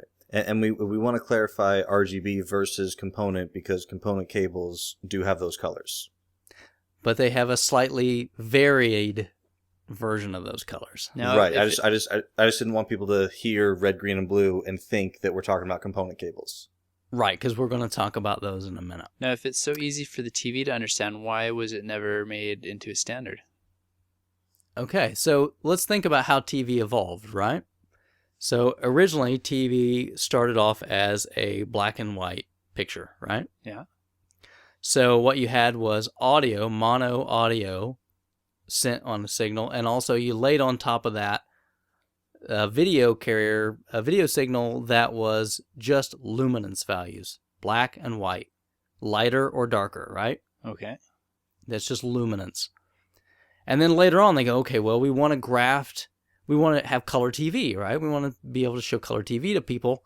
And they go, well, we have this problem. All these people out there already have black and white TVs. And we don't want to change it where everyone that has a black and white TV can no longer watch TV anymore. Yeah. Similar to what we went through, a couple of years ago with the digital, cable changeover. Mm-hmm. So they said, all right, what we're going to do is we will just add another signal on top of the black and white signal, the luminance, and that's the color signal, the chrominance. And so they said, all right, well, what will happen is people that have a black and white TV, their TV just can't decode the chrominance. They'll still get the luminance values and they can still watch black and white TV. But people that have the proper televisions to decode color, they can also then interpret that signal and then get a color image. So it worked fine for both sets. Very cool. So that's why we never had any kind of standard around RGB, because, well, we didn't start out with color in the first place. But eventually we ended up with it, and the nice things about video game consoles are that most video game consoles render their graphics in RGB right off the bat. That's their native way to speak about graphics. The problem we get into is that we don't have RGB displays, so what happens is they have a converter that changes it over to a video signal that we understand, NTSC video or whatnot, right? And when we do that, we degrade the signal as a part of that processing. So RGB allows us to literally get that straight color feed directly from the console straight to the TV, and again, very little loss in the picture quality.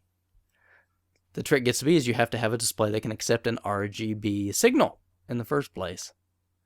So usually in the US, or at least in North America, you would have these certain types of monitors, like studio monitors or whatnot, or some types of even like medical equipment would use these, because I see them I work in a hospital.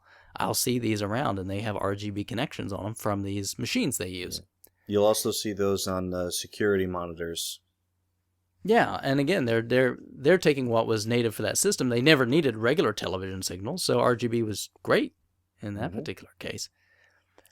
And what you'll typically see on those screens is the type of connector is a little unique. What we've talked about connector-wise so far, besides SCART, is mostly that RCA style that, Bill, I think you mentioned that before. Right. Which is just a center prong, and then there's an outer ground piece that goes around that. And then we also, well, with S-Video is a little different for the video. It's kind of like a mini DIN kind of plug. Right. There's like that one little plastic rectangle just for guidance to make sure it goes in the correct orientation. And then you have one pin for chroma, one for luma, and then a ground, I think, for each. Yeah. Yep. And then with RGB, though, you just have a red, green, and blue cables that need to plug in. But typically what you'll see in these type of connections is what's called a BNC connector. But they're like a twist on, twist off. So what you do is you slot it in. It only slots in one way. There's two guide bumps on the actual plug, and you put that on and you just twist it to lock. People that used to be really familiar with like really old networking before Ethernet, Cat5 was a big deal. They had thin net and thick net, and it looked a lot as a coaxial cable, and it used that same kind of connector in most cases. So if you ever run into those, you'll see it's not just like the other type of connections that you're probably used to seeing on the back of your TV. It's something that's a little bit different, but again, it's just a different type of connection. Again, it's the same thing. It's an analog signal. It's just another way to transmit that information. Now, usually to get that, you may have to either mod your system. So most consoles, you can get RGB out of it somehow. Or in the case of the NES, you can't, right? So that's a problem. It only outputs literally the composite without, again, modifications or changes or whatnot. But some of them had it kind of built in. So like a Sega Genesis on the original model on the back, that big fat round DIN connector that if you're a 32X fan, you have to plug the cable from it into the 32X. There are pins on that for RGB, so you can get RGB straight out of it. So different systems have different ways of doing it, but you can definitely pull that off if you know what you're doing, but you may need to mod your system for it. But if you're going to go with some sort of analog video, that's probably about as good as you can get, right, guys? Yeah, but between your analog options, again, it's going to take you a little bit of work, or maybe talk to some people in the modding community. Whether I know Apollo Boy on RF is pretty involved with those kind of things, and then to see if you can take on a nice do-it-yourself project. But if you really want that quality, then that's the connection analog wise. It's going to get you the best. Yeah, and if you see comparison shots from people that are running good RGB out of a console compared to any sort of composite or S-Video, it's really very astounding how clean you can get video out of those things. It's really pretty amazing. Yeah. Now, then we come up to probably the last type of analog. Well, no, I have to take that back. I guess there's one more after this. But the next one up is component video, right? Yep. This is the one that if you're running a high definition setup and you're not using HDMI, this is the cable that you're using.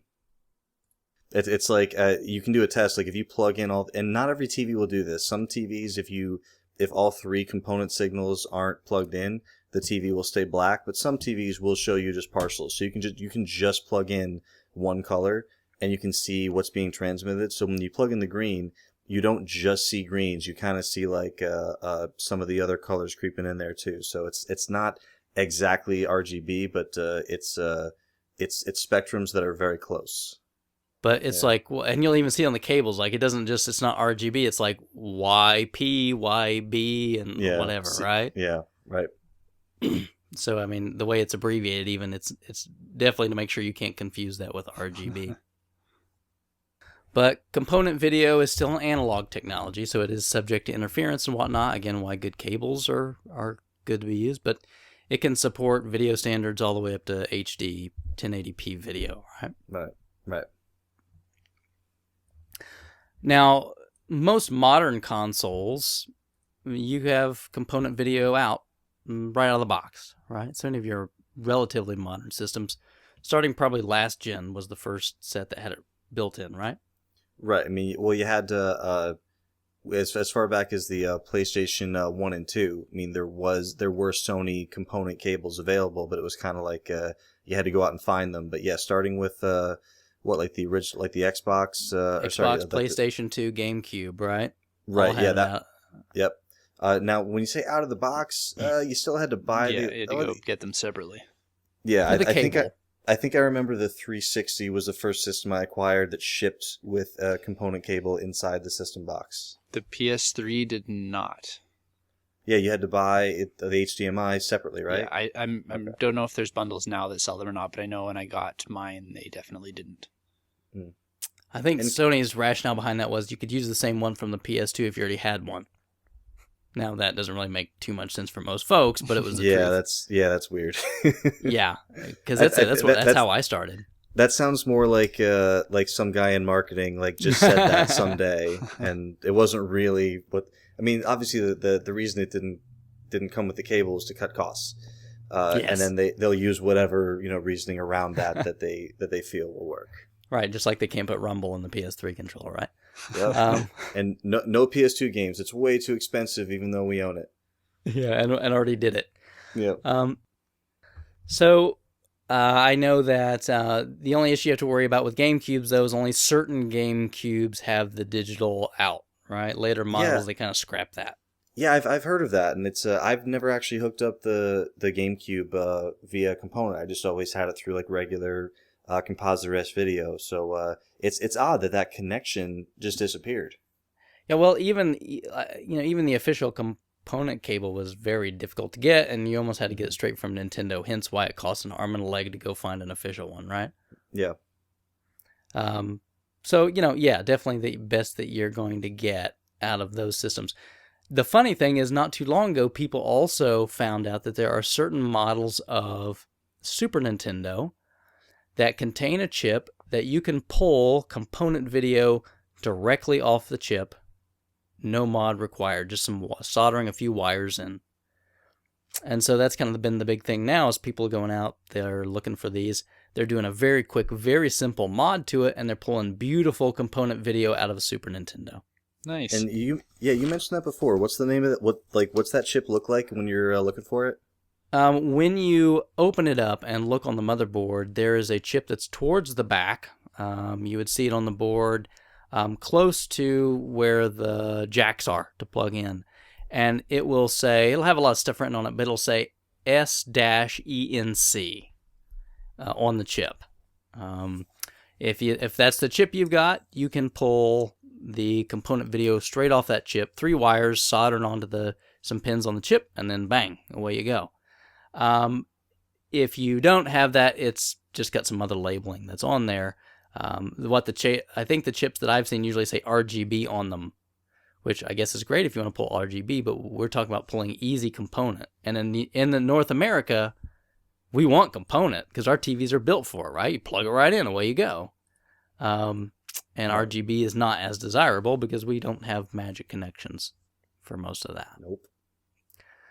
So look for those. I sold one a little while back because I don't know. I guess I don't have the heart to mod a Super Nintendo right now. Maybe at some point, who knows? But I did sell one because it had that chip in it, and somebody was really interested in one, and that's it. I saw the pictures they posted after they did it, and they did the nice RGB mod, and the component mod looks beautiful. So do those chips sell for premium or about the same in value? I think the thing is it's not still as widely known. Now, if you know you have one and you market it to the right set of people, yes, I say you can get a premium for it. But it's still not to the point where it's so well known that I think you could just go to anybody and go, oh, this is the special Super Nintendo. Most people are just going to go, whatever, Super Nintendo. Right. Yeah, this guy thinks he's got a special Nintendo. Just tell them it's a model 001 and get them really excited. Right. Oh, man, I'm seeing that on Craigslist so much more frequently. I'm like, oh, the guy, why'd you have to say that? At least he's dead now. Yeah. Yeah, he had the decency to take care of the problem. But what I would say, like, for example, that one that I sold, it was yellowed. It was not pretty, but I got a premium price for it. Because that's what I was thinking. If maybe the one that's maybe not as nice looking and wouldn't sell, that could be something that pushes someone over the edge. Right. I knew the guy had posted he was looking for one, and I knew I had one, but I knew it was ugly, and but that was it. And it wasn't what he was worried about. He wasn't worried about the shell. He just wanted to make sure it had that chip in it. So I did well by that one. So yeah, I would say open it up. It's very easy to locate. It's very easy to find. If you go online and just do a little search, you'll see where the chip is located. You don't have to flip the board upside down or anything. If you just take the shell off and you know where to look, you can pretty much easily find it. And I guess if somebody wanted it bad enough, the shell, you could always, put the board in a different shell. If you have the right shell. Early Super Nintendos had a longer motherboard and they had the audio chip in a separate, almost cartridge that plugs into the board that was manufactured by Sony. Later revisions just had a chip on the board for sound and have a shorter motherboard. And you can't easily swap between the two. So variants or even stick their heads in with hardware sometimes. Right. Right. And even if you take an original Super Nintendo apart, they had that lock bar. So when you turn the power on, it locked the cart in place. Yeah. And later models got rid of that. And so you'll see there's a lot of kind of changes in that. Also with the eject handle, right? Some of them, eject built into it. Some of them, no. So fun hardware variants. Sure, we're getting off on a tangent, but I would say if you're interested, the big thing you have to keep in mind if you're going to do that Super Nintendo mod, though, is some flat panel TVs can't natively understand or decode a 240p signal. So make sure if you got a cheap panel, it may not display that. So make sure it's a supported video resolution. Okay, so up next we've got VGA, right? So yep. So VGA or a DB15, could you call it? Yeah, that's the type of connector. Although we don't want to get too far with that because I think even CGA and EGA use the same kind of cord. I gotcha. But VGA just stands for, I think, Video Graphics Array, if I want to remember correctly. VGA, obviously, I think most everyone's just going to know from computers, right? I was going to say the Dreamcast VGA box. Yes, certainly. Yeah, we both mentioned that a few times. That's how my Dreamcast, my Dreamcast was on my TV for a long time, but as soon as that VGA was available, it was sitting next to my computer, and I would just, I actually had, my computer at the time was DVI, and my video card had DVI and VGA, and I could hot switch between the two. So I could just kind of switch inputs over to VGA, and I think it was this, I think I remember not every game supporting it, so sometimes I had to go back to the TV. Correct. But yeah, VGA is just a nice crispy way to play Dreamcast games. It is. Same way I've got mine hooked up. Now you can get a boot disc that will allow you to play any game in VGA. So if you want to go out and do a little homework, you can make any. It's something that they put in the code of the game disc, whether to do it or not. But to my knowledge, there's not any games that you can't do it with. Now, I could be wrong, but I'm pretty sure it works, even if it says it won't, if you force it to. So definitely, yeah, I've got mine hooked up for VGA. Krabby, have you did that with your Dreamcast? I have not, no. Like I Are you said, familiar? Are you familiar with the VGA connection? I am, yeah, through computers, like Duke mentioned. Right. I've just never done it with a console. I want to say that the original Xbox also supported it. You could get a VGA cable for it as well. I don't ever play that thing. I think that it did. I do not think it was a Microsoft product. I think the connection was just capable of it. I think you could also, if I want to remember right, there was somebody, again, like a third party that made something where you could get PS2 to VGA, if my memory serves. Yeah, it seems like I mean, as long as the, if there's no like language changing or anything, if it's just like you said with the Super Nintendo with that chip, if it's just soldering some wires and connecting to a connector, it's something that you could do. But once you have to change something from one to another, it gets trickier. Yeah, so I would say definitely if you have a console that supports like Krabby, with Dreamcast, go VGA. It's beautiful. It is It really beautiful. is. I mean, I even just not too long ago, I did a little experiment. When I was hooking up my LCD TV in the living room, I was like, okay, I want to see what composite Dreamcast looks like, and then I'm going to switch it right over to VGA. No, I take it back. It was S-Video to VGA, and oh my gosh, it makes SV look like a nasty, soupy mess. You're just like, this is so beautiful. I think I'm going to have to try that because I have a few Dreamcast games that would benefit greatly from it, I'm sure. Yeah, Capcom versus SNK was just gorgeous to look at and play. Soul Calibur, even to this day, still looks really good. Run it through VGA. But yeah, I would definitely say check those out. I would definitely recommend if you're playing Dreamcast to go VGA. It's pretty awesome. Definitely. And then we finally get up to real quick. Do those VGA boxes still sell for a premium or like $20-$30? I don't think they're that expensive. I can still buy them. They're still out there. Yeah, so I think over on I think the Racket Boy store still sells them. Cool. Yeah, I mean it's I think when they first came out and people kind of heard that like this was a way to really give you an improved experience. I think I remember selling them for like the $20-$30 range, and they were like hard to find for a little bit. But I mean, now that they're more widely available, if you come across one, definitely grab it. Yeah, I would say so, definitely. Now, last but not least is the most modern of all, and this is a strictly digital connection, and that is HDMI, right? Mm-hmm. What's that stand for, Crab? High definition. I have no idea about the rest. Well, it's multimedia. And then, come on, I'll give you a guess on the last letter. That's all right. I didn't know. Yeah, I got nothing.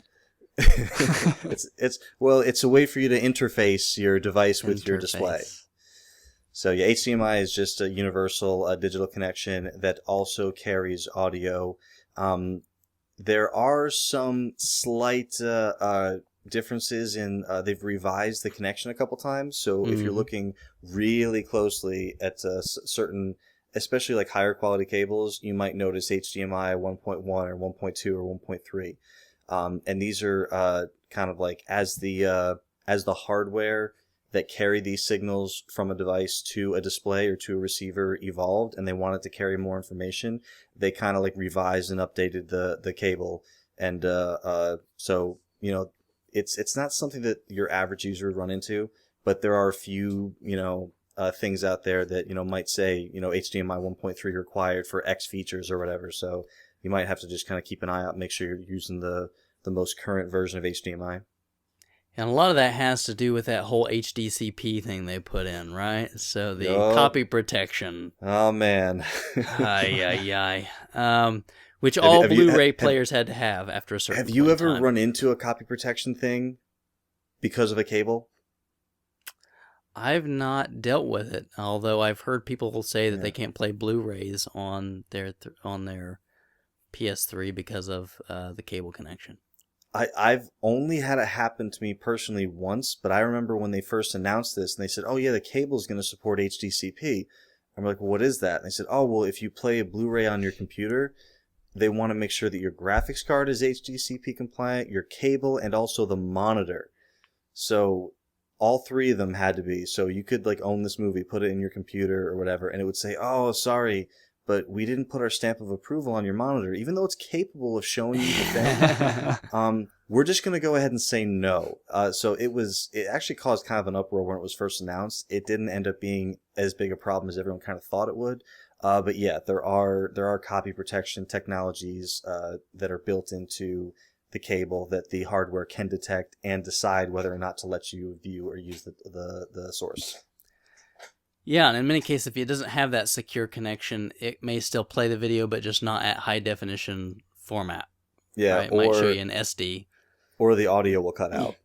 Yeah, it's very nasty. One time it happened to me was the audio cut out on my PS3, and the audio cut out, and a little caption came up that said, "There is nothing wrong with your device. Please go to this website." Oh wow! And I was like, I have a virus on my PlayStation 3. Are you kidding me? So is it going to be for a lottery? Like, did I win? Do I have to wire money to somebody? But I go to this website and it says, this is I forget the name of it, but this is some kind of copy protection. And it looks like you're not viewing an original, which I was watching a movie from a flash drive. So this is that gray area of, okay, I bought this thing, it's mine. And I put it on a flash drive and I want to watch it right now. So yeah, I hope the feds don't come after me, but I own the thing. Well, you didn't properly just decrypt it like you shouldn't be allowed to, but you really can do that. Yeah.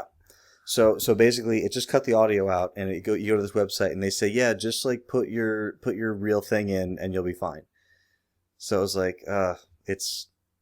Yeah, the idea is obviously to stop piracy, but what really happens is it gets cracked in no time flat, and then pirates can always do whatever they want. It's just you and me that have to suffer the consequences, right? And since it's internet based, because that's how they check, their definitions against the real files, you just disable your Wi-Fi connection and it works. Silly. So, but yeah, so getting off the digital rights management, or however you want to classify the copy protection, the connection itself, is a very simple. What would you call it? Like a trapezoid type. Everyone's probably seen these things. It's probably what your current gen system is hooked up with. Yeah, it looks kind of like a super USB plugger almost. Yep, and the Wii U finally with Nintendo with the Wii U has an HDMI capable console. Yep. So everyone on the block should have one of these. Yeah, it's just going forward. This is going to be the de facto connection, at least for some time, because from what I understand, the HDMI cable standard will be able to be upscaled all the way up to 4K. So correct. Well, yeah, because remember Sony did say that the PlayStation 4 will display 4K video, and they said that it is an HDMI connection. So you're right. Like, it's going to need more bandwidth, but what you said before, like as far as being upscalable, there's enough of a pipe there that they can access more if they upgrade the standard. Right, kind of like the same thing with USB. All of them use the same plug, but there are different standards involved. Correct. So there's probably not a whole lot to say about HDMI. It's completely digital, so again, not as dependent on quality of cable, because digital is either the signal is there or it's not. I mean, yes, you might get into, like, I guess, Bill, you're saying giant cable runs and delay, but right. I mean, so you're right in that digital. I mean, because digital is literally zeros and ones. Mm. It's either the thing is there, or it's not. It's not like an analog reproduction. But at the same time, a lower quality cable that maybe doesn't have proper shielding, that maybe has a nick in it, that maybe like a cable is twisted into another cable, the signal can still lose. I mean, it sounds like so simple to say, like you could lose a couple of those zeros and ones and it could have an effect, but there's not as much of a chance of that. But I don't think you need to go out there and spend $200 on every HDMI cable you buy. No. You can spend $15, $20, $30 on most of your everyday HDMI stuff. But I think we got ours for 99 cents from Hong Kong. Yeah, I'm going to tell you, my HDMI cables were like $1, and they work great. I like, that's one of the things about working at Best Buy that was kind of cool is they used to have a really good discount. It's not as good as it used to be, but we would get like the Monster stuff. I think it was at least 60% off. So we was like, okay, well, I would never buy $100 cable, but like for $35, whatever, I'll give it a try. So, Yeah, and I would agree with you. For analog stuff, I do have some heavy-duty cables, but I've just found that the dirt cheap HDMI's, I'm using like a 3-foot, 6-foot cable. They're fine. And you know They what? work. If it They doesn't work, work right, I'll throw it away and buy another one. Who cares? I'll buy Totally. 10 more. The store brand at Best Buy is called Dynex. You ever see this stuff? Yeah. So Dynex, I mean, it's not the best stuff out there. It's not like the worst. There was a employee joke about what Dynex stands for, and it was do you not expect excellence? Then get Dynex. But I think their HDMI, there's like 3 or 6 foot HDMI cables are like $10, and they're fine. Yeah. So really, I think that wraps up when we're talking about video inputs. Unless anything else that you think we missed, guys? Nothing for me. Yeah, I'm just trying to I'm thinking back to all the video game systems and all the different connections they've had. But I mean, as far as I can remember, we've hit everything that I remember hooking up. Well, if there's something crazy out there, I'm sure our listeners will berate us and let us know what we've forgotten. So that's what they do. So let's turn over to audio for a minute. So yeah, I know I'm right there with you, Bill. Now, the audio components themselves. So kind of talking about that. Now you have your cheaper kind of all-in-one units, and then you have, I'm right there with you. Again, they're cheap. They're cheap for a reason. And then you have not that there's anything wrong with that. If you have a nice, they call them home theater in a box, right? So that's the thing when you buy a single box and it has your center speaker, your fronts, your rears, your small subwoofer, and like a little. It's usually like a combination receiver / CD, DVD, Blu-ray player. Yeah. And these things are like between like $100 and like maybe $500 or $600 for depending on quality. And they're not. I don't want to sound like an audio snob, even though I kind of am. I am. They're not the worst thing in the world. Like they're entry level, but it's the kind of thing that if you get one of these things, it's better than the 2 speakers you have in your television. But very quickly, you're gonna realize, oh, for a little bit more, I could have had so much better quality everything. Right. So what we're probably going to focus mostly on are talking about discrete components. So this is where all of the parts of your audio setup are individualized components that do a certain or at least very minimal sets of jobs. Right. And since we're not going to talk about, tape decks and CD players, we're really just going to focus on one, right? The receiver tuner. Right. / amplifier. Yeah. Mm-hmm. So they usually always have a couple basic jobs. So number one, again, the receiver part. That's it. They're there to get different input signals and translate those, just kind of depending on what it is. It usually has a built-in tuner, so you can listen to AM, FM, or if you're in overseas in another country, maybe it's just FM broadcasts. Yeah. A lot of them have satellite connections if you're like an XM or Sirius subscriber. Absolutely, and even these days, a lot of them have AirPlay built in for Apple products, so you can wirelessly. What were we going to say, Crab? Nothing yet. Oh no, I thought I heard you bumping in there. No, just soaking it all in.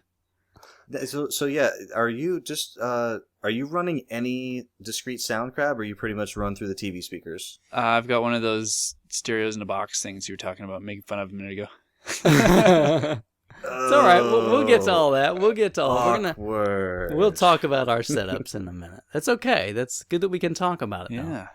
Yeah, we're here to learn. No, I've never had like that friend that had all the cool audio stuff, so I've never really experienced this at home before. So well, no. You have had that friend. You just live 2,000 miles from it. Exactly. You have two of those friends right now. So I'm looking forward to learning. Okay. And then I guess that last part, Bill, that you mentioned is the amplifier part. So obviously it takes signals in that are very weak and obviously amplifies them quite a bit so it can push your speakers. Right. And normally you'll see that displayed in watts. Mm-hmm. And a lot of times you'll see it as watts per channel. Yes. So it won't just say like, oh, here's a 6,500 watt amp. It'll say 100 watt per channel. So and it's helpful if you're purchasing discrete speakers, which you should be, because you can know the power handling for each one of those. Okay, now a good thing for a video game player is that many of these modern, I'm just going to call them receivers, just in general. Most of these modern receivers are designed to be part of a home theater in that they will accept audio and video signals in and also output an audio and video signal, and they will switch those sources between the different inputs for you, Yep. right? And that's a big deal. It's if you, I don't want to interrupt if you have more to go. No, you go for it. I've shown a few people my favorite AV system selector of all time, even though I haven't been around for all of it. It's this Joytech. It used to retail for like $100. You can find them if you're patient on eBay for like between $20 and $30. And it's the size of like like a DVD, like an AV component that's standard width, and it has 6 inputs on the back. It has composite with S video, component, RCA audio, and a toss link, which we haven't talked about yet. That's like the optical audio cable for every one of those things. And then it has another connection on the front. The thing's great. What the big thing that it doesn't do, if I plug an S video signal into one of these inputs, but I have right. So and then I just have like a single like set of component cables going out the back like to the TV. Since I didn't put component in, it doesn't show up on the component out. I would have to run like 4 different types of audio video connections from the output of this thing, and then eventually end up switch. Okay, well, I'm on components now. I got to go to video 2, or no, it's video 3. One of the biggest advantages of having everything through a very good, nice quality HDMI switching receiver is that no matter what you put in, whether it's composite, component, S-video, HDMI, I can run a single HDMI cable to the television, do all my switching from the receiver. Yeah, now that's exactly what I've got. See, my receiver, the last one that I picked up was, I bought it right before HDMI kind of took off, so it has like this ridiculous number of analog inputs, all the way from component to, all the way down to composite. But I mean, we're just talking truckloads. And so I can really route, many, many systems through the receiver. And again, one hook up to my TV and bang, away I go. Right. So, yeah, a good receiver can handle a lot of that stuff for you, and it makes your life so much simpler if you're dealing with multiple systems. Yeah, you're making me feel like the old man again, because literally, if I want to play Wii U, I unplug the cord from the TV or from the PS3 that my wife was watching, plug it into the Wii U, and then same thing with the 360. And yeah, that's what my parents do. Like, I'll go over there and I'll let them borrow like a Blu-ray. And I'll a few days later say, "Oh, did you get around to watching that?" And they're like, "Oh, we couldn't figure out how to get the Blu-ray to run." I can figure out how to play it. It takes a little shimmying around to hook everything up every time. Well, because they have they have a Roku and they have the Blu-ray player and they have one HDMI cable. So I say, if you want to watch this one, you just unplug it and plug it in here, and then you're done. And then they know how to change inputs, but yeah, I'm telling you, it's one of those things that can you get by with unplugging and plugging stuff in every time you want to use it? Absolutely, you can. But it's one of those things that once it's kind of like a TiVo or like a DVR. Like once you kind of go to someone's house who has it, you're like, oh, what was I doing before this? Yeah, you just don't want to go back. I take game systems with me to work all the time, so I'm used to unhooking and hooking them up like every day almost. So it doesn't really seem like extra work to me. It's like, oh, you were watching Netflix, I want to play Wii U, I go switch it over. Want to bring the Wii from upstairs to downstairs, switch it over. And okay, Krabby. Now let me make an analogy here. Okay. Could you get up and change the channel on your TV by going up to the TV and pressing the buttons every time? Yes. You could, right? You could. But do you? Sometimes, if I'm lazy. I don't want to look for the remote. I got a 4-year-old, so sometimes the remote goes missing. Yeah. I'll just go push the buttons. Would your preference ever be to actually go do that or just use the remote? Yeah, the remote probably. Yeah. Okay, same thing here. One of the sales tactics that they taught us like years ago at retail was one of the comparisons they had us draw was a fire escape. Like if you work in an office building, like on like the 20th floor, like could you take the fire escape to leave work every single day? Yeah, sure you could. Do you want to? Absolutely not. So you kind of draw that comparison with like anything that makes the experience better or easier. One thing I was wondering, Crab, is do you, whether it's in different rooms in your house or in locations that you bring game systems to, do you ever leave a set of power and AV cables there, so all you have to do is jack them in the system? No, everything gets unhooked and taken with me every time. Wow. Okay, Yeah. just curious, because I mean, even in my own house, like I'll have like, I mean, obviously HDMI is much easier. You can just have like a single cable, just kind of like sitting there. But if I was bringing like my a couple of years ago, I was playing a lot of 360, so I would leave a set of cables in the TV upstairs, and then another set downstairs, so just the console needed to move. It's a little bit easier. No, I take everything with me every time. And Even if is it's that just like- within the house, yeah. Are you totally like, if someone handed you free cables, would you do it the other way, or you love unhooking and hooking I've up literally everything? got enough cables to leave them around like in probably 5 or 6 different places, but I still just, I don't know, it's habit or whatever, but I bring everything with me every time. That's so interesting. Yeah, I don't. Like even for my NES, I have that. I've got like in a couple places, I've got a power brick and the RCA cables are just waiting. I just pull the NES in there and hook it up and away I go. So that's interesting. It just literally never occurred to me to do that. And So the Krabby's- truth comes out. Krabby's got all these ideas. He's like, oh, I'm going to do this. It's going to save so much time. How many Nintendo games can you complete now that you have all this extra time to not be Twice as hooking many. stuff up? Oh, that's good. So let's talk about audio itself. So the different types of audio signals and things that you're going to run into for a minute. Yes. So we start off with the classic and the most basic, and that's just monaural sound, or mono, right? Yep. Yeah. And mono, That's- that was the first recording technology. It was just one sound signal, and that's all there was to it. Yep. That's an easy one.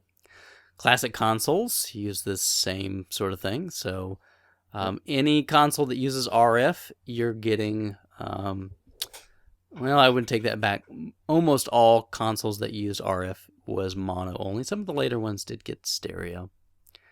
Now, I've got a question for that. Yeah. When something puts out mono, is there something else going on when it gets transferred to like a stereo speakers? Well, by default, so let's say I had a mono connection. I'm going to hook that into my receiver. Mm-hmm. When you're hooking that in, mono is left channel. Is where you should hook if you just have that one. And then for most receivers, I would have to tell it what I want to do. Like, for example, on my receiver, it has a mono setting. And what that does is just takes that one signal and pushes it equally to all speakers. If you didn't, then all you would do is, on a standard stereo setup, you would just get on the left channel. Or if it was in a surround setup, you should probably only get it in the front left speaker. Yeah, and it does depend on the television. Some later tubes, especially like the flat tubes, kind of right before high def kind of got big. They will take a mono signal and they will do the same thing as a receiver will do. They will just put that same mono signal in both the left and right speakers. But typically, if you just plug in that left audio signal in the stereo television, it's only going to play back the left through the left speaker, where the right speaker won't have any sound coming out of it. Okay, I was kind of curious because I had this old record player and amp with a couple speakers in my game room a while ago, and when I plugged my NES into it, it would play off out of both speakers. But then when I plugged my Neo Geo AES into it, I would only have sound to the left speaker. Now, how were they connected, though? Your NES, was it connected through composite or through RF? I can't remember at the time. Probably both I'm at gonna some point. I'm going to take a guess that your NES was connected through RF and your Neo Geo was connected through composite. Okay, that would I'm going make to take sense. a wild stab because typically when, like Bill said, a TV like that, when it gets an RF signal in, it's just going to duplicate it to speakers. But usually when you go to those composite where you have a separate discrete left and right channels, if you only plug it into one, you usually only get it out of one. That makes sense. Again, early systems were mono, so your Ataris, Odyssey, ColecoVision, the NES. Genesis. No. Genesis does what Nintendo don't, buddy. Oh, Genesis AV cables, remember? They were just the white and yellow? Right. Yeah. But it had the headphone jack in the front that was stereo. I know that's one of the things that just always that's the only thing that bugged me about the system. Nothing else bugs me. But I was like, wait a minute, no, this can't be the cable. Where's the red? Where's the right channel? Where's the stereo? I know you got it. And then what was it? The Sega CD had the discrete audio outs on it. Yes. Yeah, Sega Master System, mono. So pretty much all your earlier 8-bit systems were just mono sound. Mm-hmm. And, that was fine for a long time. No big deal. Now, there is a mod that some people will do the NES to get simulated stereo, but that's not exactly what they're really doing. They're just breaking different channels and pulling them apart. If you ask me, it sounds like garbage. I don't like it. Yeah, I don't like it either. Yeah, it's not good to me. It's not real stereo. And then, we've just been talking about stereo, right? So stereo is 2-channel sound, left and right. Correct. Stereo was a big thing. I think it started somewhere around the late 50s or so when it came to broadcast and music.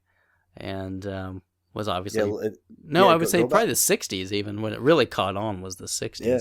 And go back and if you have any, or if you can find any like clips on YouTube, but go back and try to find like a movie that aired like in like between like I grew up in the 80s, so like find something from the 80s, and a lot of things when they would come on television, you'd see that great big broadcast in stereo. Yeah. Because it was a big deal.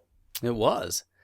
You didn't have stereo music, again, really didn't take off until the 60s. I remember one interview with the Beatles where they were talking about when they first started to go and make stereo music, they were sitting around, kind of in the studio going, what on earth would we do with this? I saw that exact same interview that you're talking about. I love that interview. Yeah, it was just such a foreign concept. What would we, what on earth do we need? They told them about stereo, and they were like, I can't do a Beatles impression, I'm sorry, but they were like, what do we need?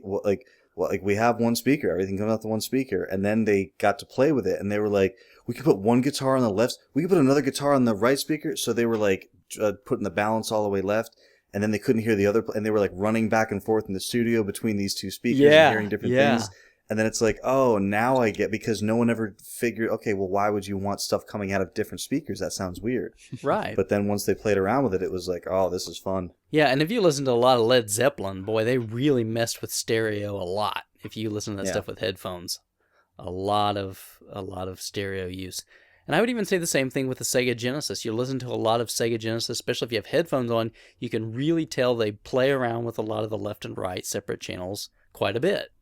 Yep.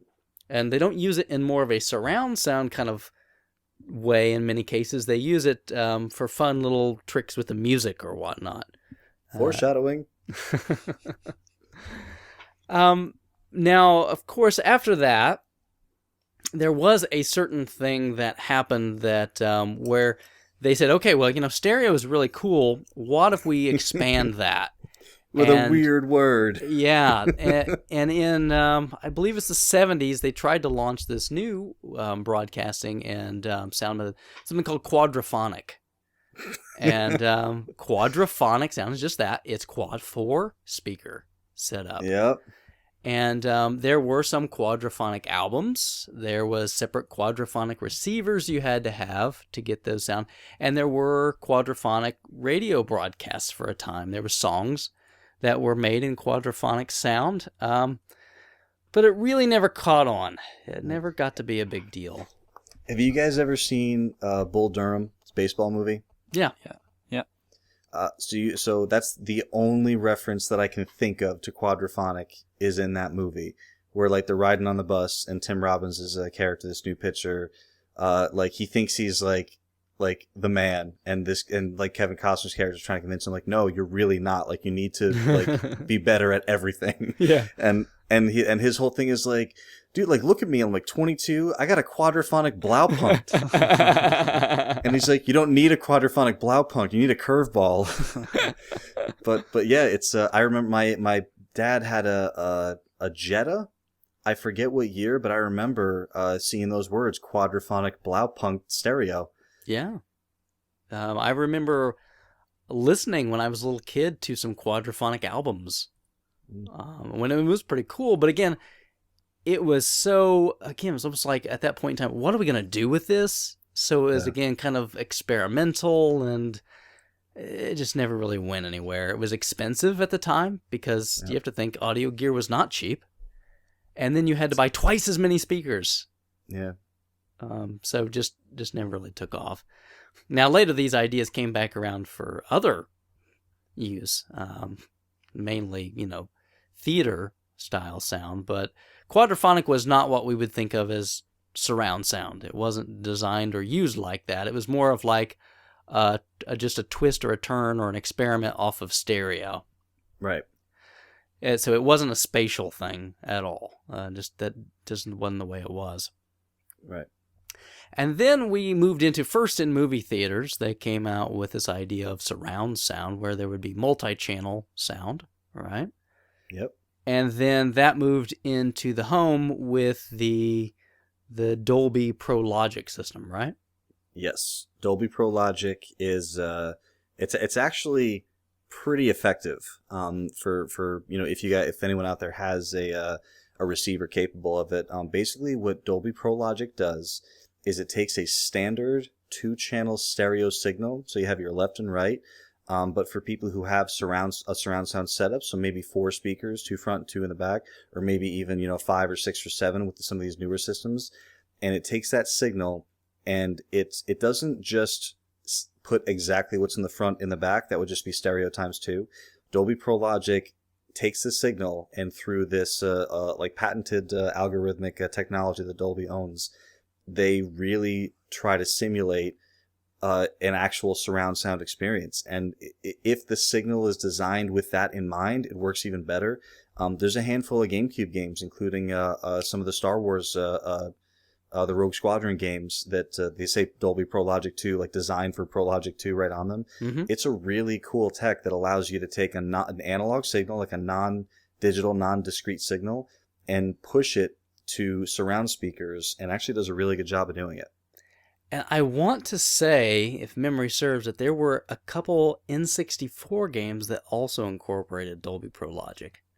There probably were. They're not popping. Like the one that pops out was because I remember looking at that and thinking, oh wow, Pro Logic, and then I actually tried it and I said, wow, like lasers are really, because the thing is with most sounds with Pro Logic, I'd never heard them move from one area to another.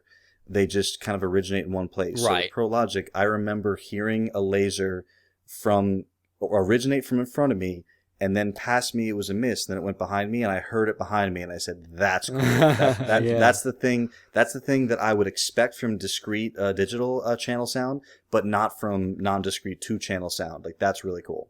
Yeah. That Dolby technology was really a pretty big thing, and really it was the genesis of the home theater style setup. That was it was the first time where people it was the first time where people kind of realized, hey, I can kind of get a similar experience to in the theater in my house for not $1 billion. Yeah. And like you said, typically stood with a 4 or 5 channel setup was typically what that consisted of. So you had your traditional left and right. You often have your back left and right. And then if you have the 5-channel setup, you have a center speaker as well. Right. And then as some people, you guys might have seen 6.1 and 7.1. Or 5.1. All it is yeah. Right. Yeah, 5.1. So your typical surround, you get 2 in the front and 2 in the back. Mm-hmm. And then the 5, and the 0.1 is always a subwoofer, just so you know. So some people will say like a 0.2 or a 0.3 setup. That means they have 2 or 3 subwoofers in the room. Most people only have 1 though. So 5-channel would be so on top of the 4 speakers you have, a 5-channel setup would be a single one in front of you for your center. A 6-channel setup would be another single speaker directly behind you. 7.1 is a little bit different. You'd still have your single speaker in front of you, and then 2 kind of off to the left and right of that, then 2 directly to your left and right, and then 2 behind you. So it kind of gives you more on the sides than in the back. Mm-hmm. Definitely. We'll talk about our own setups in a minute, but that's what I'm running as a 7.1. Krabby's over my laughing place. because I love sound. No, I'm laughing because I'm not sure I even want to talk about my setup when we get to No, it. it's okay. We want to hear Yeah. because our listeners are going to be out there in all different places, right? Our listeners Yep. are going to be coming where there's going to be some of them that are listening, playing their games on a tube TV that's mono. And I hope so. Yeah, and there's going to be some people that are with us that have a high-end audio setup. So it's good to talk about some all range these in here, between. yeah. And someone's going to write in and say, oh, these guys think they know anything about this stuff. And then they're going to say, this is what I got. And I'm going to be, oh, I got to go home now. Yeah, no doubt. So then when you start moving up, then when things started going beyond and we started getting to those 5.1, 6.1, 7.1 setups, that's when we started getting into mainly using a digital connection for audio. Right. We'll talk about different input types in a minute, but the technology behind that, or similar to Dolby Pro Logic, was you had Dolby Digital and then you had DTS was kind of the big other competing standard for that, right? Yep. And they're both still around, and there's in the audiophile world, there's still people who swear up and down that the one that they like is the best. Yeah. And neither format looks like they're going away because they both seem to have enough supporters. So, I mean, as much as I like audio, I'm not one of those guys that can sit there and say, oh, well, the 7,000 to 8,000 K range kind of sounds a little tinnier on this. Like, I can't hear that well. Right. But so to me, I'm not going to say, ignore Dolby Digital, go DTS if you can. I'll just, I'll do my best to explain what the basic differences are. They all sound fantastic if you have a decent setup. And I can't think of any modern receiver that's not going to decode both. Exactly, They're going to decode both. So whatever signal you feed it, it's going to decode it. Right. It's just going to matter whatever your source is. So some studios, when they do their surround encoding, they do it in DTS. Some do it in Dolby. Yep. It's still all good. You're usually not going to have a video where you go, boy, I'm going to choose between those two different tracks. Yeah. There's only, I'll get into it later, but there's one single time that I had like a conflict like that, but it's a very rare case, but I'll talk about that later. Okay. And that's kind of where it takes us, right? So up to this point in time, however you're getting your audio signal, that's pretty about as far as it goes. Now you get into things like THX certification and whatnot, but that's really just, that's not a standard in terms of like a signal. It's just a stamp of approval. Yeah. Exactly. Yeah. A company handed its piece of hardware to Lucas Film or whatever entity of the company does Disney now, right? Yeah, right. And they pay them money to test their equipment and see if it falls within acceptable THX ranges. And then they get that THX stamp of approval. So, and the only reason I say it is because I don't want someone going out there and saying, well, this receiver looks better, but this one is THX approved. Right. I'm telling you, like anything that you buy right now, I would be willing to bet, unless it's like a really, really budget, like piece of crap thing that you're just getting for $50, would pass THX certification. It's just the companies don't want to pay to have it done. Yeah, and it's something that you'll probably see on receivers that they're going to try to charge you a little bit more, honestly, and they're trying to get that premium out of it. I would agree. You always, before you're going to spend a lot of money on a receiver, you should go somewhere where you can really listen to it. So go to a high-end audio place where you can sit down and you can not only combine the different receivers, but also different sets of speakers with those receivers to really find out what sound you like the best. Right? So let's talk about audio inputs for a minute, different ways that audio can be carried into your system. Now, kind of some of this is, we're going back over the same old thing. So RF. Yeah.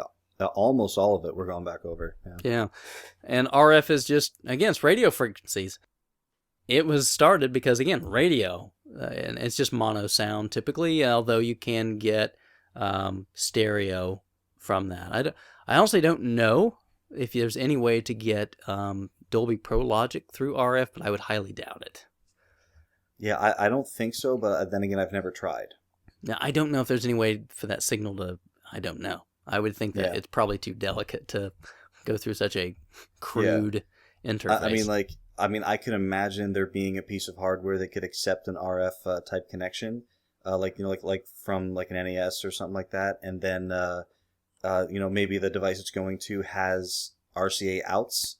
But but again, like you'd kill that signal doing something like that. Yeah, now I know over broadcast television you can do Dolby Pro Logic, and that is RF. But I'm trying to think in terms of game systems. I don't know of any game systems that put out a Dolby Pro Logic signal through RF. Again, I could be wrong. I don't think so. I don't think so, but yeah, I could be wrong too. And then you get into mono sound, kind of like we talked about already. I won't rehash that a lot. If you have a discrete mono channel output, typically it's going to use what's typically referred to as an RCA connector, RCA jack. Stereo is often also carried via two RCA jacks. Pretty standard cables. Most of you have probably dealt with those. From what I understand, SCART can also carry audio. So whether that's mono or stereo. And then we get into optical. So, Bill, you mentioned a little bit about this. So, tell us about optical. Yeah, so optical is just what it sounds. It carries the sound signal through a beam of light, which, whether or not it's the best way to do that or not, it's definitely the coolest sound. The tricky part with an optical cable, and there's a few different You'll usually see it listed as optical, but you also see Toslink and this other hard to say acronym. Toslink, I believe, is for Toshiba because they were working on the technology. Correct. But then also that S /PDIF, that's Sony Philips Digital Interface. So I guess Sony and Philips had teamed up also and somehow came up with the exact same thing that Toshiba did. I don't know. I think they just both came to the table and went, fine, let's hammer out a standard. We can't do this. Yeah. So basically the cable's exactly the same. They probably all have their feet in the pool as far as like licensing and when people want to make the cable, they all probably get a penny for each one. So basically it's a small it's kind of hard to explain. It's like it's a plastic type connector that only fits in one way, so you're not gonna kind of break it.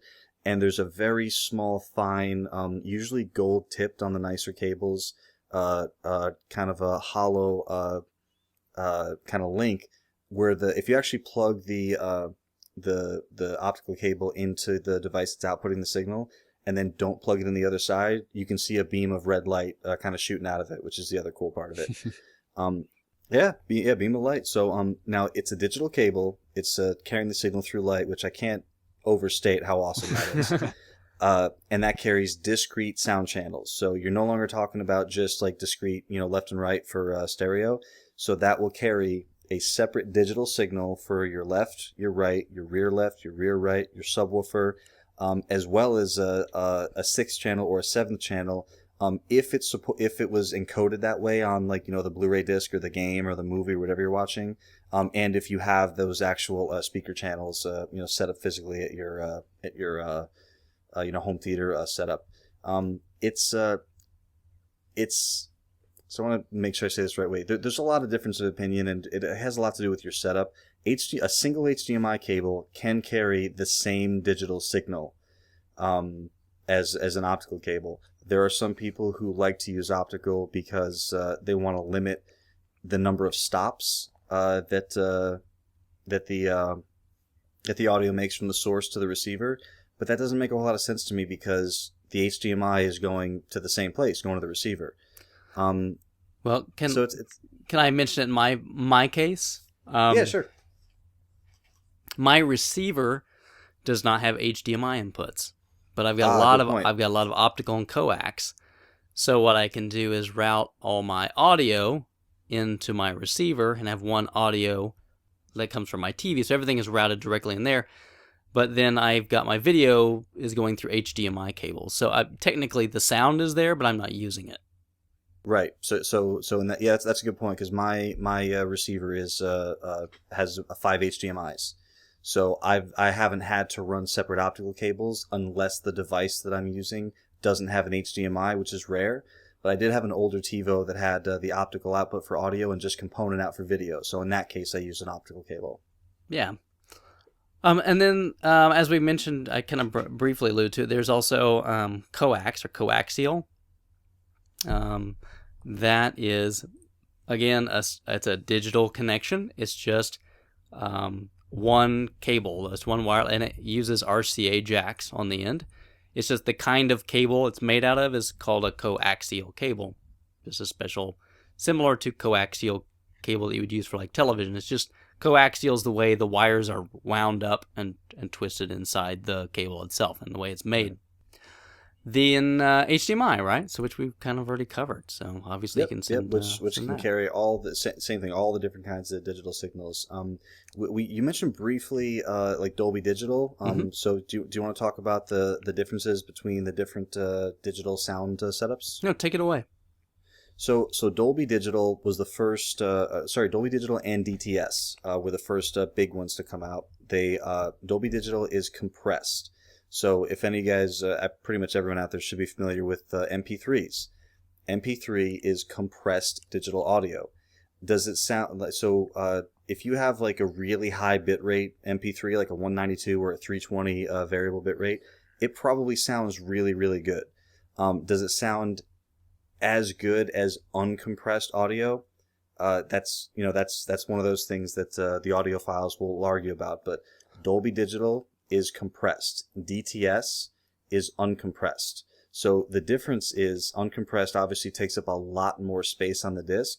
So normally there are some studios that don't like using DTS because it doesn't leave them any space in the rest of the disc for special features and audio tracks and commentaries. So they either have to cut that stuff or add it on multiple more discs.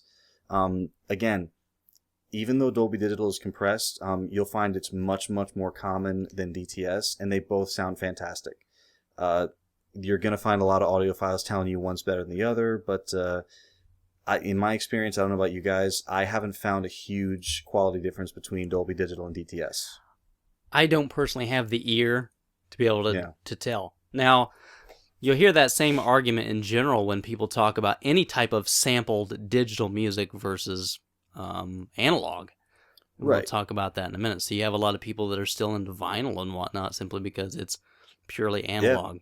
Yeah, they say these sound better, these sound warmer, they sound organic, and that's part of what makes up that sound. Sure, and that's just simply because a digital source, even to the best of its ability, is still sampled at a certain rate, whereas analog sound is one continuous sound with no gaps.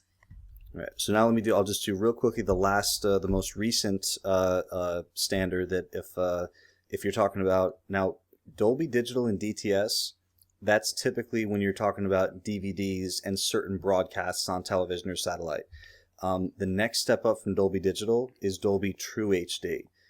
So we mentioned that Dolby Digital is compressed. Dolby True HD is not. It is uncompressed. So that's why that's kind of their answer to DTS. So the example I was talking about earlier, there's a Jet Li movie, my favorite Jet Li movie. It's called Hero. And the Blu-ray, which was released by Miramax, and they have a bad track record of doing this. I prefer to watch foreign films, especially martial arts films, in the original language and then subtitle them in English. So what they did was the default track, the Dolby True HD track, so the uncompressed digital audio track, the superior sounding one, is the English spoken language. Oh. And I prefer to watch it the other way. So they do have the Cantonese track on there with English subtitles in Dolby Digital. So like I just said, Dolby Digital does not, you're not going to hear it and think, oh, this is Dolby Digital, this is terrible. It's going to sound good. But something in my audiophile head is saying to me, I know that there's a true HD uncompressed version of this, and they're not giving it to me. Right. So that's the only thing that I ran into. But again, that's you're not going to hear that a whole lot. And honestly, some people have the ear where they can hear that, just like some people can taste the notes and wines and things like that. I don't have that ear. So that's basically what you're looking at between Dolby True HD and DTS versus the more common compressed Dolby Digital. They're all digital. They're all discrete channels, and they all sound great with good hardware. Right, now we should probably take just a quick minute to also talk about some other inputs that you're likely to see on a receiver and talk about the differences between them, because they are something to be aware of. So on many receivers, you're going to have a phono input, and that's that thing's always been weird to me. Yeah, phono is for a phonograph. It's for a turntable.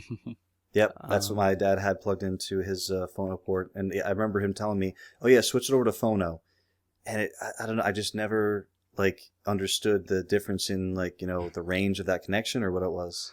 Well, it's just that a phonograph, the output is extremely low voltage signal. I mean, it's very, very weak. And a phono input is specially tuned to take that level of signal in and properly then amplify it for play. So you shouldn't... Okay, that makes sense. How come the internet couldn't answer that question for me? I don't know. You shouldn't be plugging anything that's not a phonograph into the phonograph. You shouldn't be Googling things. You should be duking things. Right, so don't plug your Super Nintendo into the phono port, even though you go, I'm out of ports, I need one more. No, don't do that. All right, it's not made for that. Should I also not plug a Nintendo AC adapter into a Famicom? You should also not do that, unless you would like a nice fried Famicom, which is your choice. That's your choice. Yeah, a little fried Famicom for breakfast. You'll smell it. So that's it. So for you youngsters, when you see phono, that's turntable. I mean, I think most people still understand vinyl and turntables.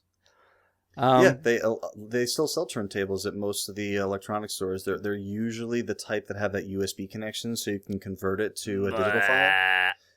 Yeah, I'm just telling you what people are doing. I know. I'm just telling you, you shouldn't be listening to your vinyl through a USB connection, all right? Because what you're doing is destroying the entire reason for having a piece of vinyl in the first place. Yeah, if you want a digital copy, you buy the CD, right? Yeah, it's out there. Yeah, a professional company at least sampled that. You know what I mean? It would be like if Krabby took his stadium events and converted it to a ROM so he could play it on an emulator and then sold the cart. Yeah, pretty much. You just spoiled my whole plan. My fries and local record shops, they still sell vinyl. And I've run into a lot of people that when I talk to them, I'm going, wait, you're way too young to appreciate vinyl, but they love it. So it's still, I had several albums. There was a really cool record store near where we were growing up. It's still there. It's just they downsized because business isn't obviously what it was. But I had growing up in the era of CDs, that's what we had. But there are a lot of bands still to this day will do a special vinyl release, and I remember having 20 or 30 modern bands from the 90s vinyl records when I was growing up. Yeah, there's still modern releases you can get on vinyl. So I've got as many vinyl as I've got CDs here. Still listen to them. Good. How does metal sound on vinyl, Crab? Perfect. That doesn't get any better. That's a great description of how it sounds. Now, a couple of the inputs that you might see, one of them is line. So it might also be labeled as line in, but it can also, you can have line out. Line just refers to line level. That's, again, the voltage level of the signal that's being put out. And typically what you'll find line level voltage would be things like a cassette player. You might have...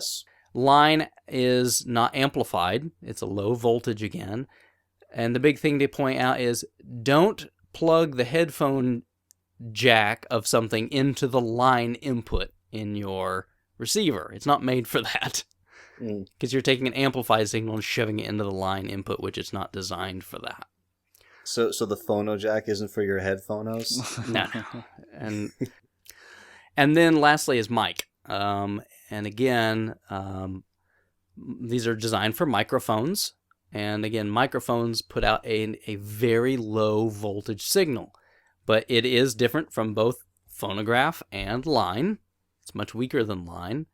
And again, it's only designed for microphone input. And shouldn't be used with other input that's not of that level. So those are things to keep in mind if you want to treat your receiver well. And you do. If you're going to put a lot of money into it, you might as well treat it properly, right? Yep. All right, so then we move on to speaker setups, right? I really want to hear about Krabby's setup. Well, we've kind of talked about all the different types that are out there: stereo, quadraphonic, 5-channel, 5.1, etc., etc. So we won't spend a lot of time on that. And just to kind of quickly go through a couple other output options you have before we talk about our stuff is, like you just said, Bill, you got headphones, right? Standard stereo headphones. Did they ever make quadraphonic headphones? No, I don't believe they did. That would be awesome. You put them on. Your friend put them on, and you both described what it sounded like to each other. Yeah, dude, did you just hear Robert Plant? No, what? I did. What? And then, in more modern times, you do get surround headsets, right? Especially with gaming these days. Yeah, absolutely. With multiple drivers in the headphones.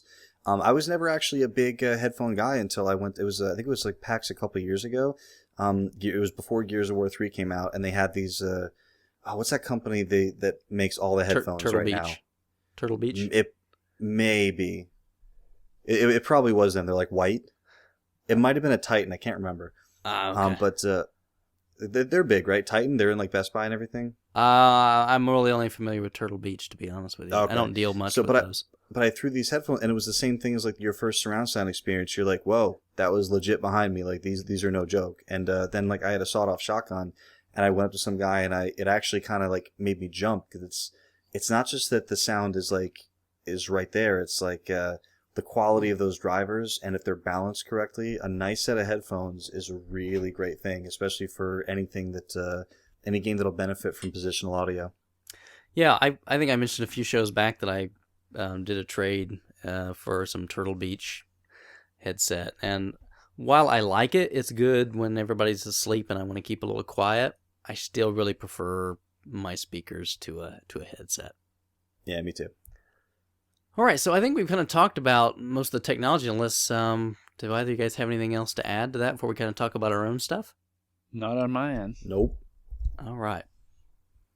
So let's take a minute and talk about our setup. So I guess, Krabby, I feel really bad. We've been blabbing a lot, and we've not heard much from you. So can you tell us about what setup you're running at your place? Depends which room. Most of my playing I do just with the TV speakers.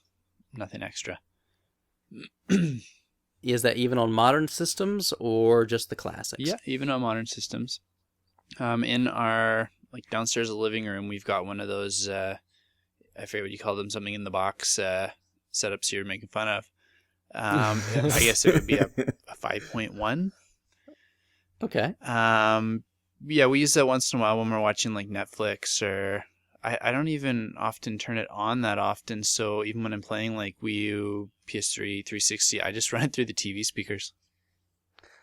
All right. Now, I'm curious, what kind of inputs do you have to that theater in a box that you've got? And I'm curious what brand it is. We've got a digital optical cord running into it. Okay. All right. And do you know the brand? I do not know the brand off the top of my head. I don't think it's okay. anything overly recognizable. Okay. So just something that was probably pretty cost effective. So yeah, like it was like a floor model thing. Like we weren't looking for any audio setup. They had one really cheap because they were wanting to get rid of their floor model. So we bought it for like $50. I think it was originally like 300 or something. Super pro tip. Like seriously, do not be afraid to buy the floor model, because I mean, a lot like I'm sorry, Crab, I don't mean to interrupt you. You know, when you go to the store and like if there's a TV that's a floor model, that I'm a little bit weird on, because that TV's been on for 8 to 10 hours a day for like weeks or months. But audio equipment, it really, doesn't get strained while it's a floor model. It's probably turned on, but most of the things, like they don't even have speakers hooked up to them. So, and if they do, they're only being like turned on for like a few seconds here and there. They're not being run at like full blast all the time. So floor model audio equipment's a great way to get a good deal. Yeah, I will agree with you. I've got a lot of stuff that I bought, and then also when we set my mom up, floor models. Yep. Yeah, this thing's like 8 years old now, and it still works. Okay. Wow. So you don't do any gaming through that setup? Once in a while.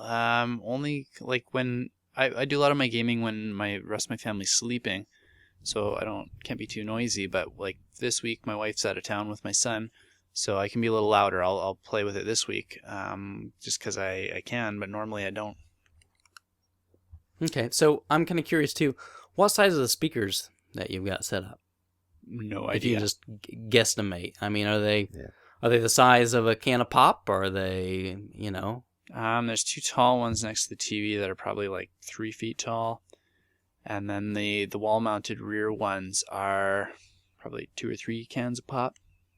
Okay. And That's soda if you don't live in the Midwest or Canada. yeah, that's true. And then your subwoofer, is it a powered subwoofer? Meaning that it plugs in, that it has its own power plug separate from the receiver that plugs into an electrical outlet. no. Right. Or It if runs it's through not the powered, receiver. it would. Yeah. Okay, so it just has an audio cable. Yes. Okay. Yeah. Most home theater in a box systems, they do have a subwoofer which will provide additional bass, but they're typically not powered. I do have one that's got its own power that's for my old computer that I rarely use. Okay, and that's kind of a Nice. different beast, though, because those will accept typically a line level output and not the Right. same thing that your receiver would put out. I've done that though too. Like I have my brother and sister. Like we all went to my mom and dad's house for like Christmas or Thanksgiving or something, and my sister was like, "Oh, let's all play Rock Band." So I took I have this Logitech 2.1 speaker system, so obviously 2 speakers and a subwoofer. So I just brought the whole thing downstairs and like I Jimmy rigged it with like what do you call it, like the RCA to mini female. Yeah. So I could like plug the the audio out from the 360 to the line for the PC speakers, and I mean you can get it to work. Yeah, yeah. As long as you're doing line level, like what you're talking, if you take it straight out of the 360 and right into that, yeah, you're great. And as long as you're not taking amplified audio out of your receiver and then trying to do that. Yeah, you could get into trouble. then you're in Famicom world again. Yeah. So, do you do any gaming at all with headsets, Krabby? No, just mainly, like I said, with TV speakers. When I'm at work, there's certain things I have to listen for, so I can't wear headphones there. And at home, I'm in the basement, so I don't have to be too quiet because everyone else sleeps upstairs, so I just run it through the TV again. How important is high quality sound for you when you're gaming? It's never been something I've been concerned with. And that's the key. It's, like no one's saying that, oh, you don't have a $3,000 sound system, you don't know what you're missing. Like if you've never had that feeling like, is there something more out there? Is there something I'm like, there's nothing wrong with the audio setup that most people have. It's just some people really can tell like, wow, this 3-watt speaker in my television is terrible. There was one time, this was way back when Resident Evil 0 was new. Mm-hmm. I remember going over to my friend's house, and he had a really nice setup, and we started playing this game, and he ended up turning it off like half an hour in because it was creeping him out hearing all the slugs like crawling down the walls behind him. Yep. I was gonna say, several times this has happened where I would be at my parents' house, and at my parents' house, in their basement, as I upgrade some of my electronics, I give them my old stuff, as a lot of people do. Mm-hmm. So my old sound system is in their basement. So once in a while I'll go over there and I'm visiting, and like my mom's a hairdresser, so she'll like cut hair in like one part of the house. So like while I'm waiting to like go out to lunch or something with her, I'm like, oh, let me watch something downstairs, or I'll play something real quick. So my mom would like came upstairs after like a while, be like watching something or playing something, and she said that like, oh, I thought it was like raining out or something.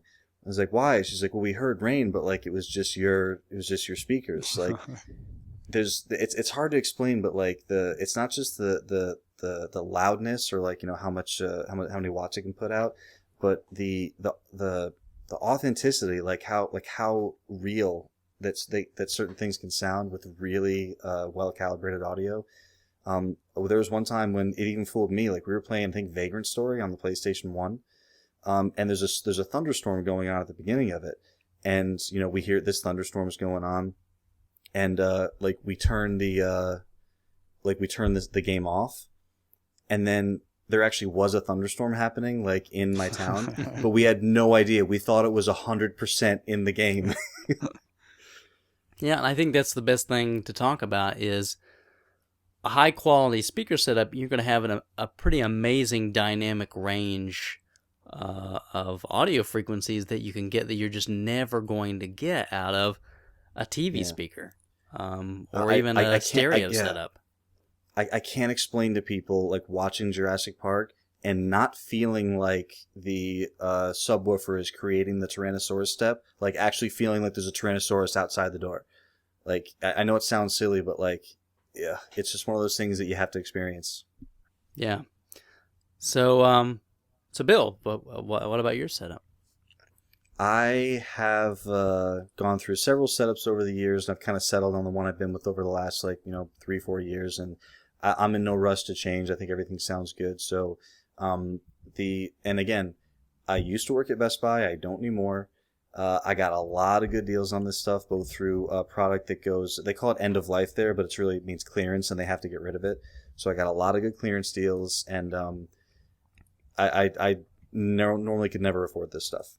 I have a Pioneer Elite SC05 receiver, which retails for about $2,000. I got it for next to nothing. It's got about, I think 5, HDMI ports, and like you said, Duke, like a plethora of standard composite, like RCA style and component ins. Mm-hmm. So really anything that I wanted to hook up to it, it's even network ready. So it's got a LAN port on it, and my what do you call it? A router is right there.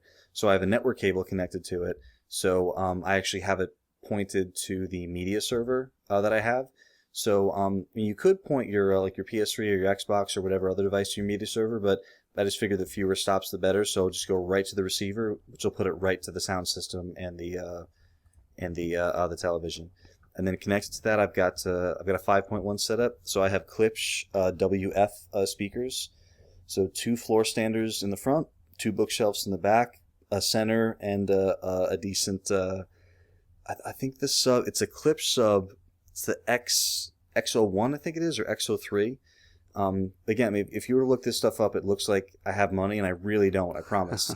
I don't. But this is just kind of one of those things that I said, okay, before I leave the store, I want to get a really nice audio setup. So everything's really great. It's like the house that people want to come to like play like their like rock band and karaoke and stuff, because everything just sounds fantastic. So it's it took a while to kind of get it tweaked and all the pieces picked out. But like Duke said, like go to a store and just sit there for 30, 40, 50 minutes. Like they won't mind. They want to sell you the right thing.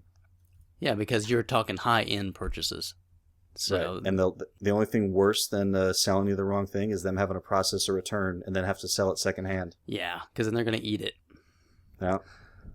Well, good. Now, I've first off, I want to say kudos for buying Klipsch. Klipsch is based right here out of Indiana. So that's great. Yeah, I forgot about that. That's right. Local company here in Indianapolis.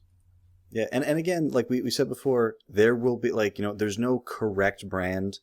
It's all based on your ear and what you listen to advice and everything. But I mean, there are tons of people who don't like Klipsch. They think they sound a little bit, the high end is a little bit piercing. For me, it didn't make a difference because just the way I tuned it, and like I actually like kind of a higher edge to the sound. But again, it all depends on your ear. But I've always been a fan of Klipsch speakers ever since I can remember. So I'm pretty happy with them. Yeah, no, I'm not as... Oh, I got a thunderstorm going on outside. For real. Wow, I can hear that. Or is it? He's just playing background story. Yeah. Yeah. Ashley Riot's here. I'm not as good with model numbers off the top of my head like you are, Bill, but my setup I've got is I've got a Denon receiver, and it's an AVR something, but honestly, I've had it for a few years, so I couldn't tell you right off the top of my head what model it is. Yeah, and you said it's not HDMI, so it's a few years older. It is. It's right before HDMI took off, so which works out pretty well for me because my TV can handle the HDMI for video, and then I use just like I said the optical for my audio. So I've got plenty of opticals and coax inputs. Nice. So I love it because it has just a truckload of analog inputs in the back. So I can hook up, literally 7, 8, 9 classic consoles to the thing and switch through them pretty easily all at the same time. So it's very nice to do that. The so Denon, if you guys, I'm a little fan of that, really more because Denon is owned by Marantz, and Marantz puts out some very high-end audio equipment, and Yes. Marantz Yes, they do. Marantz is expensive, but is also very nice. And you can think of Denon as their lower end. Now, don't get me wrong, Denon isn't cheap, but it is definitely not as expensive as Marantz. Right. And I'm also running Klipsch speakers. I've got a 7.1 setup, so I've got 2 big floor standers for my left and right channel. I've got 4 of the bookshelves that are mounted up on my walls, and a powered subwoofer, again, it's Klipsch, and then again, a Klipsch center channel. That's pretty nice. And I would agree with you. I really like the dynamic range. After going and listening to everything, I'm really happy with the Klipsch. I didn't do it just because they're a local business here. I mean, I don't work there, and I don't know anybody that does, but honestly, that was just the sound that I enjoyed the most out of the speakers that I sampled. So I was pretty happy with that. And yeah, it just sounds beautiful. And the other thing we kind of didn't mention, I'm sure yours is a lot like mine, Bill, is that a lot of these higher end systems, they have like an automated setup. So like mine came with a mic that you use, an automatic system. And so what you do is you plug the mic in and you hold the mic about where you sit to listen. And then it goes through an automatic calibration process to set timing on your speakers and levels so that you get kind of a baseline to start with, and then you can tweak it from there. Exactly. Yeah, timing is the big thing, because the goal is the audio because the receiver is kind of designed like in an ideal situation. The front speakers and the rear speakers are an identical distance from your head. Yeah. But that's not always the way room setups work. A lot of times your couch is further back, and most people end up being closer to the rear speakers than they are to the front. But again, you could have a long room, and the rear speakers could be way further back, high up, depending on your mounting options. So basically what it does is it delays the sound on the speakers that are closer, so that the sound all hits the they call it the sweet spot at the same time. So those setup microphones are cool. If you come across a receiver that has that option, it's definitely makes the setup process easier, because when it's not quite calibrated, it's not like a deal breaker, but like it just doesn't sound like everything's like hitting at the right time. So it's kind of a cool feature to have. Yeah, and again, when we're talking about delays of literally parts of milliseconds in some cases, but it is, or it can be noticeable depending on, again, how the room is arranged. And we all don't get to live in perfect little theaters most of the time, so you have to kind of deal with the acoustics of the room that you're in. Yeah. Almost no one is in a perfect acoustic situation, so there's always going to be tweaks. So just having that mic option, again, it's nice, but not a deal breaker if you can't get it. Just one of those things where it's like, oh, cool, I'll use this thing. Yeah, and I think you really have to think about the situation you're in, too. I mean, even the different room setups, like my living room where all this is set up, I've got hardwood floors and plaster walls and ceiling, and I'm going to get a lot of a bit different sound than somebody else that's got carpet and drywall. Definitely, yeah, definitely. I mean, I found out, I don't want to say the hard way because it wasn't the end of the world, but I found out very quickly that hardwood is a delicate monster with an audio setup. Yeah. Because there is just natural reverb in that room. Mm-hmm. And depending on whether or not you like reverb, that's one thing, but also the reverb, that sound bouncing off the hard surface, can actually affect that microphone setup a little bit. So a lot of times in the manual for the receiver, they'll recommend that you deaden that sound as much as you can. They put blankets on the floor, like something like that, just to kind of eliminate some of that reverb. But yeah, hardwood is definitely tricky when you're trying to calibrate. It is, and that's kind of what I mentioned before, when it gives you a good starting baseline, and then you may have to tweak just a little bit. But a good audio setup allows you to go in and do some manual tweaks, so you can get just the sound that you're happiest with. And I had to do a little playing around until I got it to where I'm pretty happy with it. So again, you really just have to know your environment, know the situation that you're dealing with, and go with it from there. Yeah, just come over. I'll show you all the things. Yeah, I'll be happy to share my tips too. I would have to say I would never want to go back. I would never. And if you want to know how loud to turn your television speakers up, just let me know too. Is I it, put it up to 40 sometimes, 41. If I'm feeling adventurous. 12 marks on the screen is about right? Is that the one? 12? Okay. Oh yeah, remember when Yeah, the bar like, kind of thing? yeah, certain TVs didn't have it, like, because the Sony TVs, they usually have like a number associated with the level. But yeah, some TVs just had like the bar would go from like thin bar to thick bar. Yeah. You're like, I'm gonna do like 4.5 bars today. Yeah, that's funny. I just want to mention real quick, just because you were talking about headphones earlier, I'm not particularly a headphone guy. I prefer, like you said, like speakers. I prefer the actual, I think they, as cool as headphones can sound, I personally don't, I think they introduce a quality of artificiality. And I don't know how better to describe that, but like, it's like when you have a really nice external speaker setup, you can make it sound like the game wants to sound. I feel like whenever I have headphones on, even if they're good, I feel like I'm listening to headphones, not the thing that I want to be listening to. Does that make any sense? Yeah, I would agree with you. Now, if you have a high quality set of stereo headphones and you're listening to stereo music, I think it's very fantastic. Yeah, I think that's great. But I was mainly talking about gaming that's what and I'm saying. movies, yeah. With gaming, no, I'm not happy with the sound you get from those. I mean, it's adequate again when you want to be quiet and people need to sleep and you want to get close to surround, but it's not the same thing. Right.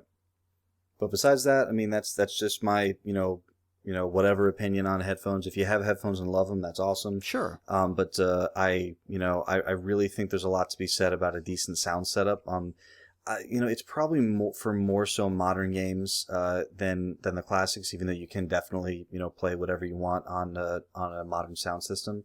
But it's one of those things that some people are just really get into it when you kind of experience a really good one. So yeah, I mean, if it's something that you're interested in, get out there, see if it's something that you can get a buddy, get you a good deal at on a floor model or something. Yeah, I don't know. My Famicom sounds fantastic through my setup, so even the old systems can benefit from it. You can't imagine sometimes if you just listen to your TV how much bass is there if you've got a good setup that you're not catching. But that's a really good point. Like you'll get way more low end, and not like thumping, like listening to like a hip hop song or something. But you'll just hear a lot more of that low end through a system with a subwoofer, especially a nice one. And you'd be able to crank it and kind of give yourself like it would almost be an experience like you're in an arcade, but it's the only game in the arcade, yeah. And it's the loudest game you've ever played. Yeah. So I hope you guys enjoyed our talk about audio and video. I know we've spent some time discussing it. I'd be really curious to hear from you guys about what kind of setup you're running, what you like. Do you agree with what we've said? Do you disagree? Are you more on Krabby's end? Are you more up towards us? Just do us a favor. Go to RF Generation, get a post in the comments of the show, and let us know. I have a prediction. Okay, what's your prediction, Bill? My prediction is that the majority of our amazing RF Generation listeners lean towards the Krabby method. Is that because it's the best method? Probably. It's got to have something to do with it. But yeah, I mean, I feel like, and I'm not saying that it's right or wrong, or I'm just saying like I feel like, and I'm really curious to hear the responses, because I wonder if it is a mentality of, well, I don't need to go, big on sound because I'm just playing the retro stuff and it wasn't really designed with discrete 5 or 6 channels or anything. But, I'm just curious to see if it's because, well, it's retro and it's not designed for it, or I don't want to put the money into it. I'm kind of curious, like, what the reasoning behind the sound Duke setup and me were is. talking a little bit, and I was saying that too. Like, I've got, X amount of dollars. I can buy a few new games, or I can spend that on audio. I don't know what I'm missing, so I don't feel compelled to get that audio feeling. I'd rather just spend the money on more game stuff. Totally. And I think that's very common. I was trying to convince him completely the opposite. No. But since I was listening to him in headphones and not in Dolby Surround, it wasn't very convincing. And I tell you, I had a friend come up when I first got my first crappy surround sound system. Like, it was a decent receiver. It was a 5.1 Yamaha receiver, like when they were brand new. Like, I think it was 98 or 99 because The Matrix had just come out on DVD, and that's what I was showing everyone. It was like the meow, like that one scene. Yeah. And I remember saying, like, no, you gotta come over, you gotta see this. And then I put on like the Gladiator DVD, and like, no, Oh, yeah, the thing's gonna hit Gladiator. the tree, and it's gonna go pshaw, and like, yeah, Gladiator is one of the best sound demos that I can show It is. someone. Take it to that first big battle scene. Yep. And that's the I one to remember, show like, off with. I showed a lot of people, and they were like, oh, wow, that's really cool. And maybe they were just being nice, or maybe they actually thought it was cool. But I remember showing this one kid, my friend Ben, who was like a huge Dreamcast guy. Like, we had like Soul Calibur tournaments every couple of weeks. We worked together at Babbage's. And I remember like, oh, you got to come over. You got to see how awesome this surround sound is. And he was like, Bill, I got to tell you, I just don't care. And I thought it was I was like, come on. Like, no, like, I know you think that now, but once you hear this, and he's like, no, Bill, I could not care any less. I can't explain to you how little I care about sound. And then I finally got him over and I showed it to him, and he looked at me and he said, I know you really wanted me to have this aha moment and everything, but I still don't care at all. I lived with this couple right before I moved to Prince George here, and he bought a big, expensive sound system right before I left. And he knew I had a lot more movies than him, so he's like, okay, go grab something really awesome that we can test this out with. And so I came down, I said, can't look, I'm just going to shove it in, and we're going to crank it. And so we listened to the sweet, sweet organ sounds of Napoleon Dynamite's menu screen, and it was awesome. That is one of my favorite menu screens to be. Well, you got that, and you got the, what is it, the Jack White, the White Stripes song in the beginning of that movie. Oh, we didn't get that far. We just listened to the menu screen for like an hour. Just the menu screen? That's awesome. I would have hit play. All right, guys. Well, again, get in there and let us know what you think, and we'll get on with the show.